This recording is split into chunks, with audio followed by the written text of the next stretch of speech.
Mrs Paramvir Kaur ਦੀ ਪੁਸਤਕ ਹੈ ਇਹ ਤੇ ਉਹ ਸਫਲ ਜ਼ਿੰਦਗੀ ਆਪਣੀ ਪੂਰਨਤਾ ਤੇ ਖੂਬਸੂਰਤੀ ਲਈ ਨਿੱਕ ਸੁੱਕ ਦੀ ਮੁਹਤਾਜ ਹੈ। ਪਹਿਲਾ ਲੇਖ ਹੈ ਹੁਨਾਲ ਰੁੱਤ ਦਾ ਜਸ਼ਨ। ਜਸ਼ਨ ਲਫ਼ਜ਼ ਦਾ ਸਿੱਧਾ ਸੰਬੰਧ ਖੁਸ਼ੀ, ਖੇੜੇ, ਰੌਣਕ ਮੇਲੇ, ਮੌਜ ਤੇ ਉਤਸਵ ਆਦਿ ਨਾਲ ਹੈ ਤੇ ਜੇ ਮੌਕਾ ਮਿਲੇ ਤਾਂ ਤਕਰੀਬਨ ਹਰ ਕੋਈ ਤਰਜੀਹ ਦੇਗਾ ਕਿਸੇ ਜਸ਼ਨ 'ਚ ਸ਼ਾਮਲ ਹੋਣ ਨੂੰ। ਆਮ ਤੌਰ ਤੇ ਕਦੀ ਕੋਈ ਸ਼ਖਸ ਆਪਣੇ ਲਈ ਜੀਵਨ 'ਚ ਜਾਣ-ਬੁੱਝ ਕੇ ਉਦਾਸੀਨਤਾ ਦੀ ਚੋਣ ਤਾਂ ਕਰਦਾ ਵੀ ਨਹੀਂ। ਉਂਝ ਇਹ ਜ਼ਰੂਰ ਹੈ ਕਿ ਕੁਝ ਅਜਿਹੇ ਲੋਕ ਵੇਖਣ ਨੂੰ ਮਿਲ ਜਾਂਦੇ ਨੇ ਜਿਹੜੇ ਕੋਈ ਅਣਸੁਖਾਵੇਂ ਹਾਲਾਤ ਦੇ ਦਰਪੇਸ਼ ਹੋਣ ਤੇ ਇਹਨੂੰ ਜ਼ਿੰਦਗੀ ਦੇ ਜਸ਼ਨ ਦਾ ਇੱਕ ਹੋਰ ਰੰਗ ਜਾਣ ਕੇ ਸਹਿਜ ਨਾਲ ਹੰਢਾ ਲੈਂਦੇ ਨੇ। ਹੁਣ ਇਸ ਜਸ਼ਨ ਮਨਾਉਣ ਦੀ ਰਵਾਇਤ ਦਾ ਮੁੱਢ ਤਾਂ ਕੁਦਰਤ ਨੇ ਹੀ ਬੰਨ੍ਹਿਆ ਹੈ। ਅੱਜ ਕੱਲ੍ਹ ਭਾਵੇਂ ਆਮ ਹੀ ਮਨੁੱਖਾਂ ਨੂੰ ਵੀ ਗੱਲ-ਗੱਲ ਤੇ ਮੌਜ ਮੇਲੇ ਵਰਗੇ ਸਮਾਗਮ ਕਰਨ ਦਾ ਜਨੂੰਨ ਜਿਹਾ ਹੋਇਆ ਰਹਿੰਦਾ ਹੈ, ਪਰ ਕੁਦਰਤ ਦੇ ਮੇਲੇ ਤੇ ਅਸਾਂ ਮਨੁੱਖਾਂ ਦੇ ਜਸ਼ਨ ਇੱਕ ਦੂਜੇ ਦੇ ਨੇੜੇ ਵੀ ਨਹੀਂ ਢੁਕਦੇ। ਪ੍ਰਕਿਰਤੀ ਦੇ ਜਸ਼ਨ ਤਾਂ ਕਿਸੇ ਤਣਾਅਗ੍ਰਸਤ ਵਿਅਕਤੀ ਨੂੰ ਐਨ ਸ਼ਾਂਤ, ਖੁਸ਼ ਤੇ ਸਿਹਤਯਾਬ ਕਰਨ ਤੇ ਇੱਕ ਉਦਾਸ ਮਨ ਨੂੰ ਖੇੜੇ 'ਚ ਲੈ ਜਾਣ ਦੀ ਸਮਰੱਥਾ ਰੱਖਦੇ ਹੁੰਦੇ ਨੇ। ਤੇ ਇਹਦੇ ਵਿਪਰੀਤ ਲੋਕਾਂ ਦੁਆਰਾ ਆਯੋਜਿਤ ਕੀਤੇ ਜਾਂਦੇ ਜਸ਼ਨ, ਜਿਨ੍ਹਾਂ ਦਾ ਪ੍ਰਬੰਧ ਕਰਨ ਸਮੇਂ ਕਈ ਪ੍ਰਕਾਰ ਦੇ ਵਿਖਾਵੇ, ਸਹੂਲਤਾਂ ਤੇ ਸਜਾਵਟਾਂ ਉੱਤੇ ਜ਼ੋਰ ਦਿੱਤਾ ਜਾਂਦਾ ਹੈ, ਬੰਦੇ ਨੂੰ ਬੇਚੈਨ, ਪਰੇਸ਼ਾਨ ਤੇ ਇੱਥੋਂ ਤੱਕ ਕਿ ਰੋਗਗ੍ਰਸਤ ਵੀ ਕਰ ਛੱਡਦੇ ਹਨ। ਜਸ਼ਨ ਦੇ ਅਰਥ ਹੀ ਬਦਲ ਦਿੱਤੇ ਨੇ।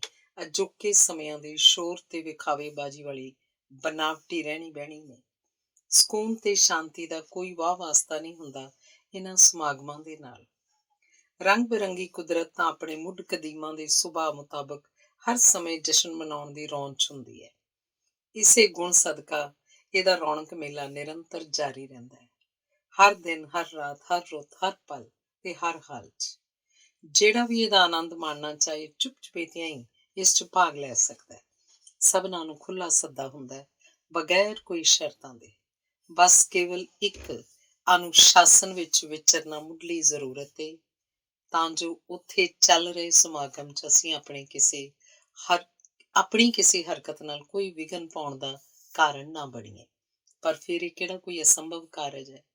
ਇੱਕ ਜ਼ਬਤ ਵਿੱਚ ਰਹਿਣਾ ਤਾਂ ਸਗੋਂ ਸਾਡੇ ਲਈ ਮਾਣ ਕਰਨ ਯੋਗ ਬਾਤ ਹੀ ਹੋਏਗੀ ਨਾ।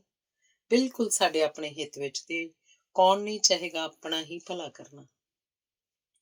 ਅੱਜ ਕੱਲ੍ਹ ਜਦੋਂ ਗਰਮੀ ਜ਼ੋਰਾਂ ਤੇ ਹੈ, ਤਿੱਖੀ ਧੁੱਪ ਦੇ ਤਲਖ ਮਿਜਾਜ਼ ਨੇ ਸਾਰਿਆਂ ਦੀ ਤੌਬਾ ਕਰਵਾਈ ਪਈ ਹੈ। ਕੁਦਰਤ ਦਾ ਉਤਸਵ ਤਾਂ ਹੁਣ ਵੀ ਜਾਰੀ ਹੈ। ਹਰ ਸੁਬਾਹ ਸਵੇਰੇ ਪੌ ਫਟਾਲੇ ਦੇ ਨੇੜੇ ਤੇੜੇ ਇੱਕ ਰੌਣਕ ਮੇਲਾ ਆਪਣੀਆਂ ਸਿਖਰਾਂ ਨੂੰ ਛੂਹ ਰਿਹਾ ਹੁੰਦਾ ਹੈ। ਇਸ ਮੌਕੇ ਦੀ ਤਿਲਸਮੀ ਸੁੰਦਰਤਾ ਨੂੰ ਸ਼ਬਦਾਂ 'ਚ ਬਿਆਨ ਕਰਨਾ ਔਖਾ ਹੈ। ਇਹ ਵੇਖਣੀ ਹੀ ਬਣਦੀ ਹੈ। ਇਸ ਜਸ਼ਨ ਨੂੰ ਮਾਣਨ ਜਾਂ ਇਹਦਾ ਹਿੱਸਾ ਬਣਨ ਲਈ ਸਵੇਰੇ ਸਵਖਤੇ ਉੱਠ ਕੇ ਬਾਹਰ ਨਿਕਲ ਪੈਣਾ ਪਹਿਲੀ ਲੋੜ ਹੈ। ਮੈਨੂੰ ਅੱਜ ਕੱਲ੍ਹ ਇਸ ਸਮਾਗਮ 'ਚ ਸ਼ਿਰਕਤ ਕਰਨ ਦਾ ਅਵਸਰ ਨੇਮ ਨਾਲ ਮਿਲ ਰਿਹਾ ਹੈ। ਇੱਕ ਦਿਨ ਦੀ ਸ਼ੁਰੂਆਤ ਇੰਝ ਹੋ ਸਕਦੀ ਹੁੰਦੀ ਹੈ, ਮੈਂ ਕਦੇ ਕਲਪਨਾ ਵੀ ਨਹੀਂ ਸੀ ਕੀਤੀ। ਪਿੱਛੋਂ ਸਾਰਾ ਦਿਨ ਕੰਮਕਾਰ 'ਚ ਰੁੱਝੇ ਹੋਇਆਂ ਸਵੇਰ ਦੇ ਅਨੁਭਵਾਂ ਨੂੰ ਚਿਤਾਰ ਕੇ ਜਾਂ ਫਿਰ ਆਉਣ ਵਾਲੀ ਸੁਬਾਹ ਦਾ ਤਸੱਵਰ ਹੀ ਮਨ ਨੂੰ ਤਾਜ਼ਗੀ ਨਾਲ ਭਰਪੂਰ ਕਰ ਦਿੰਦਾ ਹੈ। ਮੇਰੇ ਲਈ ਇਸ ਸਬੱਬ ਦਾ ਕਾਰਨ ਆਪਣੇ ਪਰਿਵਾਰ ਲਈ ਘਰ ਤੋਂ ਥੋੜ੍ਹੀ ਦੂਰ ਤੇ ਪੈਂਦੀ ਇੱਕ ਦੁਕਾਨ ਤੋਂ ਦੁੱਧ ਲੈ ਕੇ ਆਉਣ ਦਾ ਰੁਝਾਨ ਬਣਿਆ। ਪਿਛਲੇ ਕੁਝ ਸਮੇਂ ਤੋਂ ਇਹ ਕੰਮ ਮੈਂ ਆਪਣੇ ਜਿੰਮੇ ਲੈ ਲਿਆ। ਇਹ ਪ੍ਰਕਿਰਿਆ ਕੰਮ ਤੇ ਮਨੋਰੰਜਨ ਦਾ ਐਸਾ ਸੁਮੇਲ ਬਣ ਜਾਏਗੀ ਤੇ ਇਸ ਕੰਮ ਰਾਹੀਂ ਮੈਨੂੰ ਹੁਨਾਲ ਰੁੱਤ ਦੇ ਸਭ ਤੋਂ ਹੁਸੀਨ ਪਲਾਂ ਦੇ ਰੂਬਰੂ ਹੋਣ ਦਾ ਮੌਕਾ ਆਪ ਮੁਹਾਰੀ ਮਿਲ ਜਾਏਗਾ। ਇਸ ਤੱਥ ਤੋਂ ਮੈਂ ਉਦੋਂ ਤੱਕ ਉੱਕਾ ਹੀ ਅਣਜਾਣ ਸਾਂ। ਦੁੱਧ ਲੈਣ ਤੋਂ ਪਹਿਲਾਂ ਉੱਥੋਂ ਨੇੜੇ ਪੈਂਦੇ ਇੱਕ ਪਾਰਕ ਵਿੱਚ ਕੁਝ ਚੱਕਰ ਲਗਾ ਕੇ 5-7 ਮਿੰਟਾਂ ਲਈ ਇੱਕ ਬੈਂਚ ਤੇ ਬਹਿਣ ਦਾ ਮੈਂ ਆਪਣਾ ਨੇਮ ਹੀ ਬਣਾ ਲਿਆ। ਹੁਣ ਮੈਂ ਉੱਥੇ ਬਿਤਾਏ ਪਹਿਲੇ ਦਿਨ ਦਾ ਤਜਰਬਾ ਤੁਹਾਡੇ ਨਾਲ ਸਾਂਝਾ ਕਰਨ ਦੀ ਖੁਸ਼ੀ ਲੈਣਾ ਚਾਹੁੰਦੀ ਹਾਂ। ਤਕਰੀਬਨ ਖਾਲੀ ਜਿਹੇ ਪਏ ਉਸ ਪਾਰਕ ਵਿੱਚ ਇੱਕ ਮਾਲੀ ਉੱਥੇ ਲੱਗੇ ਘਾਹ ਤੇ ਪੌਦਿਆਂ ਆਦਿ ਦੀ ਸਾਂਭ ਸੰਭਾਲ ਦਾ ਕੰਮ ਬੜੀ ਲਗਨ ਨਾਲ ਕਰ ਰਿਹਾ ਸੀ। ਸਭ ਤੋਂ ਪਹਿਲਾਂ ਤਾਂ ਉਸ ਪਾਰਕ ਵਿੱਚ ਲੱਗੇ ਫੁੱਲਾਂ ਨਾਲ ਲੱਦੇ 4 ਸ਼ਰੀਂ ਦੇ ਵੱਡੇ ਰੁੱਖਾਂ ਦੀ ਮਨਮੋਹਕ ਸੁਗੰਧ ਨਾਲ ਲਬਰੇਜ਼ ਠੰਡੀ ਰੁਮਕਦੀ ਪਾਉਣ ਨੇ ਪੂਰਾ ਧਿਆਨ ਆਪਣੇ ਵੱਲ ਆਕਰਸ਼ਿਤ ਕੀਤਾ। ਜਾਪੇ ਜਿਵੇਂ ਉਹਨਾਂ ਨੇ ਆਪਣੇ ਸਿਰਾਂ ਤੇ ਖੁਸ਼ਬੂਦਾਰ ਫੁੱਲਾਂ ਦੇ ਮੁਕਟ ਪਹਿਨੇ ਹੋਣ। ਇੱਕ ਸ਼ਰੀਂ ਨੇ ਤਾਂ ਆਪਣਤ ਨਾਲ ਮੇਰਾ ਸਿਰ ਵੀ ਪਲੋਸਿਆ। ਮੈਨੂੰ ਲੱਗਿਆ ਜਿਵੇਂ ਉਹਨੇ ਮੇਰੇ ਪਿਤਾ ਜੀ ਵਾਂਗ ਆਖਿਆ, ਆ ਮੇਰੇ ਬੱਚੇ ਬੈਠ। ਸਖਤ ਗਰਮੀ ਦੇ ਮੌਸਮ ਵਿੱਚ ਪਾਰਕ 'ਚ ਇੰਨੀ ਠੰਡ ਤਾਂ ਠੰਡਕ ਦਾ ਝਰਦੇ ਹੋਣਾ ਇੱਕ ਚਮਤਕਾਰ ਤੋਂ ਘੱਟ ਨਹੀਂ ਸੀ। 2-3 ਅਮਲਤਾਸ ਦੇ ਰੁੱਖ ਨੇ, ਸ਼ੋਕ ਪੀਲੇ ਫੁੱਲਾਂ ਨਾਲ ਭਰੇ ਪੂਰੇ ਜੋਬਨ ਤੇ, ਜਿਵੇਂ ਹਰ ਆਉਣ ਵਾਲੇ ਨੂੰ ਨਿਵ ਕੇ ਜੀ ਆਇਆਂ ਆਖਦੇ ਹੋਣ। ਕਿਸੇ ਮਨੁੱਖ ਦੁਆਰਾ ਕੀਤੀ ਗਈ ਨਕਲੀ ਫੁੱਲਾਂ ਦੀ ਸਜਾਵਟ ਕੀ ਮੁਕਾਬਲਾ ਕਰੇਗੀ ਇਹਦੇ ਵਿਲੱਖਣ ਫੁੱਲਾਂ ਦੀ ਸੁੰਦਰਤਾ ਦਾ। ਉੱਥੇ ਹੋਰ ਬੜੇ ਬਿਰਖ ਨੇ ਜਿਨ੍ਹਾਂ ਦੇ ਨਾਮ ਵੀ ਮੈਨੂੰ ਨਹੀਂ ਪਤਾ। ਮੈਨੂੰ ਸਮਝ ਨਾ ਆਏ ਕਿ ਮੈਂ ਪਾਰਕ ਵਿੱਚ ਚਾਰੋਂ ਪਾਸੇ ਲੱਗੇ ਵੱਡੇ ਤੇ ਸ਼ਾਨਦਾਰ ਬਿਰਖਾਂ ਦੀ ਸਿਫਤ ਕਰਾਂ ਕਿ ਹੇਠਾਂ ਕਿਆਰੀਆਂ 'ਚ ਖਿੜੇ ਵੰਨ ਸੁਵੰਨੇ ਫੁੱਲਾਂ ਦਾ ਗੁਣਗਾਨ। ਵੈਸੇ ਰੁੱਖਾਂ ਤੇ ਪੰਛੀਆਂ ਨਾਲ ਮੇਰੀ ਦੋਸਤੀ ਹੁਣ ਤੱਕ ਕਈ ਦਹਾਕੇ ਹੰਢਾ ਚੁੱਕੀ ਹੈ। ਕਿਉਂਕਿ ਪਾਰਕ ਵਿੱਚ ਵੇਲ ਬਹੁਤ ਸੀ, ਮੈਂ ਕੁਝ ਸਮਾਂ ਬਹਿਣ ਲਈ ਇੱਕ ਅਮਲਤਾਸ ਦੇ ਰੁੱਖ ਹੇਠਾਂ ਰੱਖੇ ਹੋਏ ਬੈਂਚ ਨੂੰ ਚੁਣਿਆ।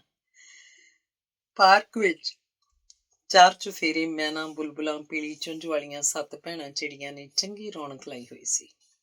2 ਕੁ ਟਟੀਰੀਆਂ ਵੀ ਸਨ। ਮੇਰੇ ਨੇੜੇ ਤੇੜੇ ਵੀ ਕਿੰਨੀਆਂ ਮੈਨਾ ਆ ਕੇ ਉੱਥੇ ਲੱਗੇ ਘਾਹ ਚੋਂ ਆਪਣੀ ਖੁਰਾਕ ਲੱਭਣ ਲੱਗ ਪਈਆਂ। ਮੇਰੇ ਉੱਥੇ ਬੈਠੇ ਹੋਣ ਦਾ ਉਹਨਾਂ ਉੱਕਾਂ ਬੁਰਾ ਨਹੀਂ ਮਨਾਇਆ। ਉਹ ਸਾਰੀਆਂ ਉਂਝ ਵੀ ਕੁਝ ਜਾਣੀਆਂ ਪਛਾਣੀਆਂ ਹੀ ਲੱਗੀਆਂ। ਸ਼ਾਇਦ ਇਹ ਉਹ ਹੋਣ ਜਿਹੜੀਆਂ ਸਵੇਰੇ ਸਾਡੇ ਘਰ ਰੋਜ਼ ਰੋਟੀ ਦਾਣੇ ਖਾਣ ਆਉਂਦੀਆਂ ਸਨ। ਫਿਰ ਅਚਾਨਕ ਖਬਰੇ ਉਹਨਾਂ ਦੇ ਮਨ 'ਚ ਕੀ ਆਈ। ਸਾਰੀਆਂ ਮੈਨਾ ਉੱਚੀ ਉੱਚੀ ਸਮੂਹ ਗਾਨ ਗਾਉਂਦੀਆਂ ਇਕੱਠੀਆਂ ਉੱਡੀਆਂ ਤੇ ਉਸੇ ਅਮਲਤਾਸ ਦੇ ਰੁੱਖ ਤੇ ਜਾ ਬੈਠੀਆਂ। ਤੇ ਉਹਨਾਂ ਦੇ ਬੈਠਣ ਸਾਰੀ ਅਮਲਤਾਸ ਨੇ ਮੇਰੇ ਉੱਤੇ ਢੇਰ ਸਾਰੀਆਂ ਫੁੱਲ ਪੱਤੀਆਂ ਦੀ ਵਰਖਾ ਕਰ ਦਿੱਤੀ। ਇੱਕ ਵੇਰ ਤਾਂ ਮੈਂ ਤਰਪਕ ਗਈ। ਅਜੇ ਮੈਂ ਸੰਭਲ ਹੀ ਰਹੀ ਸੀ ਕਿ ਉਹ ਮੈਨਾ ਫਿਰ ਰੁੱਖ ਤੋਂ ਉੱਡ ਪਈਆਂ ਤੇ ਦੁਬਾਰਾ ਉਹ ਅਣਗਿਣਤ ਫੁੱਲ ਪੱਤੀਆਂ ਦੀ ਬਰਸਾਤ। ਹੁਣ ਕਿਵੇਂ ਬਿਆਨ ਕਰੇ ਕੋਈ ਇਹ ਵਿਲੱਖਣ ਤਜਰਬਾ ਤੇ ਕਿਹੜੇ ਲਫ਼ਜ਼ਾਂ ਵਿੱਚ ਬਣਦਾ ਸ਼ੁਕਰ ਅਦਾ ਕੀਤਾ ਜਾਏ। ਭਾਵੇਂ ਕੁਝ ਵੀ ਹੋਵੇ, ਪਰ ਇਸ ਅਦਭੁਤ ਤੇ ਅਪੂਰਵ ਵਰਤਾਰੇ ਨੂੰ ਮੈਂ ਆਪਣੇ ਸਵਾਗਤ ਵਜੋਂ ਲਿਆ, ਜਿਵੇਂ ਉਹਨਾਂ ਨੇ ਮੈਨੂੰ ਉੱਥੇ ਮੁੜ ਮੁੜ ਆਉਂਦੇ ਰਹਿਣ ਲਈ ਆਖਿਆ ਹੋਵੇ।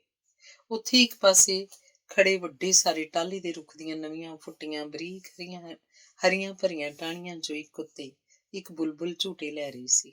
ਮੇਰੇ ਲਈ ਤਾਂ ਇਹ ਨਜ਼ਾਰਾ ਵੇਖਣਾ ਵੀ ਇੱਕ ਵਿਲੱਖਣ ਤੇ ਅਭੁੱਲ ਘਟਨਾ ਹੋ ਗਈ। ਉਂਝ ਮੈਨੂੰ ਇਹ ਗੱਲ ਹੈਰਤ ਅੰਗੇਜ਼ ਵੀ ਜਾਪਦੀ ਹੈ ਕਿ ਅਸੀਂ ਮਨੁੱਖ ਕਿੰਨੀਆਂ ਭੁੱਲਾਂ ਤੇ ਅਣਗਹਿਲੀਆਂ ਆਪਣੇ ਚੌਗਿਰਦੇ ਦੇ ਰੱਖ ਰਖਾਅ ਪ੍ਰਤੀ ਨਿਰੰਤਰ ਕਰੀ ਜਾ ਰਹੇ ਹਾਂ। ਪਰ ਇਹ ਰੁੱਖ ਤੇ ਪਰਿੰਦੇ ਆਪਣੇ ਮੁੱਢਲੇ ਉਦਾਰ ਸੁਭਾਅ ਸਦਕਾ ਇਸ ਵਤੀਰੇ ਨੂੰ ਨਜ਼ਰ ਅੰਦਾਜ਼ ਕਰਕੇ ਮਨੁੱਖਾਂ ਦੇ ਸ਼ੁਭ ਚਿੰਤਕ ਹੀ ਬਣੇ ਚਲੇ ਆ ਰਹੇ ਹਨ। ਇਹ ਸਾਡੇ ਮਾਣ ਵਿੱਚ ਵਾਧਾ ਕਰੀ ਜਾ ਰਹੇ ਨੇ। ਉਹਨਾਂ ਦਾ ਸ਼ਾਂਤ ਤੇ ਖੁਸ਼ ਰਹਿਣ ਦਾ ਢੰਗ ਹੈ। ਸ਼ਾਇਦ ਕੋਈ ਜਗਿਆਸੂ ਕੀ ਕੁਝ ਨਹੀਂ ਸਿੱਖ ਸਕਦਾ ਇਹਨਾਂ ਦੇ ਕਾਰ ਵਿਹਾਰ ਤੋਂ। ਕਿੰਨਾ ਚੰਗਾ ਹੋਵੇ ਜੇ ਅਸੀਂ ਵੀ ਖੁਦਗਰਜ਼ੀ ਵਾਲਾ ਰੁੱਖ ਤਿਆਗ ਕੇ ਰੁੱਖਾਂ ਪਰਿੰਦਿਆਂ ਤੋਂ ਸੁਚੱਜੀ ਜੀਵਨ ਜਾਚ ਸੰਬੰਧੀ ਕੁਝ ਗੰਭੀਰ ਸੇਧਾਂ ਲੈ ਲਈਏ। ਹੋਰ ਢਿੱਲ ਕੀਤੇ ਬਗੈਰ ਆਪਣੇ ਜਿਉਣ ਢੰਗਾਂ 'ਚ ਲੋੜੀਂਦੀਆਂ ਤਬਦੀਲੀਆਂ ਕਰੀਏ ਤਾਂ ਜੋ ਉਦਾਸ ਤੇ ਧੁੰਦਲੇ ਜਾਪਦੇ ਭਵਿੱਖ ਦਾ ਮੂੰਹ ਮੁਹਾਂਦਰਾ ਸੰਵਰਨ ਦਾ ਰਾਹ ਪੱਧਰਾ ਹੋ ਜਾਏ। ਪਿੱਛੋਂ ਜਦੋਂ ਮੈਂ ਪਾਰਕ ਵਿੱਚੋਂ ਉੱਠ ਕੇ ਬਾਹਰ ਆ ਰਹੀ ਸੀ ਤਾਂ ਮੇਰੇ ਮਨ ਅੰਦਰਲਾ ਕਵੀ ਅਚੇਤ ਹੀ ਹੇਠ ਲਿਖੀਆਂ ਸਤਰਾਂ ਆਪੇ ਜੋੜ ਕੇ ਗੁਣਗੁਣਾਉਣ ਲੱਗ ਪਿਆ। ਵਾਹ ਬਿਰਖੋ, ਵਾਹ ਬੂਟਿਓ, ਵਾਹ ਪੰਖ ਪੰਖੇਰੂ, ਸ਼ਾਲਾ ਤੁਸੀਂ ਵੱਧਦੇ ਫੁੱਲਦੇ ਜਾਓ। ਕਿਵੇਂ ਭੁੱਲਾਂ ਮੈਂ ਇਸ ਸੱਚ ਨੂੰ, ਜੇ ਤੁਸੀਂ ਹੋ ਤਾਂ ਅਸੀਂ ਵੀ ਹਾਂ। ਧੰਨਵਾਦ। ਅਗਲਾ ਲੇਖ ਹੈ ਸਦੀਵੀ ਤੌਰ ਤੇ ਸਾਂਭੇ ਪਲ। ਫੋਟੋ ਖਿੱਚਣਾ ਵੀ ਇੱਕ ਸੂਖਮ ਕਲਾਤਮਕ ਕਾਰਜ ਹੈ। ਐਨ ਕਵਿਤਾਵਾਂ ਲਿਖਣ ਵਰਗਾ। ਇਹ ਕਿਸੇ ਵਸਤੂ ਨੂੰ ਗੌਰ ਨਾਲ ਵੇਖਣ ਦੀ ਕਲਾ ਹੈ। ਦੇਖਣ ਨੂੰ ਤਾਂ ਬੜਾ ਸਰਲ ਜਿਹਾ ਕੰਮ ਜਾਪਦਾ, ਪਰ ਅਸਲ 'ਚ ਇੱਕ ਵਧੀਆ ਤਸਵੀਰ ਲੈਣਾ ਬੜੀ ਜਟਿਲ ਪ੍ਰਕਿਰਿਆ ਹੁੰਦੀ ਹੈ। ਫੋਟੋਗ੍ਰਾਫੀ ਰਾਹੀਂ ਵਿਚਾਰ ਪ੍ਰਗਟ ਕਰਨੇ ਬੜੇ ਸੌਖੇ ਹੁੰਦੇ ਹਨ। ਇਹ ਬਹੁਤ ਪ੍ਰਭਾਵਸ਼ਾਲੀ ਸੰਚਾਰ ਸਾਧਨ ਹੈ। ਇਹ ਕਿਸੇ ਦ੍ਰਿਸ਼ ਨੂੰ ਬੇਸ਼ੁਮਾਰ ਤਰੀਕਿਆਂ ਨਾਲ ਵੇਖਣ ਦਾ ਜ਼ਰੀਆ ਹੈ। ਵੱਖੋ ਵੱਖਰੇ ਲੋਕ ਆਪਣੀ ਸੋਚ ਤੇ ਸੂਝ ਅਨੁਸਾਰ ਕਿਸੇ ਤਸਵੀਰ ਦੇ ਅਰਥ ਕੱਢ ਸਕਦੇ ਹਨ। ਕਿਸੇ ਸਿਖਾਂਦਰੂ ਦੇ ਲਈ ਤਸਵੀਰਾਂ ਲੈਣੀਆਂ ਭਾਵੇਂ ਕੇਵਲ ਮਨੋਰੰਜਨ ਦਾ ਸਾਧਨ ਹੋਣ, ਪਰ ਜਿਸ ਨੇ ਇਸ ਕੰਮ ਨੂੰ ਆਪਣਾ ਪੇਸ਼ਾ ਬਣਾਇਆ ਹੋਵੇ ਉਹਦੇ ਲਈ ਇਹ ਅੰਤਾਂ ਦੀ ਮਿਹਨਤ ਵਾਲਾ ਕਾਰਜ ਹੋ ਨਿਬੜਦਾ ਹੈ ਤੇ ਉਹ ਇਸ ਵਿੱਚ ਵੱਧ ਤੋਂ ਵੱਧ ਮੁਹਾਰਤ ਹਾਸਲ ਕਰਨ ਦੀ ਕੋਸ਼ਿਸ਼ ਕਰਦਾ ਹੈ ਤਾਂ ਜੋ ਕਾਮਯਾਬੀ ਦੀਆਂ ਸਿਖਰਾਂ ਨੂੰ ਛੂਹਣ ਦਾ ਆਨੰਦ ਮਾਣਿਆ ਜਾ ਸਕੇ। ਕਾਫੀ ਤਜਰਬਾ ਤੇ ਲਗਨ ਲੋੜੀਂਦੇ ਹਨ ਇਸ ਖੇਤਰ ਵਿੱਚ ਅਰਥਪੂਰਨ ਤੇ ਜ਼ਿਕਰਯੋਗ ਪ੍ਰਾਪਤੀ ਕਰਨ ਖਾਤਰ। ਕਈ ਵਾਰ ਫੋਟੋ ਉਹ ਕੰਮ ਕਰ ਜਾਂਦੀ ਹੈ ਜਿੱਥੇ ਅਜੇ ਭਾਸ਼ਾ ਨੇ ਪਹੁੰਚਣਾ ਹੁੰਦਾ ਹੈ, ਜਾਂ ਫਿਰ ਕਦੇ ਕਿਸੇ ਉਪਰੀ ਥਾਂ ਤੇ ਭਾਸ਼ਾ ਦੀ ਜਾਣਕਾਰੀ ਨਾ ਹੋਣਾ ਅੜਿੱਕਾ ਬਣਦੀ ਹੋਵੇ। ਬੱਚੇ ਦੇ ਮੁੱਢਲੇ ਸਕੂਲੀ ਦਿਨਾਂ 'ਚ ਪਾਠਕ੍ਰਮ ਵਿੱਚ ਤਸਵੀਰਾਂ ਦਾ ਉਸਨੂੰ ਸਿਖਾਉਣ 'ਚ ਪ੍ਰਮੁੱਖ ਯੋਗਦਾਨ ਹੁੰਦਾ ਹੈ। ਉਂਝ ਤਾਂ ਸਮਾਂ ਕਿਸੇ ਦੇ ਰੋਕਿਆਂ ਵੀ ਨਹੀਂ ਰੁਕਦਾ, ਪਰ ਕਿਸੇ ਦੀ ਖਿੱਚੀ ਹੋਈ ਤਸਵੀਰ ਵਿੱਚ ਉਹ ਸਮਾਂ ਤੇ ਪਲ ਸਦੀਵੀ ਤੌਰ ਤੇ ਖੜੇ ਹੋ ਜਾਂਦੇ ਹਨ। ਹੋਰ ਤਾਂ ਹੋਰ ਕਿਸੇ ਇਨਸਾਨ ਦੇ ਚਿਹਰੇ ਉੱਤੇ ਉਸ ਪਲ ਦੇ ਹਾਵ ਭਾਵ ਤੇ ਉਸ ਮੌਕੇ ਦੀ ਮਾਨਸਿਕ ਦਸ਼ਾ ਵੀ ਸਦਾ ਲਈ ਫੋਟੋ 'ਚ ਕੈਦ ਹੋ ਕੇ ਰਹਿ ਜਾਂਦੇ ਨੇ। ਤਸਵੀਰਾਂ ਦੇ ਮਾਧਿਅਮ ਰਾਹੀਂ ਕਈ ਦਿਲਕਸ਼ ਕੁਦਰਤੀ ਨਜ਼ਾਰੇ ਲੰਘ ਗਏ ਸੁਖਾਵੇਂ ਸਮਿਆਂ ਦੀ ਗਵਾਹੀ ਭਰਦੇ ਦਿਸ ਪੈਂਦੇ ਨੇ। ਸਮਝੋ ਕਿ ਫੋਟੋ ਤਾਂ ਯਥਾਰਥ ਨਾਲੋਂ ਵੀ ਵਧੇਰੇ ਸੱਚੀ ਸਿੱਧ ਹੋ ਸਕਦੀ ਹੈ।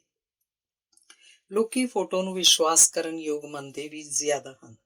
ਕਹਿ ਸਕਦੇ ਹਾਂ ਕਿ ਕਿਸੇ ਲਮੇ ਨੂੰ ਭਵਿੱਖ ਦੇ ਲਈ ਇੰਨ ਬਿੰਨ ਸਾਂਭ ਕੇ ਰੱਖ ਲੈਣ ਤੇ ਯਾਦਗਾਰੀ ਬਣਾ ਦੇਣ ਦੀ ਸਮਰੱਥਾ ਕੈਮਰੇ ਦੀ ਹਿੱਸੇ ਆਈ ਹੈ। ਤੇ ਪਿੱਛੋਂ ਜਿਹੜਾ ਵੀ ਉਸ ਤਸਵੀਰ ਨੂੰ ਵੇਖ ਕੇ ਖੁਸ਼ੀ ਪ੍ਰਾਪਤ ਕਰਦਾ ਹੈ ਤੇ ਚੇਤਿਆਂ 'ਚ ਵਸਾ ਲੈਂਦਾ ਹੈ, ਸਮਝੋ ਉਹ ਤਸਵੀਰ ਉਸੇ ਦੀ ਸੰਪਤੀ ਬਣ ਜਾਂਦੀ ਹੈ। ਤਸਵੀਰਾਂ ਭਵਿੱਖ ਦੇ ਲਈ ਇੱਕ ਮਹੱਤਵਪੂਰਨ ਦਸਤਾਵੇਜ਼ ਕੰਮ ਕਰਦੀਆਂ ਹਨ। ਪੁਰਾਣੀਆਂ ਸਾਂਭ ਕੇ ਰੱਖੀਆਂ ਗਈਆਂ ਫੋਟੋਆਂ ਤੋਂ ਬਗੈਰ ਤਾਂ ਕਾਇਨਾਤ ਤੇ ਇਹਦੇ ਇਤਿਹਾਸਿਕ ਪਿਛੋਕੜ ਦੀ ਕਲਪਨਾ ਕਰਨੀ ਵੀ ਕਿੰਨੀ ਨੀਰਸ ਤੇ ਬੇਮਾਇਨਾ ਜਿਹੀ ਭਾਸਦੀ ਹੈ। ਉਂਝ ਕਿਸੇ ਦੀ ਨਿੱਜੀ ਜ਼ਿੰਦਗੀ ਤੇ ਪਰਿਵਾਰਕ ਪਿਛੋਕੇ ਦੇ ਸੰਬੰਧ ਵਿੱਚ ਵੀ ਪੁਰਾਣੀਆਂ ਖਿੱਚੀਆਂ ਗਈਆਂ ਤਸਵੀਰਾਂ ਅਹਿਮ ਭੂਮਿਕਾ ਨਿਭਾਉਂਦੀਆਂ ਹਨ। ਕਦੇ ਆਪਣੀਆਂ ਮਾਪਿਆਂ ਦੀਆਂ ਜਾਂ ਫਿਰ ਆਪਣੇ ਬੱਚਿਆਂ ਦੀਆਂ ਹੀ ਨਿੱਕੇ ਹੁੰਦਿਆਂ ਦੀਆਂ ਹੋਰ ਲੰਘ ਚੁੱਕੇ ਵੇਲਿਆਂ ਦੀਆਂ ਫੋਟੋਆਂ ਵੇਖਣੀਆਂ ਇੱਕ ਵਿਲੱਖਣ ਤਜਰਬਾ ਹੁੰਦਾ ਹੈ। ਕਈ ਵਾਰ ਕਿਸੇ ਬਾਰੇ ਸੋਚਦੇ ਹੁੰਦੇ ਆ ਕਿ ਉਸ ਵਿੱਚ ਤਾਂ ਕੋਈ ਖਾਸ ਤਬਦੀਲੀ ਨਹੀਂ ਆਈ, ਪਰ ਗੁਜ਼ਰੇ ਵਕਤਾਂ ਦੀ ਉਸੇ ਬੰਦੇ ਦੀ ਤਸਵੀਰ ਵੇਖ ਕੇ ਕਿਵੇਂ ਭਰਮ ਦੂਰ ਹੋ ਜਾਂਦਾ ਹੈ।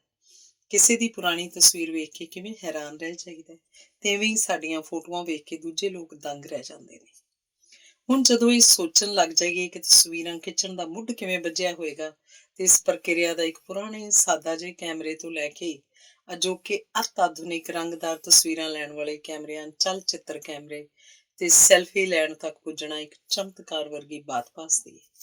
ਇਹ ਵੀ ਤਾਂ ਤਕਨੀਕੀ ਤਰੱਕੀ ਦਾ ਹੀ ਕਮਾਲ ਹੈ ਕਿ ਕਿਸੇ ਨੂੰ ਇਸ ਜਹਾਨ ਤੋਂ ਰੁਖਸਤ ਹੋਇਆ ਅਰਸਾ ਬੀਤ ਗਿਆ ਹੋਵੇ ਤੇ ਤੁਸੀਂ ਤਸਵੀਰ 'ਚ ਉਹਨੂੰ ਅੱਜ ਵੀ ਚੱਲਦਿਆਂ ਫਿਰਦਿਆਂ ਬੋਲਦਿਆਂ ਸੁਣ ਸਕਦੇ ਹੋ। ਮੰਨਿਆ ਜਾਂਦਾ ਸਭ ਤੋਂ ਪਹਿਲੀ ਤਸਵੀਰ ਇੱਕ ਫਰਾਂਸੀਸੀ ਖੋਜੀ ਜੋਜ਼ੇਫ ਨਾਈਸਫੋਰ ਨੇਈਸ ਨੇ ਸ਼ਾਇਦ 1826 ਜਾਂ 27 'ਚ ਖਿੱਚੀ। ਇਹ ਫੋਟੋ ਉਹਨੇ ਬਹੁਤ ਸਾਦੇ ਤੇ ਪਹਿਲੇ ਕੈਮਰੇ ਨਾਲ ਲਈ, ਜਿਹਨੂੰ ਸੂਈ ਛੇਦ ਕੈਮਰਾ, ਪਿਨ ਹੋਲ ਕੈਮਰਾ ਜਾਂ ਕੈਮਰਾ ਆਬਸਕਿਊਰਾ ਦੇ ਨਾਂ ਨਾਲ ਜਾਣਿਆ ਜਾਂਦਾ ਸੀ। ਇਹ ਤਸਵੀਰ ਬਹੁਤ ਸਪਸ਼ਟ ਤਾਂ ਨਹੀਂ ਸੀ, ਪਰ ਫਿਰ ਵੀ ਫੋਟੋਗ੍ਰਾਫੀ ਦੇ ਖੇਤਰ 'ਚ ਅਹਿਮ ਕਦਮ ਸੀ। ਸਮਾਂ ਪਾ ਕੇ ਫੋਟੋ ਕਾਫੀ ਧੁੰਦਲੀ ਵੀ ਹੋ ਗਈ। ਫਿਰ ਜੋਜ਼ੇਫ ਨਾਈਸਫੋਰ ਨੇਈਸ ਨੇ ਕੰਮ ਨੂੰ ਲੂਈ ਡੈਗੂਰੇ ਨੇ ਅੱਗੇ ਤੋਰਿਆ। ਉਹ ਇੱਕ ਫਰਾਂਸੀਸੀ ਚਿੱਤਰਕਾਰ ਸੀ ਤੇ ਫੋਟੋਗ੍ਰਾਫੀ ਵਿੱਚ ਵੀ ਉਹਨੇ ਅਹਿਮ ਯੋਗਦਾਨ ਪਾਇਆ। ਅੱਜ ਉਹਨੂੰ ਫੋਟੋਗ੍ਰਾਫੀ ਦੇ ਪਿਤਾਮਾ ਵਜੋਂ ਜਾਣਿਆ ਜਾਂਦਾ ਹੈ। ਉਹਨੇ 1829 ਵਿੱਚ ਪਹਿਲਾਂ ਨਾਲੋਂ ਕਾਫੀ ਉੱਨਤ ਫੋਟੋ ਖਿੱਚੀ, ਜਿਸ ਵਿੱਚ ਉਦੋਂ ਤੱਕ ਦੀਆਂ ਤਸਵੀਰਾਂ ਦੀਆਂ ਕਈ ਤਰੁੱਟੀਆਂ ਨੂੰ ਦੂਰ ਕੀਤਾ ਗਿਆ ਸੀ। ਇਹਦੇ ਤਿਆਰ ਹੋਣ 'ਚ ਸਮਾਂ ਵੀ ਘੱਟ ਲੱਗਿਆ ਤੇ ਜ਼ਿਆਦਾ ਟਿਕਾਊ ਸੀ। ਲੂਈ ਡੈਗੂਰੇ ਨੇ ਆਪਣੇ ਦੁਆਰਾ ਵਿਕਸਿਤ ਕੀਤੀ ਫੋਟੋ ਲੈਣ ਦੀ ਤਕਨੀਕ ਨੂੰ ਆਪਣੇ ਹੀ ਨਾਂ ਤੇ ਡੈਗੂਰੀਓਟਾਈਪ ਆਖ ਕੇ ਪ੍ਰਚਲਿਤ ਕੀਤਾ। ਵੇਖਦਿਆਂ ਡੈਗੂਰੀਓਟਾਈਪ ਤੋਂ ਚੱਲ ਕੇ ਤਰੱਕੀ ਹੁੰਦੇ ਹੋਏ ਫੋਟੋਗ੍ਰਾਫੀ ਨੇ ਅਜੋਕੇ ਡਿਜੀਟਲ ਕੈਮਰਿਆਂ ਤੱਕ ਦਾ ਲੰਮਾ ਪੈਂਡਾ ਤੈਅ ਕੀਤਾ। ਡਿਜੀਟਲ ਕੈਮਰੇ ਨੇ ਤਾਂ ਜਿਵੇਂ ਤਸਵੀਰਾਂ ਖਿੱਚਣ ਦੇ ਕੰਮ 'ਚ ਕ੍ਰਾਂਤੀ ਲੈ ਆਉਂਦੀ ਹੈ। ਜਾਪਦਾ ਤਾਂ ਇੰਝ ਹੈ ਕਿ ਤਕਨੀਕੀ ਤਰੱਕੀ ਦੀ ਸਿਖਰ ਹੈ, ਪਰ ਸ਼ਾਇਦ ਇਹ ਕੇਵਲ ਮਨ ਦਾ ਭਰਮ ਹੀ ਹੋਵੇ। ਹੁਣ ਤੱਕ ਜਹਾਨ ਦੇ ਦਸਤੂਰ ਨੂੰ ਵੇਖ ਕੇ ਤਾਂ ਇਹ ਜਾਣਿਆ ਹੈ ਕਿ ਵਿਕਾਸ ਇੱਕ ਨਿਰੰਤਰ ਚੱਲਦੀ ਪ੍ਰਕਿਰਿਆ ਹੈ, ਰੁਕਦਿਆਂ ਇਹਨੂੰ ਕਦੇ ਵੇਖਿਆ ਵੀ ਨਹੀਂ। ਮੈਨੂੰ ਇਹ ਰਚਨਾ ਅਧੂਰੀ ਜਾਪੇਗੀ ਜੇ ਮੈਂ ਤੁਹਾਡੇ ਸਭਨਾਂ ਦੇ ਨਾਲ ਕੈਮਰੇ ਨਾਲ ਸੰਬੰਧਿਤ ਆਪਣੇ ਨਿੱਜੀ ਤਜਰਬੇ ਸਾਂਝੇ ਨਾ ਕੀਤੇ। ਆਪਣੇ ਘਰ 'ਚ ਕੈਮਰੇ ਨਾਲ ਮੇਰੀ ਵਾਕਫੀਅਤ 1960ਵਿਆਂ ਦੇ ਆਰੰਭ 'ਚ ਹੋਈ, ਜਦੋਂ ਮੇਰੇ ਪਿਤਾ ਜੀ ਨੇ ਵੀਰ ਜੀ ਨੂੰ ਇੱਕ ਕੈਮਰਾ ਲੈ ਕੇ ਦਿੱਤਾ। ਉਦੋਂ ਅਸੀਂ ਪਿਤਾ ਜੀ ਦੀ ਨੌਕਰੀ ਕਰਕੇ ਹਰਿਆਣਾ 'ਚ ਰਹਿੰਦੇ ਸਾਂ। ਪਿਤਾ ਜੀ ਨੂੰ ਆਪਣੇ ਬੱਚਿਆਂ ਦੀ ਸ਼ਖਸੀਅਤ ਨੂੰ ਬਹੁਪੱਖੀ ਬਣਾਉਣ ਦੀ ਬਹੁਤ ਲਗਨ ਸੀ ਤੇ ਉਹ ਸਾਡੇ ਵਿੱਚ ਵੰਨ ਸੁਵੰਨੀਆਂ ਰੁਚੀਆਂ ਨੂੰ ਪ੍ਰਫੁੱਲਤ ਹੁੰਦਿਆਂ ਵੇਖਣਾ ਚਾਹੁੰਦੇ ਸਨ। ਵੀਰ ਜੀ ਨੇ ਉਸ ਕੈਮਰੇ ਨਾਲ ਕਈ ਅਭੁੱਲ ਤਸਵੀਰਾਂ ਖਿੱਚੀਆਂ, ਕੋਈ ਸਾਡੇ ਸਭਨਾਂ ਦੀਆਂ ਇਕੱਠੀਆਂ ਤੇ ਕੱਲਿਆਂ ਦੀਆਂ ਵੀ, ਕਈ ਫੁੱਲ ਪੌਦਿਆਂ ਤੇ ਰੁੱਖਾਂ ਦੀਆਂ ਵੀ। ਇਹ ਫੋਟੋਆਂ ਰੰਗਦਾਰ ਨਾ ਹੋ ਕੇ ਸਗੋਂ ਕਾਲੀਆਂ ਚਿੱਟੀਆਂ ਹੀ ਸਨ। ਇਹ ਫੋਟੋਆਂ ਅੱਜ ਵੀ ਆਪਣੇ ਵਿੱਚ ਕਿੰਨੀਆਂ ਬੇਸ਼ਕੀਮਤੀ ਯਾਦਾਂ ਸਾਂਭੀ ਬੈਠੀਆਂ ਨੇ। ਤਸਵੀਰਾਂ ਇਸ ਤਰ੍ਹਾਂ ਨੇ ਜਿਵੇਂ ਕਿਸੇ ਮਾਹਰ ਫੋਟੋਗ੍ਰਾਫਰ ਨੇ ਲਈਆਂ ਹੋਣ। ਹਾਲਾਂਕਿ ਵੀਰ ਜੀ ਦਾ ਕੇਵਲ ਸ਼ੌਕ ਹੀ ਸੀ। ਉਦੋਂ ਕੈਮਰੇ 'ਚ ਰੀਲ ਪਾਉਣੀ ਪੈਂਦੀ ਸੀ, ਜਿਹੜੀ ਪੂਰੀ ਖਤਮ ਹੋਣ ਤੇ ਫੋਟੋ ਸਟੂਡੀਓ ਵਾਲਿਆਂ ਨੂੰ ਤਸਵੀਰ ਬਣਾਉਣ ਲਈ ਦਿੱਤੀ ਜਾਂਦੀ ਸੀ। ਫੋਟੋ ਲੈਣਾ ਤੇ ਕਰਵਾਉਣਾ ਦੋਵੇਂ ਕੰਮ ਇੱਕੋ ਜਿਹੇ ਧਿਆਨ ਦੀ ਮੰਗ ਕਰਦੇ ਨੇ। ਤਸਵੀਰ ਖਿਚਵਾਉਣ ਦਾ ਵੱਲ ਵੀ ਜਾਪਦਾ ਹੈ ਕਿ ਹਰ ਇੱਕ ਨੂੰ ਨਹੀਂ ਆਉਂਦਾ। ਫੋਟੋ ਕਰਵਾਉਣ ਸਮੇਂ ਐਨ ਮੌਕੇ ਤੇ ਬਿਲਕੁਲ ਠੀਕ ਕਿਸਮ ਦੇ ਹਾਵ ਭਾਵ ਚਿਹਰੇ ਤੇ ਲਿਆ ਕੇ ਆਪਣੇ ਲਈ ਸਭ ਤੋਂ ਢੁਕਵੇਂ ਅੰਦਾਜ਼ 'ਚ ਖੜੇ ਹੋ ਜਾਣਾ ਜਾਂ ਬੈਠ ਜਾਣਾ ਇੱਕ ਵਡਮੁੱਲਾ ਗੁਣ ਹੈ। ਪਹਿਲਾਂ ਤਾਂ ਮੇਰੇ ਨਾਲ ਆਮ ਹੀ ਇਹ ਹੋ ਜਾਣਾ ਕਿ ਫੋਟੋ ਖਿਚਵਾਉਣ ਸਮੇਂ ਮੇਰੀਆਂ ਅੱਖਾਂ ਬੰਦ ਹੋ ਜਾਣੀਆਂ। ਮੈਂ ਤਾਂ ਆਪਣੇ ਬਾਰੇ ਚੁਟਕਲਾ ਹੀ ਬਣਾ ਲਿਆ ਸੀ ਕਿ ਜਿਹੜੀ ਫੋਟੋ ਵਿੱਚ ਮੈਂ ਖੜੀ ਹੋਵਾਂ ਉਹ ਠੀਕ ਆ ਹੀ ਨਹੀਂ ਸਕਦੀ। ਵੈਸੇ ਮੇਰਾ ਪਰਿਵਾਰ ਮੇਰੀ ਇਸ ਗੱਲ ਨਾਲ ਸਹਿਮਤ ਹੋਕਾ ਨਹੀਂ। ਉਹ ਆਖਦੇ ਨੇ ਤੁਸੀਂ ਐਵੇਂ ਆਪਣਾ ਮਜ਼ਾਕ ਬਣਾਉਂਦੇ ਰਹਿੰਦੇ ਹੋ। ਪਰ ਹੁਣ ਚਲੋ ਇਹ ਸੰਭਵ ਹੋ ਗਿਆ ਹੈ ਕਿ ਕੈਮਰੇ ਡਿਜੀਟਲ ਹੋਣ ਕਰਕੇ ਕਈ ਤਸਵੀਰਾਂ ਖਿੱਚ ਲਈਆਂ ਜਾਂਦੀਆਂ ਨੇ ਤੇ ਉਹਨਾਂ ਵਿੱਚੋਂ ਠੀਕ ਨੂੰ ਚੁਣ ਕੇ ਰੱਖ ਲਿਆ ਜਾਂਦਾ ਹੈ। ਫਿਰ ਜੇ ਮੈਨੂੰ ਕਿਸੇ ਘਰ ਦੇ ਮੈਂਬਰ ਨੇ ਫੋਟੋ ਖਿੱਚਣ ਲਈ ਕਹਿ ਦਿੱਤਾ ਤਾਂ ਹੋਰ ਕੁਝ ਨਹੀਂ ਤਾਂ ਕੈਮਰਾ ਹਿੱਲ ਜਾਏਗਾ, ਜਿਸ ਕਰਕੇ ਤਸਵੀਰ ਕੁਝ ਧੁੰਦਲੀ ਜੀ ਆ ਜਾਂਦੀ ਹੈ। ਭਾਵ ਇਹੀ ਹੈ ਕਿ ਮੈਂ ਭਾਵੇਂ ਕੈਮਰੇ ਦੇ ਕਿਸੇ ਪਾਸੇ ਵੀ ਹੋਵਾਂ, ਨਤੀਜਾ ਤਕਰੀਬਨ ਉਹੋ ਜਿਹਾ ਹੀ ਹੁੰਦਾ ਹੈ। ਮੈਂ ਇਹਨਾਂ ਦੋਹਾਂ ਗੱਲਾਂ ਬਾਰੇ ਸੁਚੇਤ ਹੋ ਕੇ ਨੁਕਸ ਦੂਰ ਕਰਨ ਦੀ ਕੋਸ਼ਿਸ਼ ਕੀਤੀ ਤੇ ਕੁਝ ਹੱਦ ਤੱਕ ਤਾਂ ਕਾਮਯਾਬੀ ਹਾਸਲ ਹੋਈ ਵੀ ਹੈ। ਕੈਮਰੇ ਦੀ ਤਾਕਤ ਦਾ ਪੂਰਾ ਅੰਦਾਜ਼ਾ ਲਗਾ ਸਕਣਾ ਮੁਸ਼ਕਿਲ ਹੈ। ਖਬਰੇ ਕੀ ਕਦੋਂ ਤੇ ਕਿੱਥੇ ਸਦੀਵੀ ਤੌਰ ਤੇ ਸਾਂਭ ਕੇ ਰੱਖ ਲਵੇ। ਇਹ ਸੱਚਮੁੱਚ ਇੱਕ ਚੰਗਾ ਦੋਸਤ ਵੀ ਸਾਬਤ ਹੁੰਦਾ ਹੈ। ਬੰਦੇ 'ਚ ਛੁਪੇ ਕਲਾਕਾਰ ਨੂੰ ਉਜਾਗਰ ਕਰਦਾ ਹੈ। ਸਦਾ ਲਈ ਚੇਤਿਆਂ 'ਚ ਵਸਣ ਯੋਗ ਲਮੇ ਜੀਵਤ ਰੱਖ ਕੇ ਜੀਵਨ ਨੂੰ ਦਿਲਚਸਪ ਤੇ ਖੇੜੇ ਭਰਪੂਰ ਬਣਾਉਂਦਾ ਹੈ। ਇੱਕ ਵਾਰ ਬੇਟੇ ਨੇ ਘਰ 'ਚ ਲੱਗੇ ਫਲੌਕਸ ਤੇ ਐਸਟਰ ਦੇ ਫੁੱਲਾਂ ਦੀ ਫੋਟੋ ਖਿੱਚ ਕੇ ਉਹਨਾਂ ਨੂੰ ਫਰੇਮ ਲਗਵਾ ਕੇ ਕੰਧ ਤੇ ਲਗਾ ਦਿੱਤਾ, ਜਿਨ੍ਹਾਂ ਨੂੰ ਵੇਖ ਕੇ ਅੱਜ ਵੀ ਰੂਹ ਖਿੜ ਜਾਂਦੀ ਹੈ। ਉਹਦੇ ਨਾਲ ਦੀਆਂ ਹੋਰ ਫੋਟੋਆਂ ਬਣਵਾ ਕੇ ਮੈਂ ਆਪਣੀ ਸਹੇਲੀ ਨੂੰ ਤੋਹਫੇ ਵਜੋਂ ਦਿੱਤੀਆਂ। ਹੁਣ ਵੈਸੇ ਵੀ ਕੈਮਰਾ ਹੋਰ ਸ਼ਕਤੀਸ਼ਾਲੀ ਬਣ ਗਿਆ ਪ੍ਰਤੀਤ ਹੁੰਦਾ ਹੈ, ਕਿਉਂਕਿ ਪਹਿਲਾਂ ਤਾਂ ਕੈਮਰਾ ਹਰ ਘਰ 'ਚ ਹੁੰਦਾ ਵੀ ਨਹੀਂ ਸੀ ਤੇ ਅੱਜ ਕੱਲ੍ਹ ਕਾਫੀ ਲੋਕ ਇਹਨੂੰ ਮੋਬਾਈਲ ਫੋਨ 'ਚ ਮੌਜੂਦ ਹੋਣ ਕਰਕੇ ਆਪਣੀ ਜੇਬ 'ਚ ਲਈ ਫਿਰਦੇ ਹਨ। ਇਸ ਸੈਲਫੀ ਦੇ ਯੁੱਗ ਵਿੱਚ ਕਿਸੇ ਪਲ ਵੀ ਫੋਟੋ ਲੈਣ ਦੀ ਲੋੜ ਪੈ ਸਕਦੀ ਹੈ। ਪੁਰਾਣੇ ਸਮਿਆਂ ਵਿੱਚ ਤਾਂ ਘਰਾਂ ਵਿੱਚ ਮਸਾਂ ਹੀ ਗਿਣਤੀ ਦੀਆਂ ਤਸਵੀਰਾਂ ਹੋਣੀਆਂ ਤੇ ਕਿਸੇ ਪਰਿਵਾਰ ਦੇ ਵਿਰਸੇ ਦਾ ਮਹੱਤਵਪੂਰਨ ਹਿੱਸਾ ਹੁੰਦੀਆਂ ਸਨ, ਤੇ ਹੁਣ ਇੰਨੀਆਂ ਕਿ ਇਹ ਸਾਂਭੀਆਂ ਵੀ ਨਹੀਂ ਜਾਂਦੀਆਂ। ਧੰਨਵਾਦ। ਅਗਲਾ ਲੇਖ ਹੈ ਛੁਪ ਛੁਪ ਕੇ ਆਇਆ ਪੈਂਸੀ। ਅਸੀਂ ਆਪਣੇ ਘਰ ਦੀ ਨਿੱਕੀ ਬਗੀਚੀ ਦੀ ਸਾਂਭ ਸੰਭਾਲ ਕਰਨ ਲਈ ਕੋਈ ਮਾਲੀ ਨਹੀਂ ਲਗਾਇਆ ਹੋਇਆ। ਕਾਫੀ ਸਮਾਂ ਪਹਿਲਾਂ ਇੱਕ ਵਾਰ ਇਹ ਤਜਰਬਾ ਕਰਕੇ ਵੇਖਿਆ ਸੀ, ਪਰ ਫਿਰ ਮੇਰਾ ਮਨ ਬਹੁਤ ਉਦਾਸ ਜਿਹਾ ਰਹਿਣ ਲੱਗ ਪਿਆ। ਆਪਣੇ ਆਪ ਨੂੰ ਬੜਾ ਵੰਚਿਤ ਜਿਹਾ ਮਹਿਸੂਸ ਕਰਦੇ ਰਹਿਣਾ। ਮਾਲੀ ਦੇ ਆਉਣ ਕਰਕੇ ਪੌਦਿਆਂ ਦਾ ਧਿਆਨ ਰੱਖਣ ਵਾਲਾ ਕੋਈ ਵੀ ਕੰਮ ਮੇਰੇ ਜੋਗਾ ਬਚਦਾ ਹੀ ਨਹੀਂ ਸੀ। ਘਰ 'ਚ ਲੱਗੇ ਫੁੱਲ ਬੂਟਿਆਂ ਦੇ ਲਈ ਬਗੈਰ ਕੁਝ ਵੀ ਕੀਤਿਆਂ ਉਹਨਾਂ ਦੀ ਸੋਹਣੀ ਦਿੱਖ, ਸੁਗੰਧੀ ਤੇ ਸੰਗਤ ਨੂੰ ਮਾਣ ਸਕਣਾ ਮੇਰੇ ਲਈ ਸੰਭਵ ਹੀ ਨਹੀਂ। ਮੈਨੂੰ ਬਗੀਚੀ 'ਚ ਗੋਡੀ ਕਰਨ, ਪੌਦਿਆਂ ਨੂੰ ਖਾਦ ਪਾਣੀ ਦੇਣ ਤੇ ਲੋੜ ਪੈਣ ਤੇ ਉਹਨਾਂ ਦੀ ਕਾਂਟ ਛਾਂਟ ਕਰਨ ਦਾ ਜਨੂੰਨ ਜਿਹਾ ਹੈ। ਇਸ ਸਾਰੀ ਮਿਹਨਤ ਤੋਂ ਬਾਅਦ ਉਹਨਾਂ ਨੂੰ ਵਿਕਸਦਿਆਂ, ਮੌਲਦਿਆਂ ਤੇ ਟਹਿਕਦਿਆਂ ਵੇਖ ਕੇ ਜੋ ਖੁਸ਼ੀ ਮਿਲਦੀ ਹੈ ਉਹਦਾ ਕੋਈ ਬਦਲ ਨਹੀਂ। ਕਈ ਵਾਰ ਸਗੋਂ ਇਸ ਕੰਮ ਲਈ ਸਮੇਂ ਦੀ ਘਾਟ ਜ਼ਰੂਰ ਮਹਿਸੂਸ ਹੋਣ ਲੱਗ ਜਾਂਦੀ ਹੈ। ਮੇਰੇ ਜੀਵਨ ਸਾਥੀ ਵੀ ਇਸ ਕੰਮ 'ਚ ਮੇਰਾ ਸਾਥ ਦਿੰਦੇ ਹਨ। ਪ੍ਰਤੀਤ ਹੁੰਦਾ ਹੈ ਕਿ ਬਗੀਚੇ ਵਿੱਚ ਹੱਥੀਂ ਕੰਮ ਕਰਨਾ ਸ਼ਾਇਦ ਸੰਸਾਰ ਦਾ ਸਭ ਤੋਂ ਰੌਚਕ ਰੁਝੇਵਾਂ ਹੋਵੇ। ਕਈ ਦਹਾਕਿਆਂ ਦੇ ਅਨੁਭਵ ਤੋਂ ਇਹ ਜਾਣਿਆ ਕਿ ਜੋ ਸਕੂਨ, ਸ਼ਾਂਤੀ ਤੇ ਖੇੜਾ ਬਾਗਬਾਨੀ ਤੋਂ ਪ੍ਰਾਪਤ ਹੁੰਦਾ ਹੈ, ਉਹ ਹੋਰ ਕਿਤੇ ਤੇ ਕਿਸੇ ਤਰ੍ਹਾਂ ਵੀ ਨਹੀਂ। ਸਮੇਂ-ਸਮੇਂ ਮੌਸਮ ਦੇ ਮੁਤਾਬਕ ਅਸੀਂ ਘਰ ਤੋਂ ਨੇੜੇ ਪੈਂਦੀ ਇੱਕ ਪੌਦਿਆਂ ਦੀ ਨਰਸਰੀ ਤੋਂ ਫੁੱਲਾਂ ਦੀ ਪਨੀਰੀ ਲੈਣ ਵੀ ਜਾਣਾ ਹੁੰਦਾ ਹੈ। ਮੇਰੇ ਲਈ ਤਾਂ ਨਵੇਂ ਬੂਟਿਆਂ ਦੇ ਸਵਾਗਤ ਲਈ ਗਮਲੇ ਤੇ ਕਿਆਰੀਆਂ ਤਿਆਰ ਕਰਨਾ ਇੱਕ ਬੇਹੱਦ ਆਨੰਦਮਈ ਤੇ ਸੰਤੋਸ਼ਜਨਕ ਕਾਰਜ ਹੈ। ਪਿਛਲੀ ਵਾਰ ਜਦੋਂ ਅਸੀਂ ਫੁੱਲਾਂ ਦੀ ਪਨੀਰੀ ਲੈ ਕੇ ਆਏ ਤਾਂ ਉਸ ਵਿੱਚ ਗੇਂਦਾ, ਫਲੌਕਸ, ਗੁਲਦੌਦੀ, ਕੈਲੈਂਡੁਲਾ, ਕੁੱਤਾ ਫੁੱਲ, ਗੈਜ਼ੀਨੀਆ ਤੇ ਐਸਟਰ ਆਦਿ ਦੇ ਪੌਦੇ ਸਨ, ਪਰ ਪੈਂਸੀ ਦਾ ਕੋਈ ਬੂਟਾ ਨਹੀਂ ਸੀ। ਅਸੀਂ ਉਹ ਨਿੱਕੇ ਬੂਟੇ ਆਪੋ ਆਪਣੀਆਂ ਥਾਵਾਂ ਤੇ ਲਗਾ ਦਿੱਤੇ ਤੇ ਕੁਝ ਬਚੀ ਹੋਈ ਪਨੀਰੀ ਦੇ 4-5 ਪੌਦੇ ਇੱਕ ਕਿਆਰੀ ਦੇ ਕੋਨੇ 'ਚ ਇਕੱਠਿਆਂ ਉਗਾ ਦਿੱਤੇ। ਪਿੱਛੋਂ ਕਿਤੇ ਲੋੜ ਪੈਣ ਤੇ ਇਸ ਤਰੀਕੇ ਸਾਂਭੇ ਬੂਟੇ ਕੰਮ ਆ ਜਾਂਦੇ ਨੇ। ਨਵੇਂ ਪੌਦਿਆਂ ਦਾ ਨਵੀਂ ਥਾਂ ਤੇ ਛੇਤੀ ਦਿਲ ਲੱਗ ਗਿਆ ਤੇ ਉਹਨਾਂ ਨੇ ਪ੍ਰਫੁੱਲਤ ਹੋਣਾ ਸ਼ੁਰੂ ਕਰ ਦਿੱਤਾ ਤੇ ਸਮਾਂ ਪਾ ਕੇ ਸਾਰੇ ਬੂਟਿਆਂ ਤੇ ਡੋਡੀਆਂ ਆ ਗਈਆਂ। ਫਿਰ ਆਏ ਦਿਨ ਇੱਕ ਇੱਕ ਕਰਕੇ ਨਵੇਂ ਫੁੱਲ ਖਿੜਨ ਦਾ ਮੁੱਢ ਬੱਝ ਗਿਆ।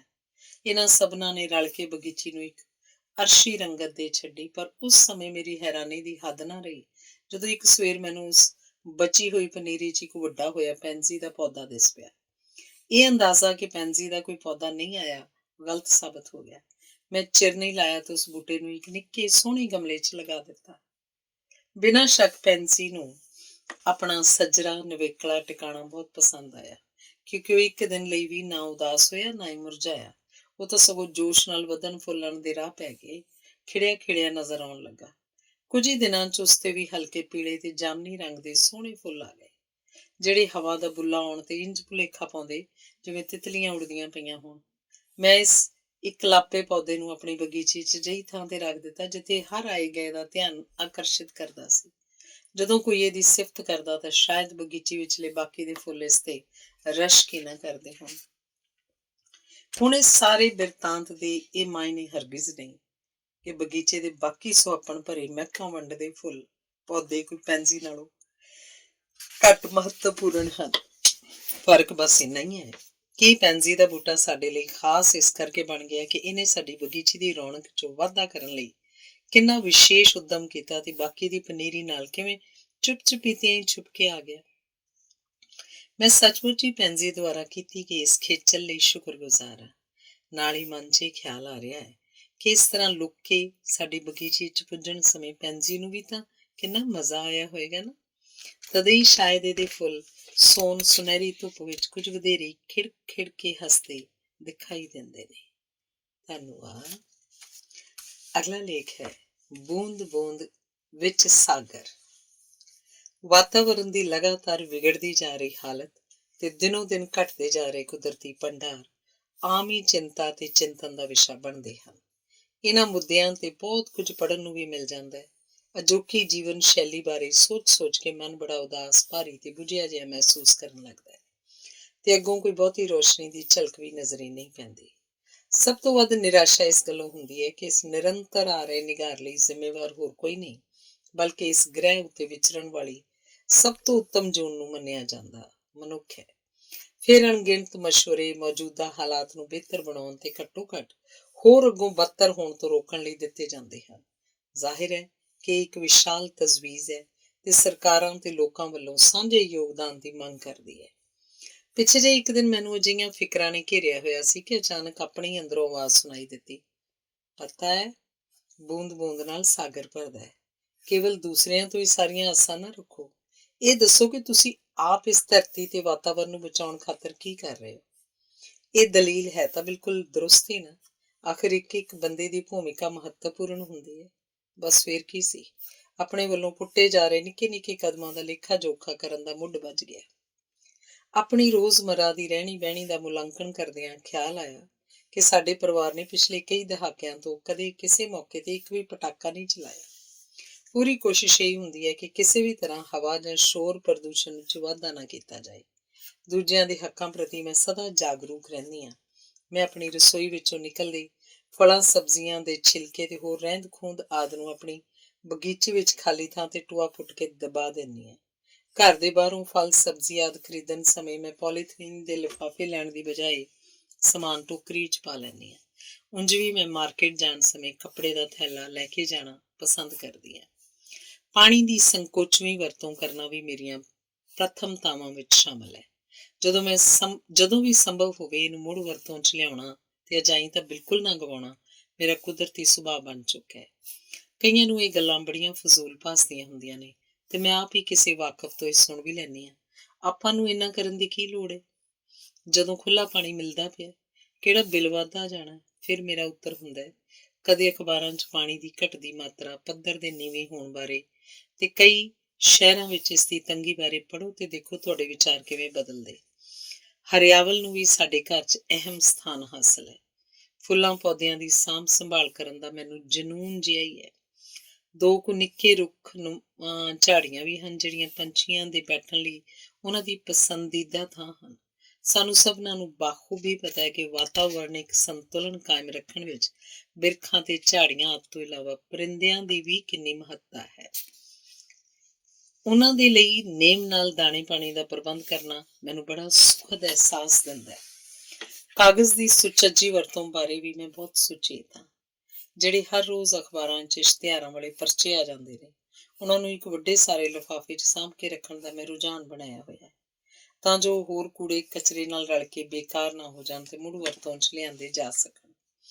ਇਸ ਅਮਲ ਨਾਲ ਕੁਝ ਰੁੱਖ ਤਾਂ ਕੱਟੇ ਜਾਣੇ ਬਚਦੇ ਹੀ ਹੋਣਗੇ ਤੇ ਕਿੰਨੇ ਜ਼ਰੂਰੀ ਹਨ ਇਹ ਅਲਬੇਲੇ ਬਿਰਖ ਸਾਡੇ ਇਸ ਗ੍ਰਹਿ ਤੇ ਸੁਰੱਖਿਅਤ ਹੋਣ ਲਈ।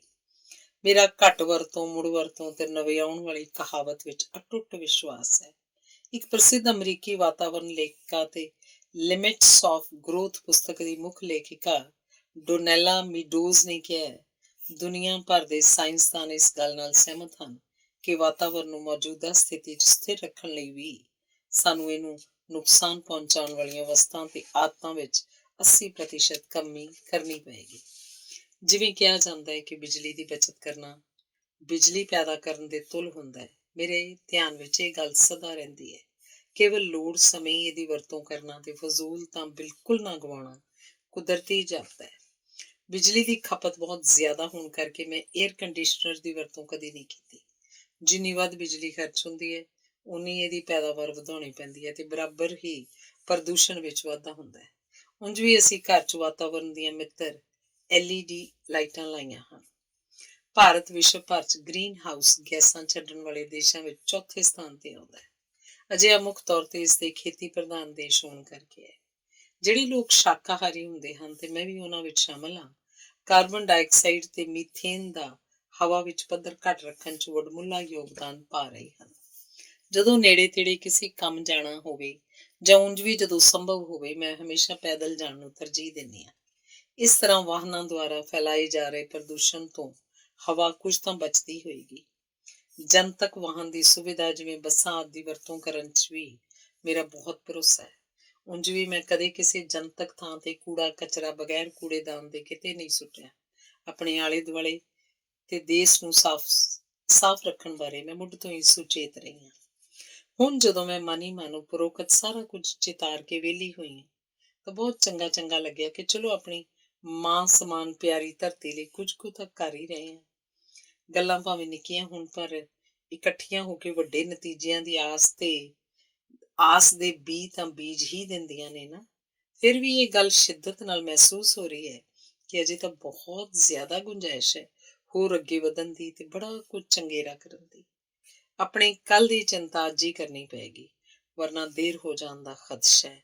ਹੁਣ ਫੈਸਲਾ ਇਹ ਹੈ ਕਿ ਇਸ ਦਿਸ਼ਾ ਵਿੱਚ ਹੋਰ ਜ਼ਿਆਦਾ ਕੋਸ਼ਿਸ਼ਾਂ ਨਿਰੰਤਰ ਜਾਰੀ ਰਹਿਣਗੀਆਂ। ਧੰਨਵਾਦ। ਅਗਲਾ ਲੇਖ ਹੈ ਬਗੀਚਾ ਪਾਰਟੀ। ਬੇਹੱਦ ਸਾਦਾ ਢੰਗ ਨਾਲ ਜੀਵਨ ਬਤੀਤ ਕਰਦੇ ਹੋਣ ਦੇ ਬਾਵਜੂਦ ਸਮੇਂ ਦੀ ਘਾਟ ਦੀ ਸਮੱਸਿਆ ਮੇਰੀ ਜ਼ਿੰਦਗੀ ਦਾ ਅਟੁੱਟ ਅੰਗ ਰਹੀ ਹੈ। ਤੇ ਇਹ ਵੀ ਨਹੀਂ ਕਿ ਮੈਂ ਇਹਨੂੰ ਕਦੇ ਅਜਾਈਂ ਗਵਾਉਣ ਦੀ ਜੁਰਤ ਕੀਤੀ ਹੋਵੇ। ਸੋ ਬਹੁਤ ਚਾਹ ਕੇ ਵੀ ਕਿਤੇ ਜਾਣ ਲਈ ਆਪਣੇ ਰੋਜ਼ ਦੇ ਨੇਮ ਵਿੱਚੋਂ ਸਮਾਂ ਨਾ ਕੱਢ ਸਕਣਾ ਮੇਰੇ ਲਈ ਆਮ ਵਰਤਾਰਾ ਹੈ। ਕਾਫੀ ਅਰਸਾ ਪਹਿਲਾਂ ਗੁਜ਼ਰ ਚੁੱਕੇ ਆਪਣੇ ਮਾਸੀ ਜੀ ਦੇ ਘਰ ਉਹਨਾਂ ਦੇ ਪਰਿਵਾਰ ਕੋਲ ਜਾ ਕੇ ਆਉਣ ਨੂੰ ਬੜਾ ਮਨ ਕਰ ਰਿਹਾ ਸੀ। ਆਖਿਰ ਕੁਝ ਦਿਨ ਪਹਿਲਾਂ ਸਾਂਝ ਸਮੇਂ ਅਜਿਹਾ ਕਰਨਾ ਸੰਭਵ ਹੋ ਗਿਆ। ਆਦਤ ਮੁਤਾਬਕ ਉਹਨਾਂ ਨੂੰ ਫੋਨ ਰਾਹੀਂ ਸੂਚਿਤ ਵੀ ਕਰ ਦਿੱਤਾ। ਜਦੋਂ ਉੱਥੇ ਪੁੱਜੀ ਤਾਂ ਮਾਸੀ ਜੀ ਦੀ ਬੇਟੀ, ਜੋ ਅਧਿਆਪਨ ਕਿੱਤੇ ਤੋਂ ਸੇਵਾ ਮੁਕਤ ਹੋਏ ਹਨ, ਬਾਹਰ ਹੀ ਬਗੀਚੇ 'ਚ ਰੱਖੇ ਝੂਲੇ ਤੇ ਬੈਠੇ ਸਨ। ਬਸ ਮੈਂ ਵੀ ਉਹਨਾਂ ਕੋਲ ਹੀ ਬੈਠ ਗਈ। ਮੌਸਮ ਬੜਾ ਖੁਸ਼ਗਵਾਰ ਸੀ ਉਸ ਸਮੇਂ। ਨਾਲ ਚਿਰਾਂ ਪਿੱਛੋਂ ਇਸ ਤਰ੍ਹਾਂ ਇਕੱਠੇ ਬਹਿਣ ਦਾ ਇੱਕ ਆਪਣਾ ਹੀ ਨਿਵੇਕਲਾ ਆਕਰਸ਼ਣ ਤੇ ਆਨੰਦ। ਪਲਾਂ 'ਚ ਪਰਿਵਾਰ ਤੇ ਹੋਰ ਜੀ ਬਗੀਚੇ ਵਿੱਚ ਇਕੱਠੇ ਹੋ ਗਏ ਤੇ ਸਜ ਗਈ ਸਾਡੀ ਨਿੱਕੀ ਜਿਹੀ ਮਹਿਫਿਲ। ਇਸ ਮਜਲਿਸ ਦੀ ਸ਼ੋਭਾ ਵਧਾਉਣ 'ਚ ਅਹਿਮ ਭੂਮਿਕਾ ਨਿਭਾਈ ਸਾਡੇ ਪੈਰਾਂ ਹੇਠ ਚੁੱਪ ਚੁਪੀਤੇ ਵਿਛੇ ਹੋਈ ਹਰੇ ਕਚੂਰ ਤੇ ਠੰਡਕ ਵੰਡਦੇ ਮਖਮਲੀ ਘਾਹ ਦੇ ਕਾਲੀਨ ਨੇ। ਚਾਰ ਚੁਫੇਰੇ ਕਿਆਰੀਆਂ ਤੇ ਗਮਲਿਆਂ ਵਿੱਚ ਉੱਗੇ ਹੋਏ ਭਾਂਤ ਭਾਂਤ ਦੇ ਅਣਗਿਣਤ ਫੁੱਲਾਂ ਨੇ। ਬਗੀਚੇ 'ਚ ਲੱਗੀਆਂ ਕਈ ਝਾੜੀਆਂ ਨੇ ਤੇ ਇਹਨਾਂ ਸਭਨਾਂ ਉੱਤੇ ਚਹਿਕਦੀਆਂ ਫਿਰਦੀਆਂ 3-4 ਗਾਉਣ ਵਾਲੀਆਂ ਖੂਬਸੂਰਤ ਨਿੱਕੀਆਂ ਨਿੱਕੀਆਂ ਚਿੜੀਆਂ, ਤਿਤਲੀਆਂ ਤੇ ਮਖਿਆਰੀਆਂ ਨੇ। ਇਹਨਾਂ ਸਭਨਾਂ ਦੀ ਉਦਾਰਤਾ ਬਿਆਨ ਕਰਨ ਲਈ ਢੁਕਵੇਂ ਸ਼ਬਦਾਂ ਦੀ ਥੁੜ ਮੇਰੇ ਇਸ ਵਰਣਨ 'ਚ ਅੜਿੱਕਾ ਬਣ ਰਹੀ ਹੈ। ਅਚਾਨਕ ਮੈਨੂੰ ਕੁਝ ਖਾਸ ਫੁੱਲ ਵਿਖਾਉਣ ਤੇ ਬਾਕੀ ਸਾਰੇ ਫੁੱਲ ਪੌਦਿਆਂ ਨਾਲ ਜਾਣ ਪਛਾਣ ਕਰਾਉਣ ਖਾਤਰ ਮੇਰੇ ਮਾਸੀ ਜੀ ਦੀ ਪੋਤੀ ਉੱਠ ਪਈ। ਅਸਲ ਵਿੱਚ ਉਹ ਮੇਰੀ ਦੋਸਤ ਵਧੇਰੇ ਹੈ ਤੇ ਸਾਡਾ ਇਹ ਫੁੱਲਾਂ ਪੌਦਿਆਂ ਪ੍ਰਤੀ ਲਗਾਵ ਵੀ ਸਾਂਝਾ ਹੈ। ਮੈਨੂੰ ਹੋਰ ਕੀ ਚਾਹੀਦਾ ਸੀ। ਕਿੰਨੇ ਫੁੱਲ ਬੂਟੇ ਪਹਿਲਾਂ ਹੀ ਸੈਨਤਾ ਨਾਲ ਆਪਣੇ ਕੋਲ ਆਉਣ ਲਈ ਆਖਦੇ ਪ੍ਰਤੀਤ ਹੋ ਰਹੇ ਸਨ। ਫਲੌਕਸ, ਚਮੇਲੀ ਤੇ ਸਟਾਕ ਆਦਿ ਆਪਣੀ ਸੁਗੰਧ ਨਾਲ ਸੁਨੇਹੇ ਭੇਜ ਰਹੇ ਸਨ। ਮੌਜੂਦ ਤਾਂ ਉੱਥੇ ਰਾਤ ਦੀ ਰਾਣੀ ਵੀ ਹੈ ਸੀ, ਪਰ ਉਹ ਜੇ ਖਾਮੋਸ਼ੀ ਦੇ ਆਲਮ ਵਿੱਚ ਸੀ। ਉਂਝ ਉਹਦਾ ਟਹਿਕਣ ਖੁਸ਼ਬੂਆਂ ਵੰਡਣ ਦਾ ਵੇਲਾ ਬਸ ਆਉਣ ਹੀ ਵਾਲਾ ਸੀ। ਲੀਨਾ ਨੇ ਸਮਝੋ ਮੇਰੀ ਇੱਕ ਪੌਦੇ ਤੇ ਫੁੱਲ ਨਾਲ ਵਾਕਫੀਅਤ ਕਰਵਾਈ। ਮੇਰੇ ਲਈ ਤਾਂ ਸਾਰੀ ਪ੍ਰਕਿਰਿਆ ਚੇਤਿਆਂ 'ਚ ਸਦੀਵੀ ਸਾਂਭਣਯੋਗ ਸੰਪਤੀ ਬਣ ਗਈ ਤੇ ਨਾਲ ਹੀ ਮੈਨੂੰ ਜਾਪਿਆ ਕਿ ਸਾਰੇ ਫੁੱਲ ਬੂਟੇ ਵੀ ਸਾਡੇ ਵੱਲੋਂ ਦਿੱਤੇ ਜਾ ਰਹੇ ਉਚੇਚੇ ਧਿਆਨ ਦਾ ਪੂਰਾ ਮਜ਼ਾ ਲੈ ਰਹੇ ਸਨ। ਉਹ ਜਿਵੇਂ ਆਖਰੇ ਹੁਣ ਸਾਡੇ ਨਾਲ ਇੰਝ ਹੀ ਗੱਲਾਂ ਕਥਾਂ ਕਰਿਆ ਕਰੋ, ਅਸੀਂ ਤੁਹਾਡੇ ਜੀਵਨ ਦੇ ਹਰ ਪਲ ਨੂੰ ਖੇੜਿਆਂ ਨਾਲ ਸਰਸ਼ਾਰ ਕਰ ਛੱਡਣਾ, ਨਿਰਾਸ਼ਾ ਤੇ ਕੱਲ ਕਦੇ ਨੇੜੇ ਨਹੀਂ ਢੁਕਣ ਦਿਆਂਗੇ। ਇੱਕ ਪੈਟੂਨੀਆ ਦੇ ਦਿਲਕਸ਼ ਫੁੱਲਾਂ ਨਾਲ ਭਰੀ ਕਿਆਰੀ ਦੇ ਬਿਲਕੁਲ ਨਾ ਪਤਾ ਨਹੀਂ ਕਿੰਨੇ ਡਬਲ ਸਟਾਕ ਦੇ ਚਿੱਟੇ ਫੁੱਲ ਖੜੇ ਸਨ। ਉਹਨਾਂ ਦੀ ਆਬਾ ਬਸ ਵੇਖਿਆ ਹੀ ਬਣਦੀ ਸੀ। ਮੈਨੂੰ ਇੰਨੇ ਫੁੱਲ ਇਕੱਠੇ ਵੇਖ ਕੇ ਪ੍ਰਸਿੱਧ ਕੁਦਰਤ ਦੇ ਕਵੀ ਵਿਲੀਅਮ ਵਰਡਸਵਰਥ ਦੀ ਕਵਿਤਾ ਡੈਫੋਡਿਲਸ ਚੇਤੇ ਆ ਗਈ, ਜਿਸ 'ਚ ਕਵੀ ਕਹਿੰਦਾ, ਮੈਂ ਇੱਕੋ ਵੇਰ 10,000 ਫੁੱਲ ਇਕੱਠੇ ਨੱਚਦੇ ਵੇਖ ਲਏ। ਕੁਝ ਇਸ ਤਰ੍ਹਾਂ ਦਾ ਆਭਾਸ ਮੈਨੂੰ ਵੀ ਹੋਇਆ, ਕਿਉਂ ਜੋ ਇਹ ਸਾਰੇ ਵੀ ਰੁਮਕਦੀ ਪੌਣ 'ਚ ਆਪਣਾ ਸਿਰ ਹਿਲਾ ਰਹੇ ਸਨ ਤੇ ਖਿਆਲ ਮੈਂ ਉਹਨਾਂ ਸਭਨਾਂ ਨਾਲ ਸਾਂਝਾ ਵੀ ਕੀਤਾ। ਕੋਨੇ ਵਿੱਚ ਅਣਗਿਣਤ ਚਿੱਟੇ ਕਾਸ਼ਨੀ ਫੁੱਲਾਂ ਨੂੰ ਲਈ ਖਲੋਤੀ ਇੱਕ ਧਰੇਕ ਇੰਝ ਮਹਿਕਾਂ ਬਖੇਰਨ ਲੱਗੀ ਹੋਈ, ਜਿਵੇਂ ਭਵਿੱਖ ਦੀ ਉਹਨੇ ਕੋਈ ਚਿੰਤਾ ਨਹੀਂ ਸੀ ਤੇ ਉਹਨੇ ਆਪਣੀ ਸਾਰੀ ਦੌਲਤ ਉਸੇ ਪਲ ਲੁਟਾ ਦੇਣ ਦੀ ਠਾਣੀ ਹੋਵੇ। ਦੂਜੇ ਪਾਸੇ ਇੱਕ ਆਮਲੇ ਦਾ ਰੁੱਖ, ਜਿਹਦੀਆਂ ਕੁਝ ਸਮੇਂ ਬਾਅਦ ਬੇਹਿਸਾਬ ਫਲ ਨਾਲ ਭਰ ਜਾਣ ਦੀਆਂ ਸੰਭਾਵਨਾਵਾਂ ਸਨ, ਐਨ ਮੂਕ ਦਰਸ਼ਕ ਬਣਿਆ ਸ਼ਾਇਦ ਆਪਣੇ ਅੰਦਰ ਨਾਲ ਸੰਵਾਦ ਰਚਾਉਣ 'ਚ ਮਗਨ ਸੀ। ਇੱਕ ਕੁਮਕੁਵਾਟ ਦੀ ਫਲ ਨਾਲ ਲੱਦੀ ਝਾੜੀ ਆਪਣੇ ਵਿਲੱਖਣ ਤੇ ਅਲੌਕਿਕ ਅੰਦਾਜ਼ ਵਿੱਚ ਹਾਜ਼ਰ, ਜਿਵੇਂ ਹਸੂ ਹਸੂ ਕਰਦੀ। ਉਸ ਦਿਨ ਮੈਂ ਪਹਿਲੀ ਵੇਰ ਮਿੱਠੇ ਪੱਤਿਆਂ ਵਾਲਾ ਪੌਦਾ ਸਟੀਵੀਆ ਵੀ ਵੇਖਿਆ ਤੇ ਲੀਨਾ ਨੇ ਮੈਨੂੰ ਉਹਦਾ ਸੁਆਦ ਵੀ ਚਖਾਇਆ। ਰੁੱਖਾਂ ਪੌਦਿਆਂ ਤੋਂ ਇਲਾਵਾ ਕਈ ਗਮਲਿਆਂ ਨੇ ਵੀ ਆਪਣੇ ਵੱਲ ਆਕਰਸ਼ਿਤ ਕੀਤਾ, ਜਿਵੇਂ ਕੋਈ ਪੌਦਾ ਪੁਰਾਣੇ ਫਲਸ਼ ਟੈਂਕ 'ਚ ਲੱਗਿਆ ਖੂਬ ਪ੍ਰਫੁੱਲਤ ਹੋ ਰਿਹਾ ਸੀ। ਕੋਈ ਵੱਡੀ ਜਿਹੀ ਬੋਤਲ ਦੀ ਪਾਣੀ ਦੀ ਬੋਤਲ 'ਚ, ਕਈ ਹੋਰ 1-1.5 ਲੀਟਰ ਵਾਲੀਆਂ ਬੋਤਲਾਂ 'ਚ ਵਿਕਸ ਦੇ ਮੌਲਦੇ ਪਏ ਸਨ। ਭਾਵ ਇਹੀ ਕਿ ਬਗੀਚੇ ਦਾ ਪੂਰਾ ਨਜ਼ਾਰਾ ਅਦਭੁਤ, ਅਭੁੱਲ ਤੇ ਮਨਮੋਹਕ ਸੀ ਤੇ ਜਿਵੇਂ ਨਿੱਕੀਆਂ ਨਿੱਕੀਆਂ ਗੱਲਾਂ ਵੱਲ ਵੀ ਵਿਸ਼ੇਸ਼ ਧਿਆਨ ਦਿੱਤਾ ਹੋਇਆ ਸੀ। ਇਹ ਕਿਸੇ ਵੀ ਵੇਖਣ ਵਾਲੇ ਦੇ ਲਈ ਉਸ ਪਰਿਵਾਰ ਦੇ ਬਗੀਚੇ ਪ੍ਰਤੀ ਮੋਹ ਦਾ ਪ੍ਰਤੱਖ ਪ੍ਰਮਾਣ ਹੀ ਤਾਂ ਸੀ। ਸਵਾਦ ਤਾਂ ਲੀਨਾ ਦੀ ਭਾਬੀ ਵੱਲੋਂ ਬਣਾਈ ਚਾਹ ਵੀ ਬਹੁਤ ਸੀ, ਆਲੇ ਦੁਆਲੇ ਦੇ ਨਾਲ ਐਨ ਮੇਲ ਖਾਂਦੀ। ਮਨ 'ਚ ਇਹ ਵੀ ਖਿਆਲ ਆਇਆ ਕਿ ਲੋਕੀ ਜਦੋਂ ਕੋਈ ਪਾਰਟੀ ਕਰਦੇ ਨੇ ਤਾਂ ਕਿੰਨਾ ਜ਼ੋਰ ਉਸ ਥਾਂ ਦੀ ਸਜਾਵਟ ਤੇ ਦਿੱਤਾ ਜਾਂਦਾ ਹੈ, ਪਰ ਜਿਹੜੀ ਜਗ੍ਹਾ ਤੇ ਅਸੀਂ ਚਾਹ ਪਾਰਟੀ ਕੀਤੀ ਉਹਦੀ ਸਜੀ ਸੰਵਰੀ ਦਿੱਖ ਤਾਂ ਕੁਦਰਤੀ ਹੀ ਲਾਜਵਾਬ ਸੀ। ਕੋਈ ਮੁਕਾਬਲਾ ਹੀ ਨਹੀਂ ਕਿਸੇ ਨਾਲ। ਫਿਰ ਵੇਖੋ, ਕਿਸੇ ਫੋਨ ਨੇ ਵੀ ਵਿਘਨ ਨਹੀਂ ਪਾਇਆ ਸਾਡੀ ਇਸ ਸਭਾ ਵਿੱਚ। ਹੈ ਨਾ ਬਹੁਤ ਹੈਰਾਨ ਕੁਨ ਬਾਤ। ਅਜੋਕੇ ਪ੍ਰਚਲਿਤ ਵਿਹਾਰ ਵਾਲੇ ਸਮਿਆਂ 'ਚ ਤੇ ਇਹ ਉਸ ਬਗੀਚੇ ਦੇ ਤਲਿਸਮੀ ਪ੍ਰਭਾਵ ਦਾ ਹੀ ਤਾਂ ਨਤੀਜਾ ਹੈ ਕਿ ਬੜੇ ਦਿਨ ਲੰਘ ਚੁੱਕੇ ਹੋਣ ਬਾਅਦ ਮੂੰਹ ਵਿੱਚ ਅਜੇ ਵੀ ਉਸ ਚਾਹ ਦਾ ਸਵਾਦ ਬਰਾਬਰ ਤੁਰਿਆ ਫਿਰਦਾ ਹੈ। ਧੰਨਵਾਦ। ਅਗਲਾ ਲੇਖ ਹੈ ਬਾਲ ਸਾਹਿਤ ਦਾ ਸਾਡੇ ਭਵਿੱਖ ਨਾਲ ਵਾਸਤਾ। ਬੱਚੇ ਸਾਡੇ ਸਭਨਾਂ ਦਾ ਭਵਿੱਖ ਹਨ। ਜਿਸ ਤਰ੍ਹਾਂ ਦੇ ਉਹ ਕੱਲ੍ਹ ਨੂੰ ਵੱਡੇ ਹੋ ਕੇ ਬਣਨਗੇ, ਉਸੇ ਤਰ੍ਹਾਂ ਦਾ ਸਾਡਾ ਸਮਾਜ ਤੇ ਇਹਦਾ ਮੁਹਾਂਦਰਾ ਹੋਏਗਾ।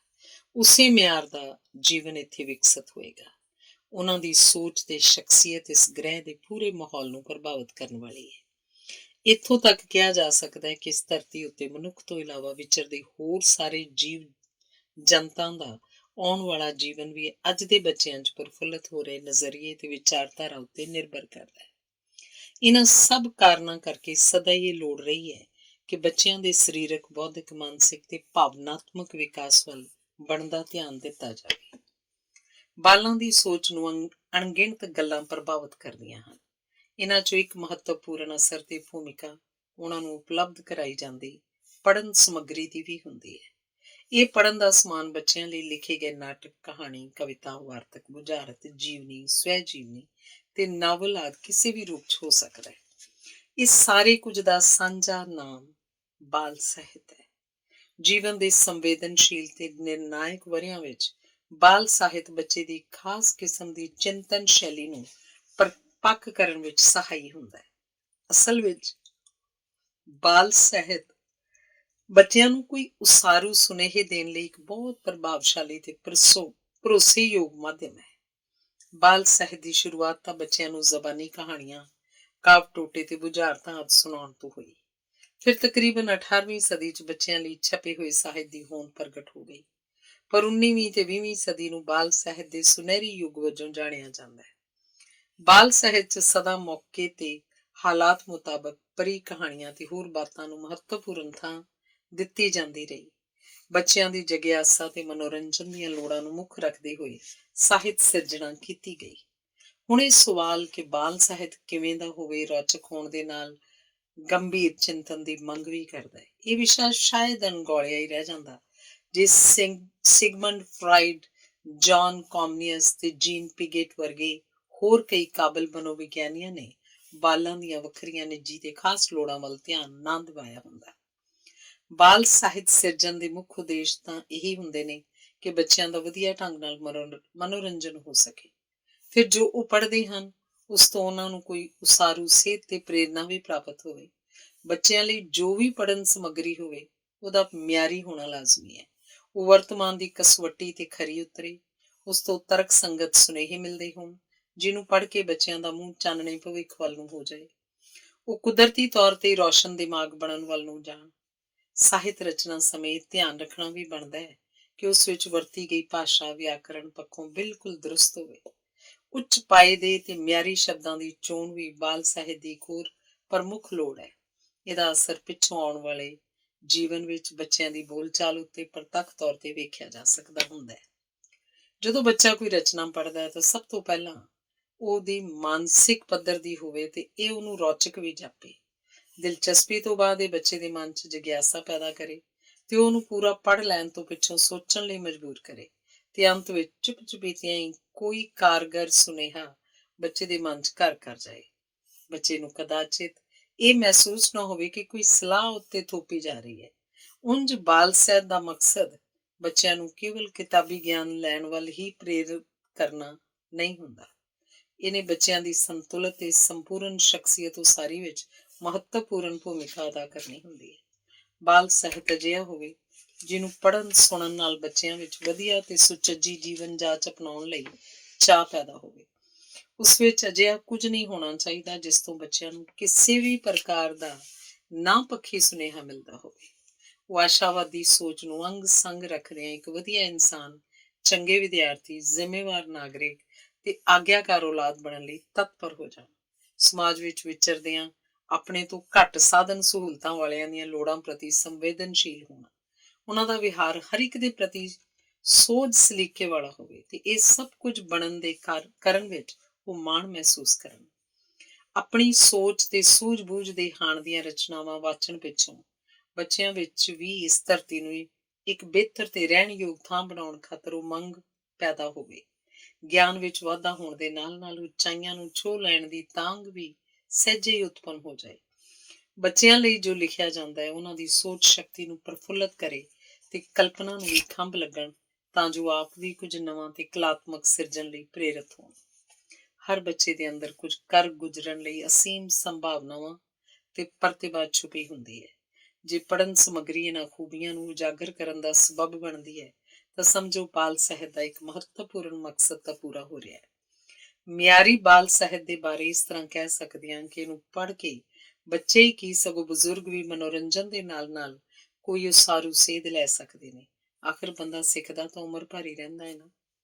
ਅਜੋਕੇ ਅਸੀਮ ਤਕਨੀਕੀ ਤਰੱਕੀ ਦੇ ਦੌਰ ਵਿੱਚ ਜਦੋਂ ਬੱਚਿਆਂ ਦੇ ਸਾਹਮਣੇ ਕਿੰਨਾ ਕੁਝ ਹੋਰ ਉਪਲਬਧ ਹੈ ਤਾਂ ਉਹਨਾਂ ਦੇ ਪੂਰੇ ਧਿਆਨ ਉੱਤੇ ਇਸ ਸਾਰੇ ਕੁਝ ਦਾ ਕਬਜ਼ਾ ਹੈ। ਬਾਲ ਮਨੋਵਿਗਿਆਨੀ ਅਜੇ ਵੀ ਪੜ੍ਹਨ ਸਮੱਗਰੀ ਨੂੰ ਹੀ ਗਿਆਨ ਵਧਾਉਣ ਦਾ ਸਭ ਤੋਂ ਉੱਤਮ ਜ਼ਰੀਆ ਮੰਨਦੇ ਹਨ। ਬੱਚਿਆਂ ਦੀਆਂ ਪਾਠ ਪੁਸਤਕਾਂ 'ਚ ਪੜ੍ਹਾਏ ਜਾਂਦੇ ਸਾਹਿਤ ਉੱਤੇ ਵੀ ਉਪਰੋਕਤ ਜ਼ਿਕਰ ਕੀਤੀਆਂ ਸਾਰੀਆਂ ਗੱਲਾਂ ਲਾਗੂ ਹੁੰਦੀਆਂ ਹਨ। ਬੱਚੇ ਆਪਣੇ ਸਿੱਖਿਆਰਥੀ ਹੋਣ ਦੇ ਦਿਨਾਂ ਦੌਰਾਨ ਪੜ੍ਹੇ ਵਧੀਆ ਸਾਹਿਤ ਨੂੰ ਸਦਾ ਚੇਤੇ ਰੱਖਦੇ ਨੇ, ਹੋਰ ਪੜ੍ਹਨ ਲਈ ਵੀ ਉਤਸ਼ਾਹਿਤ ਹੁੰਦੇ ਨੇ ਤੇ ਸਮੇਂ-ਸਮੇਂ ਲੋੜ ਪੈਣ ਤੇ ਉਹਨੂੰ ਚਿਤਾਰ ਕੇ ਉਸ ਤੋਂ ਸੇਧ ਲੈਂਦੇ ਰਹਿੰਦੇ। ਅਸਲ ਵਿੱਚ ਕੁਝ ਵੀ ਲਿਖਣਾ ਹੈ ਇੱਕ ਜ਼ਿੰਮੇਵਾਰੀ ਵਾਲਾ ਕੰਮ। ਇਹਦੇ ਨਾਲ ਲਿਖਣ ਵਾਲੇ ਦੀ ਬਹੁਤ ਮਿਹਨਤ, ਲਗਨ ਤੇ ਭਾਵਨਾ ਜੁੜੀ ਹੁੰਦੀ ਹੈ। ਪਰ ਫਿਰ ਵੀ ਇਹ ਤਕਰੀਬਨ ਮੰਨੀ ਹੋਈ ਸੱਚਾਈ ਹੈ ਕਿ ਬੱਚਿਆਂ ਲਈ ਲਿਖਣਾ ਵਧੇਰੇ ਔਖਾ ਤਜਰਬਾ, ਚੁਣੌਤੀ ਭਰਪੂਰ ਤੇ ਸੂਖਮ ਕਾਰਜ ਹੈ। ਇਹ ਬਾਲਾਂ ਦੀ ਖੇਡ ਤਾਂ ਉੱਕਾ ਹੀ ਨਹੀਂ, ਪਰ ਆਪਣੇ ਆਪ ਨੂੰ ਬੱਚੇ ਦੀ ਥਾਂ ਤੇ ਖੜਾ ਕਰਕੇ ਵੇਖ ਸਕਣ ਵਾਲਾ ਲੇਖਕ ਬਾਲ ਮਨਾਂ ਦੇ ਅੰਦਰ ਸਹਿਜੇ ਹੀ ਝਾਤ ਮਾਰ ਸਕਦਾ ਹੈ। ਉਹਨਾਂ ਦੀ ਭਾਵੁਕਤਾ ਨੂੰ ਛੂਹਣ ਵਾਲੀਆਂ ਰਚਨਾਵਾਂ ਸਿਰਜ ਸਕਦਾ ਹੈ। ਇਹ ਚੰਗੀ ਗੱਲ ਹੈ ਕਿ ਅਜੋਕੇ ਸਮੇਂ 'ਚ ਬਾਲ ਸਾਹਿਤ ਵੱਲ ਉਚੇਚੇ ਤੌਰ ਤੇ ਮੁਕਾਬਲਤਨ ਜ਼ਿਆਦਾ ਧਿਆਨ ਦੇਣ ਦਾ ਰੁਝਾਨ ਨਜ਼ਰੀ ਪੈਣ ਲੱਗਾ। ਬਾਲਾਂ ਦੇ ਸਾਹਿਤ ਨਾਲ ਰਿਸ਼ਤੇ ਦਾ ਮੁੱਢ ਆਪਣੀ ਮਾਂ ਬੋਲੀ 'ਚ ਉਪਲਬਧ ਮਿਆਰੀ ਪੜ੍ਹਨ ਸਮੱਗਰੀ ਤੋਂ ਵੱਝਦਾ ਹੈ। ਇਸ ਨੂੰ ਇਹ ਵਧੇਰੇ ਮਾਣ ਸਕਦੇ ਹਨ ਤੇ ਉਹਨਾਂ ਦੀ ਸ਼ਖਸੀਅਤ ਦੀ ਨੀਂਹ ਵੀ ਪੱਕੀ ਬਣਦੀ ਹੈ। ਮਗਰੋਂ ਬੱਚਾ ਮਾਂ ਬੋਲੀ ਦੇ ਨਾਲ ਹੋਰ ਭਾਸ਼ਾਵਾਂ ਵਿੱਚ ਵੀ ਮਿਆਰੀ ਸਾਹਿਤ ਦੀ ਚੋਣ ਕਰਨ ਯੋਗ ਹੋ ਜਾਂਦਾ ਹੈ। ਬਾਲ ਸਾਹਿਤ ਲਿਖਣ ਵਾਲੇ ਦੇ ਲਈ ਬਾਲ ਮਨੋਵਿਗਿਆਨ ਦੀ ਜਾਣਕਾਰੀ ਹੋਣਾ ਸੋਨੇ ਤੇ ਸੁਹਾਗੇ ਦਾ ਕੰਮ ਕਰਦਾ। ਜੇ ਲੇਖਕ ਆਪਣੇ ਅੰਦਰ ਰਹਿੰਦੇ ਬੱਚੇ ਦੀਆਂ ਗੱਲਾਂ ਸੁਣਨ ਤੇ ਸਮਝਣ ਦਾ ਆਦੀ ਹੋਵੇ ਤਾਂ ਸਹਿਜੇ ਢੁਕਵਾਂ ਬਾਲ ਸਾਹਿਤ ਸਿਰਜਣ 'ਚ ਸਫਲਤਾ ਪ੍ਰਾਪਤ ਕਰ ਲੈਂਦਾ ਹੈ। ਬਾਲਾਂ ਦੀ ਮਨੋਬਿਰਤੀ ਦੇ ਪ੍ਰਤੀ ਸੰਵੇਦੀ ਹੋਣਾ ਤੇ ਉਹਨਾਂ ਦੀ ਸੰਗਤ ਮਾਣ ਸਕਣਾ ਬਾਲ ਲੇਖਕ ਨੂੰ ਉਹਨਾਂ ਦੀਆਂ ਰੁਚੀਆਂ ਦੇ ਪ੍ਰਤੀ ਕਾਫੀ ਹੱਦ ਤੱਕ ਜਾਗਰੂਕ ਕਰਦਾ ਹੈ।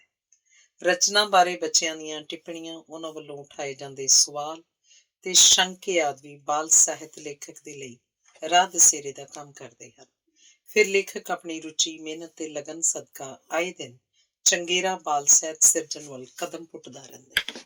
ਤਕਰੀਬਨ 2 ਦਹਾਕੇ ਪਹਿਲਾਂ ਸਾਡੇ ਪਰਿਵਾਰ 'ਚ ਇੱਕ ਵਿਆਹ ਸਮਾਰੋਹ ਮੌਕੇ ਕਈ ਬੱਚੇ ਇਕੱਠੇ ਹੋਏ ਸਨ। ਕਿਸੇ ਵੇਲੇ ਉਹ ਜ਼ਿਆਦਾ ਸ਼ਰਾਰਤਾਂ ਕਰਨ ਲੱਗ ਪੈਂਦੇ ਸਨ।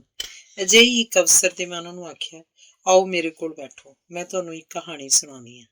ਕਹਾਣੀ ਦੇ ਨਾਂ ਤੇ ਸਾਰੇ ਖੁਸ਼ ਹੋ ਗਏ ਤੇ ਭੱਜ ਕੇ ਮੇਰੇ ਕੋਲ ਆ ਗਏ। ਮੇਰੇ ਦੁਆਲੇ ਬੈਠ ਕੇ ਬੋਲੇ, ਆਂਟੀ ਕੋਈ ਨਵੀਂ ਕਹਾਣੀ ਸੁਣਾਓ ਜਿਹੜੀ ਅਸੀਂ ਪਹਿਲਾਂ ਨਾ ਸੁਣੀ ਹੋਵੇ। ਇਹ ਆਖ ਕੇ ਬੱਚਿਆਂ ਨੇ ਮੈਨੂੰ ਸੋਚਣ ਲਾ ਦਿੱਤਾ ਤੇ ਇਸ ਤਰ੍ਹਾਂ ਇੱਕ ਨਵੀਂ ਨਕੋਰ ਕਹਾਣੀ ਹੋਂਦ 'ਚ ਆ ਗਈ। ਸਾਹਿਤ ਬੱਚਿਆਂ ਦੀ ਉਮਰ, ਭੌਤਿਕ ਪੱਧਰ ਤੇ ਰੁਚੀ ਅਨੁਸਾਰ ਹੋਣਾ ਜ਼ਰੂਰੀ ਹੈ। ਤਦੇ ਹੀ ਬੱਚਾ ਉਸ ਵੱਲ ਆਕਰਸ਼ਿਤ ਹੁੰਦਾ ਹੈ। ਜਿਵੇਂ ਨਿੱਕੇ ਬੱਚੇ ਚਿੱਤਰ ਪੁਸਤਕਾਂ ਪਸੰਦ ਕਰਦੇ ਹਨ, ਉਸ 'ਚ ਵਰਤੀ ਗਈ ਸ਼ੈਲੀ ਬਾਲਾਂ ਨੂੰ ਸੌਖਿਆਂ ਸਮਝ ਆਉਣ ਵਾਲੀ ਤੇ ਸਰਲ ਹੋਣੀ ਚਾਹੀਦੀ ਹੈ। ਬਾਲ ਪੁਸਤਕਾਂ, ਬਾਲ ਰਸਾਲਿਆਂ ਤੋਂ ਇਲਾਵਾ ਅਖਬਾਰਾਂ 'ਚ ਨੇਮ ਨਾਲ ਪ੍ਰਕਾਸ਼ਿਤ ਹੁੰਦੇ ਬਾਲ ਪੰਨੇ ਵੀ ਬੱਚਿਆਂ ਲਈ ਪੜ੍ਹਨ ਸਮੱਗਰੀ ਉਪਲਬਧ ਕਰਨ 'ਚ ਭਰਪੂਰ ਯੋਗਦਾਨ ਪਾ ਰਹੇ ਹਨ। ਬਸ ਬੱਚਿਆਂ ਦਾ ਧਿਆਨ ਉਸ ਪਾਸੇ ਦਿਵਾਉਣ ਦੀ ਲੋੜ ਹੈ। ਇਸ ਤੋਂ ਇਲਾਵਾ ਹੋਰ ਮਿਆਰੀ ਪੁਸਤਕਾਂ ਪੜ੍ਹਦੇ ਰਹਿਣ ਲਈ ਮਾਪਿਆਂ ਤੇ ਕਿੱਤੇ ਨੂੰ ਸਮਰਪਿਤ ਅਧਿਆਪਕਾਂ ਵੱਲੋਂ ਮਾਰਗਦਰਸ਼ਨ ਤੇ ਹੱਲਾਸ਼ੇਰੀ ਮਿਲਦੀ ਰਹੇ ਤਾਂ ਵੱਡੇ ਹੋ ਕੇ ਬੱਚੇ ਆਪ ਮੁਹਾਰੇ ਮਿਆਰੀ ਪੁਸਤਕਾਂ ਪੜ੍ਹਨ ਦੇ ਸ਼ੌਕੀਨ ਬਣ ਜਾਂਦੇ ਹਨ।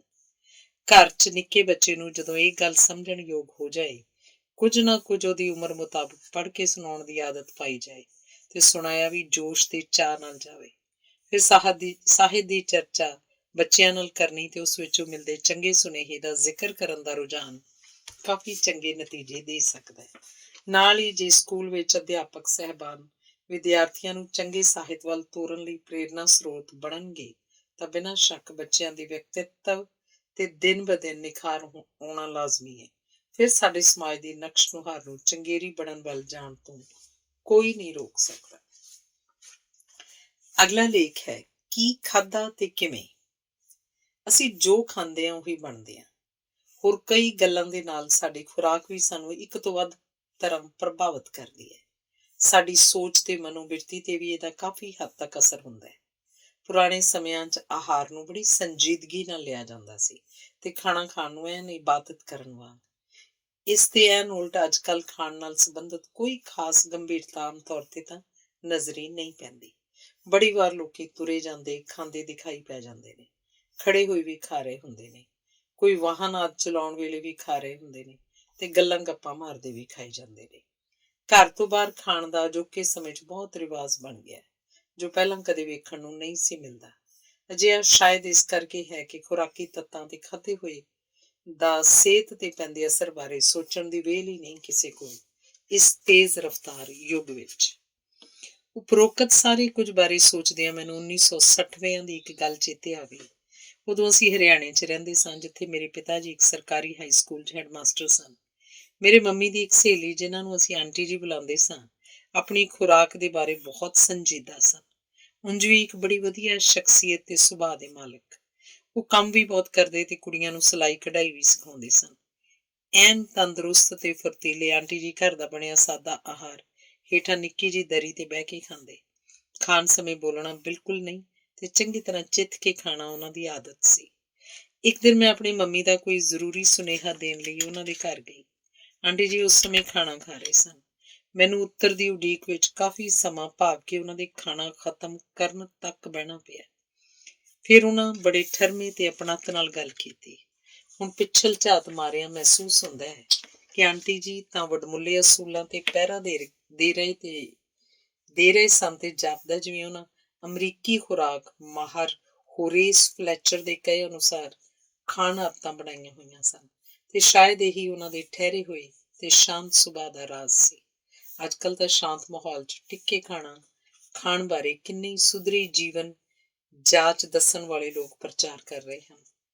ਆਪਣੇ ਰੋਜ਼ਮर्रा ਦੇ ਜੀਵਨ 'ਚ ਅਸੀਂ ਆਮ ਵੇਖਦੇ ਹਾਂ ਕਿ ਘਰ 'ਚ ਆਏ ਕਿਸੇ ਮਹਿਮਾਨ ਨੂੰ ਉਹਦੀ ਮਰਜ਼ੀ ਦੇ ਖਿਲਾਫ ਕੁਝ ਖਾਣ ਲਈ ਮਜਬੂਰ ਕਰਨ ਦਾ ਆਮ ਰਿਵਾਜ ਜਿਹਾ ਹੀ ਹੈ। ਅਸਲ 'ਚ ਕੀਤਾ ਤਾਂ ਇਹ ਉਹਦੇ ਮਾਣ ਸਤਿਕਾਰ ਵਜੋਂ ਜਾਂਦਾ ਹੈ, ਪਰ ਕਈ ਵਾਰ ਉਸ ਬੰਦੇ ਦਾ ਖਾਣ ਨੂੰ ਉੱਕਾ ਹੀ ਮਨ ਨਹੀਂ ਹੁੰਦਾ। ਫਿਰ ਕਦੇ ਪੇਸ਼ ਕੀਤਾ ਗਿਆ ਪਕਵਾਨ ਸ਼ਾਇਦ ਉਹਦੇ ਸਰੀਰ ਸੁਭਾਅ ਦੇ ਪੂਰਾ ਮਾਫਕ ਨਹੀਂ ਹੁੰਦਾ, ਇਸ ਕਰਕੇ ਉਹ ਖਾਣ ਤੋਂ ਕਤਰਾਉਂਦਾ ਹੈ। ਮੇਰੀ ਮੰਮੀ ਅਕਸਰ ਹੀ ਆਖਦੇ ਸਨ ਕਿ ਖਾਣਾ ਹਰ ਕਿਸੇ ਦਾ ਨਿੱਜੀ ਮਾਮਲਾ ਹੁੰਦਾ ਹੈ।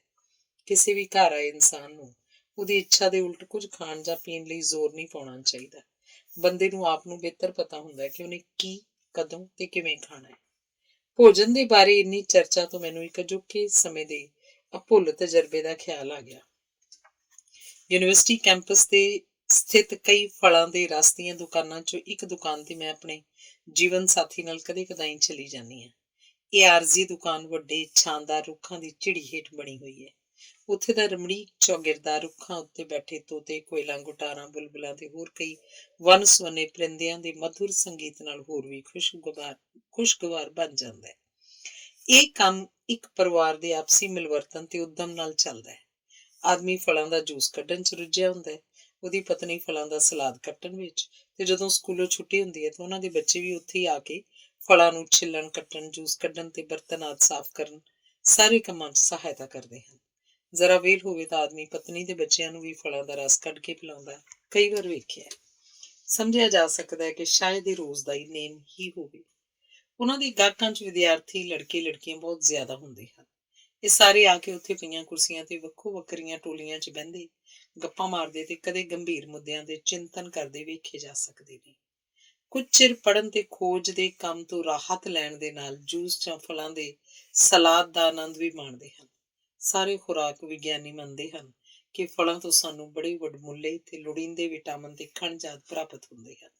ਇਹ ਬੰਦੇ ਦੇ ਸਰੀਰ ਦੀ ਰੋਗਾਂ ਨਾਲ ਲੜਨ ਦੀ ਸਮਰੱਥਾ ਵਿੱਚ ਵੀ ਜ਼ਿਕਰਯੋਗ ਵਾਧਾ ਕਰਦੇ ਹਨ। ਕੁਝ ਖਾ ਪੀ ਕੇ ਤਰੋ-ਤਾਜ਼ਾ ਹੋਣ ਲਈ ਇਸ ਥਾਂ ਦੀ ਚੋਣ ਕਰਨਾ ਸਿੱਖਿਆਰਥੀਆਂ ਦੀ ਸਿਹਤ ਪ੍ਰਤੀ ਜਾਗਰੂਕਤਾ ਦੀ ਗਵਾਹੀ ਭਰਦਾ ਹੈ। ਸਭਨਾਂ ਦਾ ਜੂਸ ਵਾਲੇ ਨਾਲ ਵਰਤਾਓ ਤੇ ਆਮ ਵਿਹਾਰ ਸਪਸ਼ਟ ਤੌਰ ਤੇ ਬਹੁਤ ਸੋਚ ਸਲੀਕੇ ਵਾਲਾ ਹੁੰਦਾ ਹੈ। ਕਿਸੇ ਵੇਖਣ ਵਾਲੇ ਨੂੰ ਇਹ ਦ੍ਰਿਸ਼ ਕੁਝ ਵਿਸ਼ੇਸ਼ ਤੌਰ ਤੇ ਇਸ ਲਈ ਪੁਲਕਿਤ ਕਰਦਾ ਹੈ ਕਿ ਇਹ ਸਾਰੇ ਨੌਜਵਾਨ ਸਾਡੇ ਭਵਿੱਖ ਨੇ ਤੇ ਇਹਨਾਂ ਨੇ ਹੀ ਅਗਲੀਆਂ ਪੀੜ੍ਹੀਆਂ ਦੇ ਮਾਰਗਦਰਸ਼ਕ ਬਣਨਾ ਹੈ। ਫਰਾਂਸੀਸੀ ਵਕੀਲ ਜੀਨ ਐਂਥਲਮ ਸੇਵਰੀਨ ਨੇ ਕਿੰਨੇ ਭਾਵਪੂਰਤ ਲਫ਼ਜ਼ਾਂ 'ਚ ਕਿਹਾ ਹੈ, ਤੁਸੀਂ ਮੈਨੂੰ ਦੱਸੋ ਕਿ ਤੁਸੀਂ ਕੀ ਖਾਂਦੇ ਹੋ, ਮੈਂ ਤੁਹਾਨੂੰ ਦੱਸਾਂਗਾ ਕਿ ਤੁਸੀਂ ਕਿਵੇਂ ਦਿਓ। ਅਗਲਾ ਲੇਖ ਹੈ ਇੱਕਸਾਰ ਤੇ ਇੱਕ ਸੁਰ। ਇਹ ਜ਼ਿੰਦਗੀ ਵੀ ਕਿੰਨੀ ਅਜੀਬ ਸ਼ੈ ਹੈ। ਹਰ ਪਲ ਯਾਦਾਂ ਦੀ ਪਟਾਰੀ ਨਾਲ ਚੁੱਕੀ ਫਿਰਦੀ, ਜਿਸ 'ਚ ਵੰਨ ਸੁਵੰਨੇ ਤਜਰਬਿਆਂ ਦੀ ਪੂੰਜੀ ਜਮ੍ਹਾਂ ਹੁੰਦੀ ਤੇ ਸਮੇਂ ਦੇ ਬਤੀਤ ਹੋਣ ਨਾਲ ਵੱਧਦੀ ਚਲੀ ਜਾਂਦੀ। ਕਈ ਬਾਤਾਂ ਚੇਤਿਆਂ ਵਿੱਚੋਂ ਸਦੀਵੀ ਤੌਰ ਤੇ ਕਿਰ ਵੀ ਜਾਂਦੀਆਂ ਨੇ, ਬਗੈਰ ਆਪਣਾ ਕੋਈ ਖੁਰਾ ਖੋਜ ਛੱਡੇ। ਪਰੰਤੂ ਕੋਈ ਗੱਲਾਂ ਅਜਿਹੀਆਂ ਹੁੰਦੀਆਂ ਹਨ ਜਿਹੜੀਆਂ ਕਿੰਨਾ ਅਰਸਾ ਤੇ ਜਿਵੇਂ ਲੰਮੀ ਤਾਣ ਕੇ ਕਿਸੇ ਡੂੰਘੀ ਹਨੇਰੀ ਗੁਫਾ 'ਚ ਸੁੱਤੀਆਂ ਰਹਿਣਗੀਆਂ ਤੇ ਫਿਰ ਖਬਰੇ ਕਿੱਥੋਂ ਕੁਝ ਸਾਹਮਣੇ ਆ ਜਾਣ ਤੇ ਮੁੜ ਚੇਤਿਆਂ 'ਚ ਇੰਝ ਸੁਰਜੀਤ ਹੋ ਜਾਣਗੀਆਂ ਜਿਵੇਂ ਇਹ ਤਾਂ ਕਦੇ ਮਾਨਸਿਕ ਪਟਲ ਤੋਂ ਲੋਪ ਹੋਈਆਂ ਹੀ ਨਾ ਹੋਣ। ਕਈ ਦਹਾਕੇ ਗੁਜ਼ਰ ਜਾਣ ਤੋਂ ਬਾਅਦ ਵੀ ਬੰਦੇ ਨੂੰ ਜਾਪੇਗਾ ਜਿਵੇਂ ਅਜੇ ਕੱਲ੍ਹ ਦੀ ਬਾਤ ਹੋਵੇ। ਇਹ ਇਸੇ ਤਰ੍ਹਾਂ ਦਾ ਵਰਤਾਰਾ ਹੁੰਦਾ ਜਿਵੇਂ ਕਈ ਵੇਰ ਧਰਤੀ ਵਿੱਚ ਕੋਈ ਬੀਜ ਲੰਮਾ ਅਰਸਾ ਦੱਬਿਆ ਪਿਆ ਰਿਹਾ ਹੋਵੇ ਤੇ ਫਿਰ ਅਚਾਨਕ ਢੁਕਵੇਂ ਮੌਸਮ ਤੇ ਹਾਲਾਤ ਦੇ ਹਾਜ਼ਰ ਹੋਣ ਤੇ ਉਸ ਵਿੱਚੋਂ ਇੱਕ ਕਰੂੰਬਲ ਫੁੱਟ ਕੇ ਜ਼ਮੀਨ ਤੋਂ ਬਾਹਰ ਆ ਆਪਣੇ ਵਜੂਦ ਦਾ ਪ੍ਰਗਟਾ ਕਰਕੇ ਅਚੰਭਤ ਕਰ ਦੇਵੇ। ਉਦੋਂ ਤੱਕ ਕਿਸੇ ਨੂੰ ਉਸ ਬੀਜ ਦੇ ਉੱਥੇ ਪਏ ਹੋਣ ਦੀ ਖਬਰਸਾਰ ਵੀ ਨਹੀਂ ਹੁੰਦੀ। ਮੇਰੀ ਅਜਿਹੀ ਯਾਦ ਇੱਕ ਵੱਡੇ ਸਾਰੇ ਬਿਲਕੁਲ ਸੁੱਕੇ ਰੁੱਖ ਨਾਲ ਜੁੜੀ ਹੋਈ ਹੈ। ਉਂਝ ਭਾਵੇਂ ਪਿਛਲੇ ਅਰਸੇ 'ਚ ਕੋਈ ਸੁੱਕਿਆ ਹੋਇਆ ਰੁੱਖ ਕਈ ਵਾਰ ਨਜ਼ਰੀ ਪਿਆ ਹੋਏਗਾ, ਪਰ ਉਹਨੇ ਅੰਤःਕਰਨ 'ਚ ਕੋਈ ਹਿਲਜੁਲ ਨਹੀਂ ਪੈਦਾ ਕੀਤੀ। ਕੁਝ ਮਹੀਨੇ ਪਹਿਲਾਂ ਇੱਕ ਦਿਨ ਜਿਵੇਂ ਸੁੱਕਾ ਬਿਰਖ ਸਾਹਮਣੇ ਆਇਆ, ਉਸ ਨਾਲ ਸੰਬੰਧਤ ਤਕਰੀਬਨ 4.5 ਦਹਾਕੇ ਪੁਰਾਣੀ ਯਾਦ ਤਾਜ਼ਾ ਹੋ ਗਈ। ਅਜਿਹੀਆਂ ਪ੍ਰਕਿਰਿਆਵਾਂ ਸ਼ਾਇਦ ਸਾਡੀ ਮਨ ਦੀ ਅਵਸਥਾ ਤੇ ਨਿਰਭਰ ਕਰਦੀਆਂ ਨੇ। ਇਸ ਗੁੰਝਲਦਾਰ ਮਨ ਦੀਆਂ ਸਮੁੰਦਰੋਂ ਡੂੰਘੀਆਂ ਗਹਿਰਾਈਆਂ ਵਿਚਲੇ ਰਹੱਸਾਂ ਦੀ ਥਾਹ ਪਾ ਸਕਣਾ ਇੱਕ ਆਮ ਇਨਸਾਨ ਦੇ ਵੱਸ ਵਿੱਚ ਹੈ ਵੀ ਕਿੱਥੇ। ਇਹ ਗੱਲ ਉਦੋਂ ਦੀ ਹੈ ਜਦੋਂ ਮੈਂ ਅਜੇ BA ਦੀ ਵਿਦਿਆਰਥਣ ਹੁੰਦੀ ਸੀ। ਮੇਰੀ ਇੱਕ ਜਮਾਤਣ ਤੇ ਸਹੇਲੀ ਕਮਲੇਸ਼ ਸਾਡੇ ਘਰ ਦੇ ਕੋਲ ਹੀ ਰਹਿੰਦੀ ਸੀ। ਮੇਰੇ ਮਾਤਾ ਪਿਤਾ ਨੂੰ ਵੀ ਮੇਰਾ ਉਸ ਨਾਲ ਸਾਥ ਬਹੁਤ ਪਾਉਂਦਾ ਸੀ। ਖਾਸ ਤੌਰ ਤੇ ਮੇਰੀ ਮੰਮੀ ਮੈਨੂੰ ਸੰਗਤ ਦੀ ਚੋਣ ਬਾਰੇ ਕਈ ਸੰਜੀਦਾ ਤੇ ਵਡਮੁੱਲੇ ਮਸ਼ਵਰੇ ਦਿਆ ਕਰਦੇ ਸਨ। ਤੇ ਕਮਲੇਸ਼ ਤਾਂ ਕੁੜੀ ਸੀ ਵੀ ਬੜੀ ਸਲੀਕੇ ਵਾਲੀ, ਕਾਬਲ, ਗੰਭੀਰ ਤੇ ਠਹਿਰੇ ਹੋਏ ਸੁਭਾਅ ਦੀ ਮਾਲਕ। ਘਰ ਨੇੜੇ ਹੋਣ ਕਰਕੇ ਉਹਨਾਂ ਦਿਨਾਂ 'ਚ ਕਾਲਜ ਤੋਂ ਬਾਅਦ ਸ਼ਾਮ ਦੇ ਸਮੇਂ ਅਸੀਂ ਕਦੀ-ਕਦਾਈਂ ਇੱਕ ਦੂਜੇ ਕੋਲ ਘਰ ਵੀ ਥੋੜ੍ਹੀ ਦੇਰ ਲਈ ਚਲੇ ਜਾਈਦਾ ਸੀ। ਪੜ੍ਹਾਈ ਕਰਕੇ ਥੱਕੇ ਹੋਣ ਪਿੱਛੋਂ ਮੁੜ ਤਰੋ-ਤਾਜ਼ਾ ਹੋਣ ਲਈ ਇਹ ਬੜਾ ਪਸੰਦੀਦਾ ਰੁਝਾਨ ਸੀ।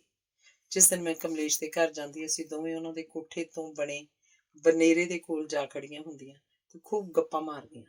ਬੜੀ ਸਾਦਗੀ ਤੇ ਸ਼ਾਂਤੀ ਵਾਲੇ ਵੇਲੇ ਸਨ, ਜੋ ਕਿ ਭੱਜ ਦੌੜ, ਚਮਕ ਦਮਕ, ਸ਼ੋਰ ਸ਼ਰਾਬੇ ਤੇ ਵਿਖਾਵੇਬਾਜ਼ੀ ਨਾਲ ਭਰਪੂਰ ਜ਼ਿੰਦਗੀ ਤੋਂ ਕੋਹਾਂ ਦੂਰ।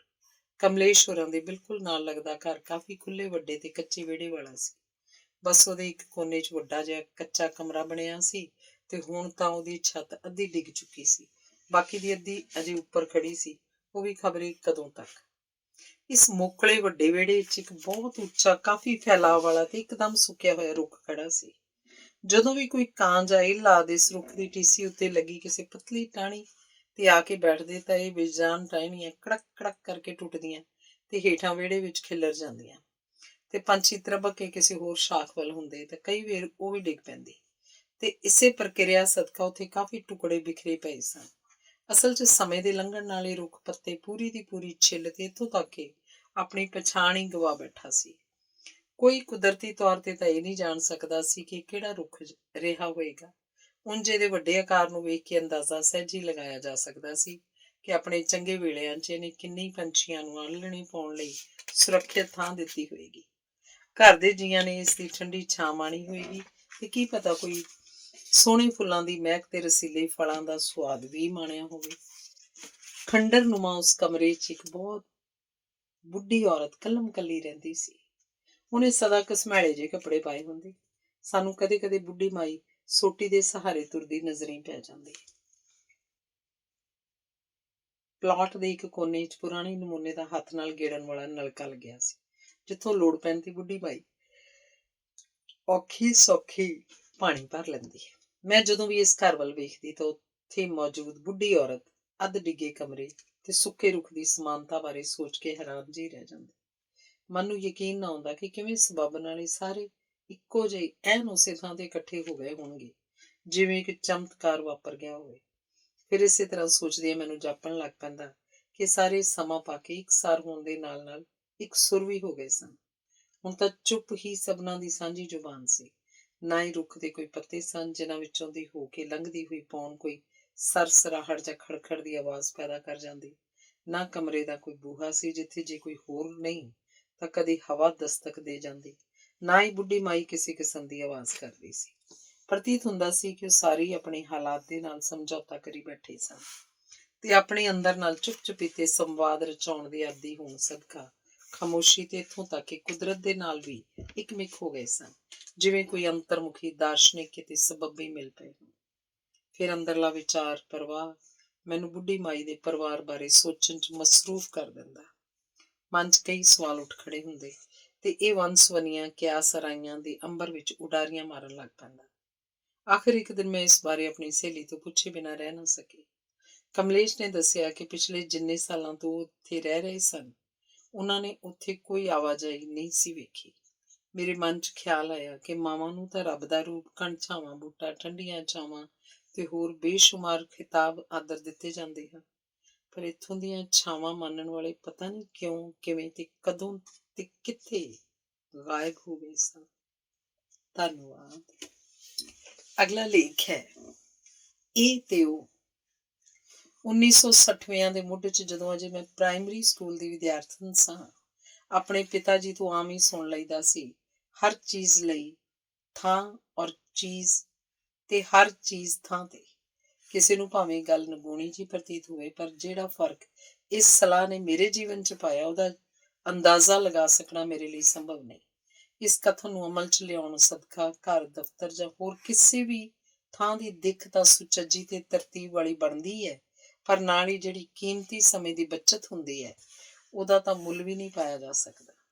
ਬੰਦੇ ਦਾ ਵਿਅਕਤਿਤਵ ਵੀ ਅਜਿਹੀਆਂ ਆਦਤਾਂ ਸਦਕਾ ਇੱਕ ਆਕਰਸ਼ਕ ਰੰਗਤ ਸੌਖਿਆਂ ਹੀ ਗ੍ਰਹਿਣ ਕਰ ਲੈਂਦਾ ਹੈ। ਫਿਰ ਲੋੜੀਂਦੀਆਂ ਵਸਤਾਂ ਦਾ ਠੀਕ ਸਮੇਂ ਥਾਂ ਤੇ ਲੱਭ ਪੈਣ ਨਾਲ ਜਿਹੜਾ ਸਕੂਨ ਮਨ ਨੂੰ ਮਿਲਦਾ ਹੈ, ਉਹ ਆਪਣੇ ਆਪ 'ਚ ਇੱਕ ਨਿਵੇਕਲਾ ਤਜਰਬਾ ਹੈ। ਤੇ ਮੇਰੇ ਪਿਤਾ ਜੀ ਬੇਹੱਦ ਜ਼ਿੰਮੇਵਾਰ ਸ਼ਖਸੀਅਤ ਦੇ ਮਾਲਕ ਹੋਣ ਸਦਕਾ ਜੋ ਵੀ ਮਸ਼ਵਰਾ ਦਿੰਦੇ ਸਨ, ਆਪ ਉਸ ਉੱਤੇ ਇੰਨ ਬਿੰਨ ਅਮਲ ਕਰਦੇ ਸਨ। ਉਹਨਾਂ ਨੇ ਆਪਣੇ ਜੀਵਨ ਦੇ ਤਕਰੀਬਨ 9 ਦਹਾਕੇ ਇਸੇ ਤਰ੍ਹਾਂ ਬਿਤਾਏ। ਜਿਹੜਾ ਸਮਾਂ ਉਹ ਇਸ ਤਰ੍ਹਾਂ ਦੀ ਜੀਵਨ ਸ਼ੈਲੀ ਰਾਹੀਂ ਬਚਾ ਲੈਂਦੇ ਸਨ, ਉਹਨੂੰ ਹੋਰ ਅਨੇਕ ਉਸਾਰੂ ਕੰਮਾਂ ਤੇ ਵਰਤਦੇ। ਉਂਝ ਵੀ ਪਿਤਾ ਜੀ ਕਿਹਾ ਕਰਦੇ ਸਨ, ਚੰਗੇ ਅਸੂਲਾਂ ਤੋਂ ਵਿਰਵੇ ਜੀਵਨ ਦੇ ਕੋਈ ਮਾਇਨੇ ਹੀ ਨਹੀਂ। ਪਿਤਾ ਜੀ ਜਦੋਂ ਵੀ ਰਿਕਸ਼ਾ ਤੇ ਬੈਠ ਕੇ ਕਿਤੇ ਜਾਂਦੇ ਤਾਂ ਉਸ ਬੰਦੇ ਵੱਲੋਂ ਮੰਗੀ ਗਈ ਉਜਰਤ ਨਾਲੋਂ 2 ਰੁਪਏ, ਅੱਜ ਤੋਂ 5 ਦਹਾਕੇ ਪਹਿਲਾਂ, ਵੱਧ ਦੇ ਦਿੰਦੇ ਸਨ। ਇਸ ਨਾਲ ਰਿਕਸ਼ਾ ਚਾਲਕ ਦੇ ਚਿਹਰੇ ਤੇ ਆਪ ਮੁਹਾਰੇ ਖੇੜਾ ਜਿਹਾ ਆ ਜਾਣਾ, ਕਿਉਂਕਿ ਉਹਨਾਂ ਵਕਤਾਂ 'ਚ 2 ਰੁਪਇਆਂ ਦਾ ਬੜਾ ਮੁੱਲ ਹੁੰਦਾ ਸੀ। ਪੜ੍ਹਾਈ ਦੇ ਬਾਰੇ ਪਿਤਾ ਜੀ ਨੇ ਮੈਨੂੰ ਆਖਣਾ, ਮੇਰੇ ਬੱਚੇ ਸਕੂਲੋਂ ਆ ਕੇ ਖਾਣਾ ਖਾ ਕੇ ਕੁਝ ਦੇਰ ਤਾਂ ਆਰਾਮ ਕਰਨਾ ਜ਼ਰੂਰੀ ਹੈ, ਪਰ ਫਿਰ ਪਿੱਛੋਂ ਇੰਝ ਪੜ੍ਹਨਾ ਚਾਹੀਦਾ ਜਿਵੇਂ ਕੱਲ ਸਵੇਰੇ ਇਮਤਿਹਾਨ ਦੇਣਾ ਹੋਵੇ। ਇਸ ਟਿੱਪਣੀ ਸਦਕਾ ਸਾਰੇ ਸਿਲੇਬਸ ਨੂੰ ਚੰਗੀ ਤਰ੍ਹਾਂ ਸਮਝ ਕੇ ਪੜ੍ਹਨ ਦਾ ਮੁੱਢ ਤੋਂ ਹੀ ਸੁਭਾਅ ਬਣ ਗਿਆ ਤੇ ਪੂਰੇ ਵਿਦਿਆਰਥੀ ਜੀਵਨ ਦੌਰਾਨ ਮੈਨੂੰ ਅੰਤਾਂ ਦਾ ਲਾਭ ਹੋਇਆ। ਪਿਤਾ ਜੀ ਦਾ ਇਹ ਵਿਸ਼ਵਾਸ ਵੀ ਸੀ ਕਿ ਜੇ ਅਸੀਂ ਹਰ ਕੰਮ ਖਿੜੇ ਮੱਥੇ ਕਰੀਏ ਤਾਂ ਇਸ ਜਹਾਨ ਨੂੰ ਕਾਫੀ ਹੱਦ ਤੱਕ ਇੱਕ ਬਿਹਤਰ ਥਾਂ ਬਣਾਇਆ ਜਾ ਸਕਦਾ ਹੈ। ਭਾਵ ਇਹ ਸੀ ਕਿ ਕੋਈ ਕੰਮ ਬੋਝ ਸਮਝ ਕੇ ਕਦਾਚਿਤ ਨਾ ਕੀਤਾ ਜਾਏ। ਪਿਤਾ ਜੀ ਸਰਕਾਰੀ ਹਾਈ ਸਕੂਲ ਦੇ ਹੈਡਮਾਸਟਰ ਸਨ। ਜਦੋਂ ਮੈਂ ਉਹਨਾਂ ਨਾਲ ਸਕੂਲ ਪੈਦਲ ਤੁਰ ਕੇ ਜਾਇਆ ਕਰਦੀ ਸੀ ਤੇ ਉਹਨਾਂ ਨੇ ਰਸਤੇ ਵਿੱਚ ਕਿੰਨੀਆਂ ਹੀ ਨਿੱਕੀਆਂ ਨਿੱਕੀਆਂ ਪਰ ਬਹੁਤ ਕੰਮ ਦੀਆਂ ਗੱਲਾਂ ਦੱਸਦੇ ਜਾਣਾ। ਇੱਕ ਸੁਚੱਜੀ ਸਫਲ ਜ਼ਿੰਦਗੀ, ਸਫਾਈ, ਸਾਦਗੀ, ਸਮੇਂ ਦੇ ਸਦਉਪਯੋਗ, ਸਲੀਕੇ ਵਾਲੇ ਵਿਹਾਰ ਤੇ ਮਿਹਨਤ ਆਦਿ ਦੇ ਮਹੱਤਵ ਬਾਰੇ ਬਹੁਤ ਪ੍ਰਭਾਵਸ਼ਾਲੀ ਢੰਗ ਨਾਲ ਦੱਸਦੇ ਸਨ। ਭਾਵ ਕਿ ਘਰ ਤੋਂ ਸਕੂਲ ਦਾ ਫਾਸਲਾ ਤੈਅ ਕਰਨਾ ਇੱਕ ਨਿਵੇਕਲੀ ਕਿਸਮ ਦੀ ਰੌਚਕ ਤੇ ਗਿਆਨਾਤਮਕ ਪ੍ਰਕਿਰਿਆ ਹੋ ਨਿਬੜਦੀ ਸੀ ਤੇ ਪਤਾ ਵੀ ਨਾ ਲੱਗਣਾ ਕਦੋਂ ਸਕੂਲ ਪਹੁੰਚ ਜਾਣਾ। ਕਿੰਨੇ ਹੋਰ ਬੱਚੇ ਜਿਹੜੇ ਰਾਹ 'ਚ ਨਾਲ ਰਲ ਜਾਂਦੇ ਸਨ ਵੀ ਇਹਨਾਂ ਗੱਲਾਂ ਬਾਤਾਂ ਤੋਂ ਕਾਰਗਰ ਸੇਧਾਂ ਆਪ ਮੁਹਾਰੇ ਹੀ ਲੈ ਲੈਂਦੇ ਸਨ। ਸਮਝੋ ਕਿ ਸਾਡਾ ਰਾਹ ਇੱਕ ਤੁਰਦੇ ਫਿਰਦੇ ਕਲਾਸਰੂਮ ਦਾ ਰੂਪ ਧਾਰ ਲੈਂਦਾ ਸੀ। ਅੱਜ ਵੀ ਉਹਨਾਂ ਸੁਨਹਿਰੀਆਂ ਵਾਟਾਂ ਦੇ ਵੇਲਿਆਂ ਨੂੰ ਚਿਤਾਰਦਿਆਂ ਇੱਕ ਅਜਬ ਜਿਹੀ ਤਰਵਾਸ ਮਿਲਦੀ ਹੈ ਤੇ ਆਪਣੇ ਮੋਢੇ ਤੇ ਬਸਤਾ ਪਾ ਕੇ ਸਕੂਲ ਜਾਣ ਵਾਲਾ ਬਚਪਨ ਮੁੜ ਤੋਂ ਸਜੀਵ ਹੋ ਜਾਂਦਾ ਹੈ। ਮੇਰੇ ਮੰਮੀ ਨੂੰ ਹਰ ਕੰਮ ਨੂੰ ਆਪਣੀ ਸਮਰੱਥਾ ਦੀ ਹੱਦ ਤੱਕ ਬਹੁਤ ਵਧੀਆ ਢੰਗ ਨਾਲ ਨੇਪਰੇ ਚਾੜ੍ਹਨ ਦੀ ਲਗਨ ਹੁੰਦੀ ਸੀ। ਬੜੇ ਸਾਫ਼ ਤੇ ਸੁਚੱਜੇ ਤਰੀਕੇ ਨਾਲ ਸਭ ਕੁਝ ਕਰਦੇ। ਬੇਹੱਦ ਸਾਦਾ ਸੁਭਾਅ ਤੇ ਸਾਫ਼ ਦਿਲ ਦੇ ਮਾਲਕ ਸਨ। ਆਮ ਹੀ ਆਖਦੇ ਸਨ, ਕਦੇ ਵੀ ਦੂਜਿਆਂ ਵਿੱਚ ਨੁਕਸ ਨਾ ਕੱਢੀਏ, ਬਸ ਆਪਣੇ ਕੰਮ ਜ਼ਿੰਮੇਵਾਰੀ ਨਾਲ ਕਰਨ ਵੱਲ ਧਿਆਨ ਦੇਈਏ। ਆਪ ਇਹਨਾਂ ਸਿਧਾਂਤਾਂ ਤੇ ਪੂਰਾ ਪਹਿਰਾ ਦੇਣਾ ਉਹਨਾਂ ਦੇ ਸੁਭਾਅ ਦਾ ਅਭਿੰਨ ਅੰਗ ਸੀ। ਮੰਮੀ ਇਹ ਵੀ ਸ਼ਿੱਦਤ ਨਾਲ ਮਹਿਸੂਸ ਕਰਦੇ ਸਨ ਕਿ ਐਵੇਂ ਨਿਗੂਣੀਆਂ ਜਿਹੀਆਂ ਜਾਪਦੀਆਂ ਗੱਲਾਂ ਨਾਲ ਜੀਵਨ ਦਾ ਮਿਆਰ ਬਹੁਤ ਪ੍ਰਭਾਵਿਤ ਹੁੰਦਾ ਹੈ ਤੇ ਪਿੱਛੋਂ ਇਹ ਵੱਡੇ ਨਤੀਜਿਆਂ ਦਾ ਸਬੱਬ ਬਣਦੀਆਂ ਹਨ।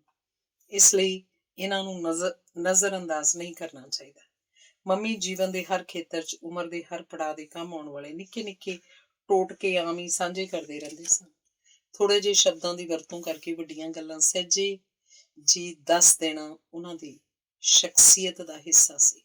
ਮਾਪਿਆਂ ਨੂੰ ਇਸ ਜਹਾਨ ਤੋਂ ਰੁਖਸਤ ਹੋਇਆਂ ਭਾਵੇਂ 1.5 ਦਹਾਕੇ ਤੋਂ ਉੱਤੇ ਸਮਾਂ ਬੀਤ ਗਿਆ, ਪਰ ਆਪਣੇ ਵੱਲੋਂ ਸਮੇਂ-ਸਮੇਂ ਦਿੱਤੀਆਂ ਗਈਆਂ ਸੇਧਾਂ ਕਰਕੇ ਅੱਜ ਵੀ ਉਹ ਅੰਗ ਸੰਗ ਹੀ ਮਹਿਸੂਸ ਹੁੰਦੇ ਹਨ। ਮੇਰੀ ਸਹੇਲੀ ਚਿੱਕੀ ਆਪਣੇ ਘਰ 'ਚ ਸਾਰੇ ਕੰਮ ਕਰਨ ਵਾਲਿਆਂ ਨਾਲ ਬਹੁਤ ਨਿਮਰਤਾ ਤੇ ਸਲੀਕੇ ਨਾਲ ਪੇਸ਼ ਆਉਂਦੀ ਹੈ। ਉਹਨਾਂ ਨੂੰ ਇੱਜ਼ਤ ਨਾਲ ਖੁਸ਼ੀ-ਖੁਸ਼ੀ ਚਾਹ ਪਾਣੀ ਦੇਣਾ ਵੀ ਉਹਦੇ ਲਈ ਸਧਾਰਨ ਗੱਲ ਹੈ। ਭਾਵੇਂ ਹਨ ਤਾਂ ਨਿੱਕੀਆਂ-ਨਿੱਕੀਆਂ ਗੱਲਾਂ, ਪਰ ਇਹਨਾਂ ਦੇ ਲਾਭ ਉਹਨੂੰ ਵੱਡੇ ਹੋ ਰਹੇ ਹਨ। ਕਿਸੇ ਵੱਲੋਂ ਕੀਤੇ ਗਏ ਹਰ ਕੰਮ ਲਈ ਧੰਨਵਾਦੀ ਹੋਣਾ, ਆਪਣੀ ਗਲਤੀ ਬਗੈਰ ਕਿਸੇ ਢਿੱਲ ਤੇ ਹਿਚਕਚਾਹਟ ਦੇ ਮੰਨ ਲੈਣਾ, ਅਜਿਹੀਆਂ ਬਾਤਾਂ ਨੂੰ ਉਹ ਇੱਕ ਸ਼ਾਂਤਮਈ ਜ਼ਿੰਦਗੀ ਦਾ ਰਾਜ਼ ਮੰਨਦੀ ਹੈ। ਆਮ ਹੀ ਆਖੇਗੀ, ਇਹਨਾਂ ਸਾਰਿਆਂ ਨੂੰ ਖੁਸ਼ੀ ਦੇ ਕੇ ਮੈਨੂੰ ਆਪ ਬੜੀ ਸੰਤੁਸ਼ਟੀ ਮਿਲਦੀ ਹੈ।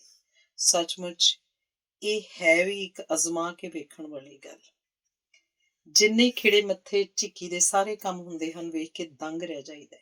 ਮੈਂ ਉਹਦਾ ਕੋਈ ਕੰਮ ਕਦੇ ਰੁਕਦਾ ਨਹੀਂ ਵੇਖਿਆ ਤੇ ਨਾ ਹੀ ਉਹਨੂੰ ਕਦੇ ਕਿਸੇ ਤੋਂ ਮਦਦ ਲੈਣ ਵਿੱਚ ਕੋਈ ਮੁਸ਼ਕਿਲ ਪੇਸ਼ ਆਈ ਹੈ। ਹਰ ਕੋਈ ਖੁਸ਼ੀ-ਖੁਸ਼ੀ ਉਸ ਲਈ ਕੰਮ ਕਰਨ ਲਈ ਤਿਆਰ ਹੁੰਦਾ ਹੈ। ਰੋਜ਼ਮर्रा ਦੇ ਜੀਵਨ 'ਚ ਵਿਚਰਦੀਆਂ ਕਿੰਨੀਆਂ ਨਿੱਕੀਆਂ-ਨਿੱਕੀਆਂ ਗੱਲਾਂ ਸਾਡੇ ਸਾਹਮਣੇ ਆ ਜਾਂਦੀਆਂ ਹਨ, ਜਿਨ੍ਹਾਂ ਤੋਂ ਸਾਨੂੰ ਕੋਈ ਕਾਰਗਰ ਸੇਧਾਂ ਸਹਿਜੇ ਮਿਲ ਸਕਦੀਆਂ ਨੇ। ਗੱਲ ਤਾਂ ਬਸ ਸਾਡੇ ਨਜ਼ਰੀਏ ਦੀ ਹੀ ਹੈ। ਜਿਉਂ-ਜਿਉਂ ਸਮਾਂ ਬਤੀਤ ਹੁੰਦਾ, ਬੰਦੇ ਨੂੰ ਇਹਨਾਂ ਛੋਟੀਆਂ ਭਾਸਦੀਆਂ ਗੱਲਾਂ, ਜਿਨ੍ਹਾਂ ਨੂੰ ਕਈ ਵਾਰ ਐਵੇਂ ਇਹ ਤੇ ਉਹ ਆਖ ਕੇ ਟਾਲ ਦਿੱਤਾ ਜਾਂਦਾ ਹੈ, ਦੀ ਅਹਿਮੀਅਤ ਹੋਰ ਵਧੇਰੀ ਪਤਾ ਲੱਗਦੀ ਜਾਂਦੀ ਹੈ। ਜੀਵਨ ਦੀ ਤਸਵੀਰ ਹੀ ਬਦਲ ਦਿੰਦੀਆਂ ਹਨ ਇਹ ਜੀਵਨ ਦੀ ਤਸਵੀਰ ਹੀ ਬਦਲ ਦਿੰਦੀਆਂ ਹਨ ਇਹ ਸੱਚੀ ਇਹਨਾਂ ਤੁੱਛ ਜਿਹੀਆਂ ਪ੍ਰਤੀਤ ਹੁੰਦੀਆਂ ਬਾਤਾਂ ਦੀ ਮਹਿਮਾ ਦੀ ਕੋਈ ਸੀਮਾ ਨਹੀਂ। ਜੀਵਨ ਨੂੰ ਸੁਖਾਵਾਂ ਬਣਾਉਣ ਵਿੱਚ ਅਜਿਹੀਆਂ ਗੱਲਾਂ ਦੀ ਭੂਮਿਕਾ ਨੂੰ ਅਣਗੌਲਿਆਂ ਉੱਕਾ ਨਹੀਂ ਕੀਤਾ ਜਾ ਸਕਦਾ। ਇੱਕ ਸਫਲ ਜ਼ਿੰਦਗੀ ਆਪਣੀ ਖੂਬਸੂਰਤੀ ਤੇ ਪੂਰਨਤਾ ਲਈ ਨਿੱਕ ਸੁੱਖ ਦੀ ਮੁਤਾਜ ਹੈ। ਜੀਵਨ ਦੇ ਵੱਡੇ ਅਰਥ ਤੇ ਅਸਲ ਭਾਵ ਵੀ ਇਸੇ ਸਦਕਾ ਸਪਸ਼ਟ ਹੁੰਦੇ ਹਨ। ਧੰਨਵਾਦ। ਅਗਲਾ ਲੇਖ ਹੈ ਨਵਾਂ 9 ਦਿਨ। ਪੁਰਾਣੇ ਅਖਾਣ ਤੇ ਕਹਾਵਤਾਂ ਬਿਨਾਂ ਸ਼ੱਕ ਇੱਕ ਲੰਮੇ ਤਜਰਬੇ ਦਾ ਨਿਚੋੜ ਹੁੰਦੀਆਂ ਨੇ ਤੇ ਅੱਗੋਂ ਆਉਣ ਵਾਲੀਆਂ ਪੀੜ੍ਹੀਆਂ ਲਈ ਇੱਕ ਬੇਸ਼ਕੀਮਤ ਪੂੰਜੀ ਤੇ ਮਾਰਗਦਰਸ਼ਕ ਵੀ। ਕਦੇ ਇੰਜ ਵੀ ਹੁੰਦਾ ਕਿ ਕਿਸੇ ਅਖਾਣ ਬਾਰੇ ਮਨ 'ਚ ਵਿਚਾਰਾਂ ਦੀ ਐਸੀ ਕੜੀ ਵੱਜਦੀ ਹੈ ਕਿ ਗੱਲ ਅੱਗੇ ਤੋਂ ਅੱਗੇ ਤੁਰਦੀ ਕਿਸੇ ਅਣਕਿਆਸੇ ਮੋੜ ਤੇ ਪੁੱਜ ਜਾਂਦੀ ਹੈ। ਵੇਖਣ ਨੂੰ ਬੰਦਾ ਐਨ ਸਥਿਰ ਤੇ ਸ਼ਾਂਤ ਬੈਠਾ ਹੋਏਗਾ, ਪਰ ਅੰਦਰ ਵੰਨ ਸੁਵੰਨੇ ਵਿਚਾਰਾਂ ਦੀ ਨਿਰੰਤਰ ਆਵਾਜਾਈ ਨਾਲ ਬੇਹਿਸਾਬ ਹਲਚਲ ਮਚੀ ਹੁੰਦੀ ਹੈ। ਕਦੇ ਅਜਿਹੇ 'ਚ ਇਹ ਵੀ ਵਾਪਰ ਜਾਂਦਾ ਹੈ ਕਿ ਬੰਦਾ ਆਪਣੇ ਖਿਆਲਾਂ ਦੇ ਰੌਣਕ ਮੇਲੇ 'ਚ ਘੁੰਮਦਾ ਫਿਰਦਾ, ਕਈ ਬੁਝਾਰਤਾਂ ਵਰਗੀਆਂ ਗੱਲਾਂ ਨਾਲ ਨਜਿੱਠਦਾ, ਕਈ ਗੁੰਝਲਾਂ ਦੇ ਰੂਬਰੂ ਹੁੰਦਾ, ਹੈਰਾਨ ਪਰੇਸ਼ਾਨ ਜਿਹਾ ਹੋ ਜਾਂਦਾ ਹੈ। ਫਿਰ ਹਾਰ ਹੁੱਟ ਕੇ ਮਨ ਦੇ ਹਾਵੀ ਹੋਏ ਮੁੱਦੇ ਤੋਂ ਖਹਿੜਾ ਛੁਡਾਉਣ ਲਈ ਬੰਦਾ ਉੱਠ ਕੇ ਆਪਣਾ ਧਿਆਨ ਹੋਰ ਪਾਸੇ ਕੇਂਦਰਿਤ ਕਰਨ ਦੀ ਕੋਸ਼ਿਸ਼ ਕਰਦਾ। ਜੀਵਨ ਦੀ ਡਗਰ ਤੇ ਤੁਰੇ ਜਾਂਦਿਆਂ ਹਰ ਸਮੇਂ ਜਿਹੜੇ ਹਾਲਾਤ ਦਰਪੇਸ਼ ਹੁੰਦੇ ਨੇ, ਆਮ ਹੀ ਕੋਈ ਨਾ ਕੋਈ ਅਖਾਣ ਜਾਂ ਲੋਕੋਕਤੀ ਯਾਦ ਚੇਤੇ ਕਰਵਾ ਦਿੰਦੇ ਹਨ। ਕੁਝ ਅਰਸਾ ਪਹਿਲਾਂ ਦੀ ਗੱਲ ਹੈ, ਮੈਂ ਆਪਣੇ ਜੀਵਨ ਸਾਥੀ ਨਾਲ ਇੱਕ ਜਾਣੀ ਪਛਾਣੀ ਜੁੱਤੀਆਂ ਦੀ ਦੁਕਾਨ ਤੋਂ ਆਪਣੇ ਲਈ ਪਸੰਦ ਕਰਕੇ ਇੱਕ ਜੁੱਤੀਆਂ ਦਾ ਜੋੜਾ ਖਰੀਦ ਕੇ ਲਿਆਂਦਾ। ਅਗਲੇ ਦਿਨ ਜਦੋਂ ਮੈਂ ਉਹਨੂੰ ਪਾ ਕੇ ਕਿਤੇ ਗਈ ਤਾਂ 2 ਕੁ ਘੰਟੇ ਬਾਅਦ ਉਹ ਇੱਕ ਪਾਸੇ ਤੋਂ ਟੁੱਟ ਗਿਆ ਤੇ ਕਿਤੋਂ ਤਲਾ ਅਲੱਗ ਹੋ ਗਿਆ। ਮੈਨੂੰ ਜੁੱਤੀਆਂ ਬਦਲਣ ਲਈ ਘਰ ਵਾਪਸ ਜਾਣਾ ਪਿਆ। ਸ਼ਾਮ ਨੂੰ ਉਸੇ ਦੁਕਾਨ ਤੇ ਜਾ ਕੇ ਇਸ ਬਾਰੇ ਸ਼ਿਕਾਇਤ ਕੀਤੀ। ਦੁਕਾਨਦਾਰ ਨੇ ਜੁੱਤੀ ਨੂੰ ਉਲਟਾ ਪਲਟਾ ਕੇ ਵੇਖਿਆ ਤੇ ਬੜੇ ਵਿਸ਼ਵਾਸ ਨਾਲ ਬੋਲਿਆ, ਇਹ 2 ਘੰਟੇ ਤਾਂ ਨਹੀਂ ਪਾਈ ਲੱਗਦੀ। ਉਹਦਾ ਭਾਵ ਸੀ ਕਿ ਵੱਧ ਪਾਈ ਗਈ ਹੈ। ਉਹਦੇ ਵਤੀਰੇ ਤੇ ਹੈਰਾਨੀ ਤਾਂ ਬਹੁਤ ਆਈ, ਪਰ ਮੈਂ ਫਿਰ ਵੀ ਉਹਨੂੰ ਪੁੱਛਿਆ, ਤੁਸੀਂ ਇਹਦੀ ਕਿੰਨੇ ਘੰਟੇ ਸਹੀ ਸਲਾਮਤ ਰਹਿਣ ਦੀ ਗਰੰਟੀ ਦਿੰਦੇ ਹੋ? ਮੇਰਾ ਅਨੁਮਾਨ ਸੀ ਕਿ ਉਹਦਾ ਉੱਤਰ ਹੋਏਗਾ, ਜੀ ਘਰ ਪੁੱਜਣ ਤੱਕ ਦੀ। ਉਂਝ ਮਨ 'ਚ ਖਿਆਲ ਆਇਆ ਕਿ ਇਸ ਜੁੱਤੀ ਨੇ ਤਾਂ ਨਵਾਂ 9 ਦਿਨ ਪੁਰਾਣਾ 100 ਦਿਨ ਵਾਲੀ ਕਹਾਵਤ ਨੂੰ ਵੀ ਝੁਠਲਾ ਦਿੱਤਾ। ਇਹ ਤਾਂ 9 ਘੰਟੇ ਵੀ ਨਾ ਚੱਲੀ। ਇਸ ਤਜਰਬੇ ਨੇ ਨਵਾਂ 9 ਦਿਨ ਪੁਰਾਣਾ 100 ਦਿਨ ਬਾਰੇ ਐਸੇ ਚਿੰਤਨ ਦੇ ਰਾਹ ਤੋਰਿਆ ਕਿ ਆਪਣੇ ਅੰਦਰ ਭਾਂਤ-ਭਾਂਤ ਦੇ ਵਿਚਾਰਾਂ ਦਾ ਜਿਵੇਂ ਵਾਵ ਰੋਲਾ ਜਿਹਾ ਆ ਗਿਆ। ਬੜੀ ਸ਼ਿੱਦਤ ਨਾਲ ਮਹਿਸੂਸ ਹੋਇਆ ਕਿ ਪੁਰਾਣੇ ਦੀ ਅਹਿਮੀਅਤ ਦਰਸਾਉਣੀ ਤਾਂ ਬਿਲਕੁਲ ਜਾਇਜ਼ ਹੈ, ਪਰ ਇਹ ਕਰਨ ਲਈ ਨਵੇਂ ਨੂੰ ਛੁਟਿਆਉਣ ਦੀ ਕੀ ਲੋੜ ਸੀ? ਅਸਲ 'ਚ ਪੁਰਾਣੇ ਦੀ ਹੋਂਦ ਦਾ ਤਾਂ ਮੁੱਢ ਹੀ ਨਵੇਂ ਤੋਂ ਵੱਜਦਾ। ਜੇ ਪਹਿਲਾਂ ਨਵਾਂ ਸੀ ਤਦੇ ਹੀ ਪੁਰਾਣਾ ਬਣ ਸਕਿਆ। ਜੋ ਇੱਕ ਪਲ ਨਵਾਂ ਹੈ, ਦੂਜੇ ਹੀ ਪਲ ਪੁਰਾਣਾ ਹੋ ਗਿਆ। ਜਿਸ ਕੁਝ ਨੂੰ ਵੀ ਅਸੀਂ ਪੁਰਾਣੇ ਵਜੋਂ ਜਾਣਦੇ ਤੇ ਸਰਾਹੁੰਦੇ ਹਾਂ, ਉਹ ਅਸਲ 'ਚ ਕੁਝ ਸਮੇਂ ਪਹਿਲਾਂ ਰਹੇ ਨਵੇਂ ਦਾ ਬਦਲਿਆ ਰੂਪ ਹੀ ਤਾਂ ਹੁੰਦਾ। ਫਿਰ ਹਰ ਨਵੇਂ ਦੀ ਸ਼ੁਰੂਆਤ ਕਿਸੇ ਪੁਰਾਣੇ ਦੇ ਖਤਮ ਹੋਣ ਤੇ ਹੁੰਦੀ ਹੈ। ਪੁਰਾਣਾ ਦਿਨ ਨਵੇਂ ਦੇ ਲਈ ਰਾਹ ਪੱਧਰਾ ਕਰਕੇ ਜਾਂਦਾ ਹੈ। ਪੁਰਾਣਾ ਤੇ ਨਵਾਂ ਦੋਵੇਂ ਇੱਕ ਦੂਜੇ ਤੇ ਨਿਰਭਰ ਕਰਦੇ ਹਨ, ਇੱਕ ਦੂਜੇ ਦੀ ਸ਼ੋਭਾ ਵਿੱਚ ਵਾਧਾ ਵੀ ਕਰਦੇ ਹਨ, ਇੱਕ ਬੇਹੱਦ ਲੋੜੀਂਦਾ ਸੰਤੁਲਨ ਕਾਇਮ ਰੱਖੀ ਬੈਠੇ ਹਨ। ਜੇ ਨਵੇਂ ਦੀ ਸੁਚੱਜੀ ਸਾਂਭ ਸੰਭਾਲ ਤੇ ਵਰਤੋਂ ਕੀਤੀ ਜਾਏ ਤਾਂ ਹੀ ਉਹਨੂੰ ਪੁਰਾਣੇ ਬਣਨ ਦਾ ਮੌਕਾ ਵੇਖਣਾ ਨਸੀਬ ਹੁੰਦਾ ਹੈ। ਤੇ ਇਸ ਸਥਿਤੀ 'ਚ ਇਹ ਹਰਗਿਜ਼ ਨਹੀਂ ਹੁੰਦਾ ਕਿ ਪੁਰਾਣਾ ਬਣਨ ਸਾਰ ਹੀ ਨਵੇਂ ਨੇ ਆਪਣੇ ਕੋਈ ਗੁਣ ਗਵਾ ਲਏ ਹੁੰਦੇ ਨੇ। ਸਗੋਂ ਨਵੇਂ ਹੋਣ ਸਮੇਂ ਵਾਲੇ ਸਾਰੇ ਗੁਣ ਬਰਕਰਾਰ ਰੱਖਦਿਆਂ ਤਜਰਬੇ ਨਾਲ ਉਹਨਾਂ ਨੂੰ ਹੋਰ ਨਿਖਾਰ ਪ੍ਰਦਾਨ ਕਰਕੇ ਗੁਣਵੱਤਾ 'ਚ ਵਾਧਾ ਕੀਤਾ ਹੁੰਦਾ ਹੈ। ਪਰ ਕੇਵਲ ਇਹ ਗੱਲ ਨਵੇਂ ਤੇ ਪੁਰਾਣੇ ਦੇ ਅਰਥਪੂਰਨ ਹੋਣ ਦਾ ਮਾਪਦੰਡ ਨਹੀਂ ਬਣ ਸਕਦੀ। ਕਦੇ ਕੁਝ ਨਵਾਂ ਨਕੋਰ ਪੁਰਾਣੇ ਨਾਲੋਂ ਕਿਤੇ ਬਿਹਤਰ ਅਪਣਾਉਣ ਯੋਗ ਹੋ ਸਕਦਾ ਹੈ ਤੇ ਕਦੇ ਇਸ ਦੇ ਐਨ ਉਲਟ ਭਾਵ ਪੁਰਾਣਾ ਨਵੇਂ ਦੇ ਮੁਕਾਬਲੇ ਬੇਹੱਦ ਕਾਰਗਰ ਸਿੱਧ ਹੋ ਸਕਦਾ ਹੈ। ਹੁਣ ਨਵਾਂ ਤਾਂ ਪੁਰਾਣਾ ਕੁਦਰਤੀ ਤੌਰ ਤੇ ਬਣਦਾ ਹੀ ਹੈ, ਪਰ ਬਹੁਤ ਵਾਰ ਪੁਰਾਣੇ ਨੂੰ ਕਈ ਕਾਰਨਾਂ ਕਰਕੇ ਨਵਿਆ ਦਿੱਤਾ ਜਾਂਦਾ ਹੈ। ਪੁਰਾਣੀਆਂ ਤੇ ਬੇਕਾਰ ਪਈਆਂ ਵਸਤਾਂ ਤੋਂ ਨਵੀਆਂ ਕੰਮ ਆਉਣ ਵਾਲੀਆਂ ਚੀਜ਼ਾਂ ਬਣਾ ਲਈਆਂ ਜਾਂਦੀਆਂ ਹਨ। ਕਦੇ ਇੰਝ ਵੀ ਵਾਪਰਦਾ ਹੈ ਕਿ ਇਸ ਤਰ੍ਹਾਂ ਬਣੀ ਨਵੀਂ ਵਸਤ ਦਾ ਪਹਿਲਾਂ ਤੋਂ ਵਧੇਰੇ ਮੁੱਲ ਪੈ ਜਾਂਦਾ ਹੈ। ਪੁਰਾਣੇ ਸਮਿਆਂ ਵਿੱਚ ਮੈਂ ਇੰਗਲੈਂਡ ਤੋਂ ਪ੍ਰਕਾਸ਼ਿਤ ਹੋਈ ਇੱਕ ਪੁਸਤਕ ਬਚੀਆਂ ਹੋਈਆਂ ਪੁਰਾਣੀਆਂ ਕਾਤਰਾਂ ਨੂੰ 6 ਭੁਜ ਤੇ ਚੌਰਸ ਆਦਿ ਵਰਗੇ ਆਕਾਰ ਦੀਆਂ ਕੱਟ ਕੇ ਫਿਰ ਮਸ਼ੀਨ ਨਾਲ ਸਿਲਾਈ ਕਰਕੇ ਕੋਈ ਮੇਜ਼ਪੋਸ਼ ਤੇ ਚਾਹਦਾਨੀ ਨੂੰ ਗਰਮ ਰੱਖਣ ਲਈ ਚਾਹਦਾਨੀ ਪੋਸ਼ ਟੀਕੋਜ਼ੀ ਬਣਾਉਣ ਦੇ ਢੰਗ ਵੇਖੇ ਤੇ ਪੜ੍ਹੇ ਸਨ। ਇਸ ਕੰਮ ਦੇ ਕਾਰਨ ਪਿੱਛੋਂ ਸੁੰਦਰਤਾ ਤਾਂ ਵੇਖਿਆ ਹੀ ਬਣਦੀ ਸੀ, ਅੱਜ ਵੀ ਉਹਨੂੰ ਚਿਤਾਰ ਕੇ ਰੂਹ ਖੇੜੇ ਨਾਲ ਸਰਸ਼ਾਰ ਹੋ ਜਾਂਦੀ ਹੈ। ਕੋਈ ਕਲਮਕਾਰ ਜਦੋਂ ਲਿਖਣ ਦੀ ਸੋਚਦਾ ਹੈ ਤਾਂ ਉਹਦਾ ਦਿਲ ਕਰਦਾ ਹੈ ਕਿ ਉਹ ਕਿਸੇ ਬਿਲਕੁਲ ਨਵੇਂ ਤੇ ਮੌਲਿਕ ਵਿਸ਼ੇ ਤੇ ਲਿਖੇ। ਅਜਿਹਾ ਕਰਕੇ ਉਹਨੂੰ ਸੰਤੁਸ਼ਟੀ ਜੋ ਬਹੁਤ ਮਿਲਦੀ ਹੈ। ਪਰ ਸੱਚਾਈ ਹੈ ਕਿ ਵਿਸ਼ਾ ਕੋਈ ਨਵਾਂ ਤੇ ਅਣਛੋਇਆ ਹੁੰਦਾ ਹੀ ਨਹੀਂ। ਹਰ ਲਿਖਣ ਵਾਲੇ ਦਾ ਢੰਗ ਨਿਵੇਕਲਾ ਤੇ ਆਪਣਾ ਹੋਣ ਕਰਕੇ ਪੁਰਾਣੇ ਵਿਸ਼ੇ ਨਵਿਆਏ ਜਾਂਦੇ ਹਨ ਤੇ ਪਾਠਕਾਂ ਦਾ ਧਿਆਨ ਆਪਣੇ ਵੱਲ ਆਕਰਸ਼ਿਤ ਕਰ ਲੈਂਦੇ ਨੇ। ਅਜਿਹੀਆਂ ਵੱਖੋ ਵੱਖਰੀਆਂ ਵਿਅਕਤੀਗਤ ਚੋਹਾਂ ਸਦਕਾ ਹੀ ਹਰ ਕਿਰਤ ਰਚਨਾਕਾਰ ਦੀ ਮੌਲਿਕ ਤੇ ਨਵੀਂ ਹੋ ਨਿਬੜਦੀ ਹੈ।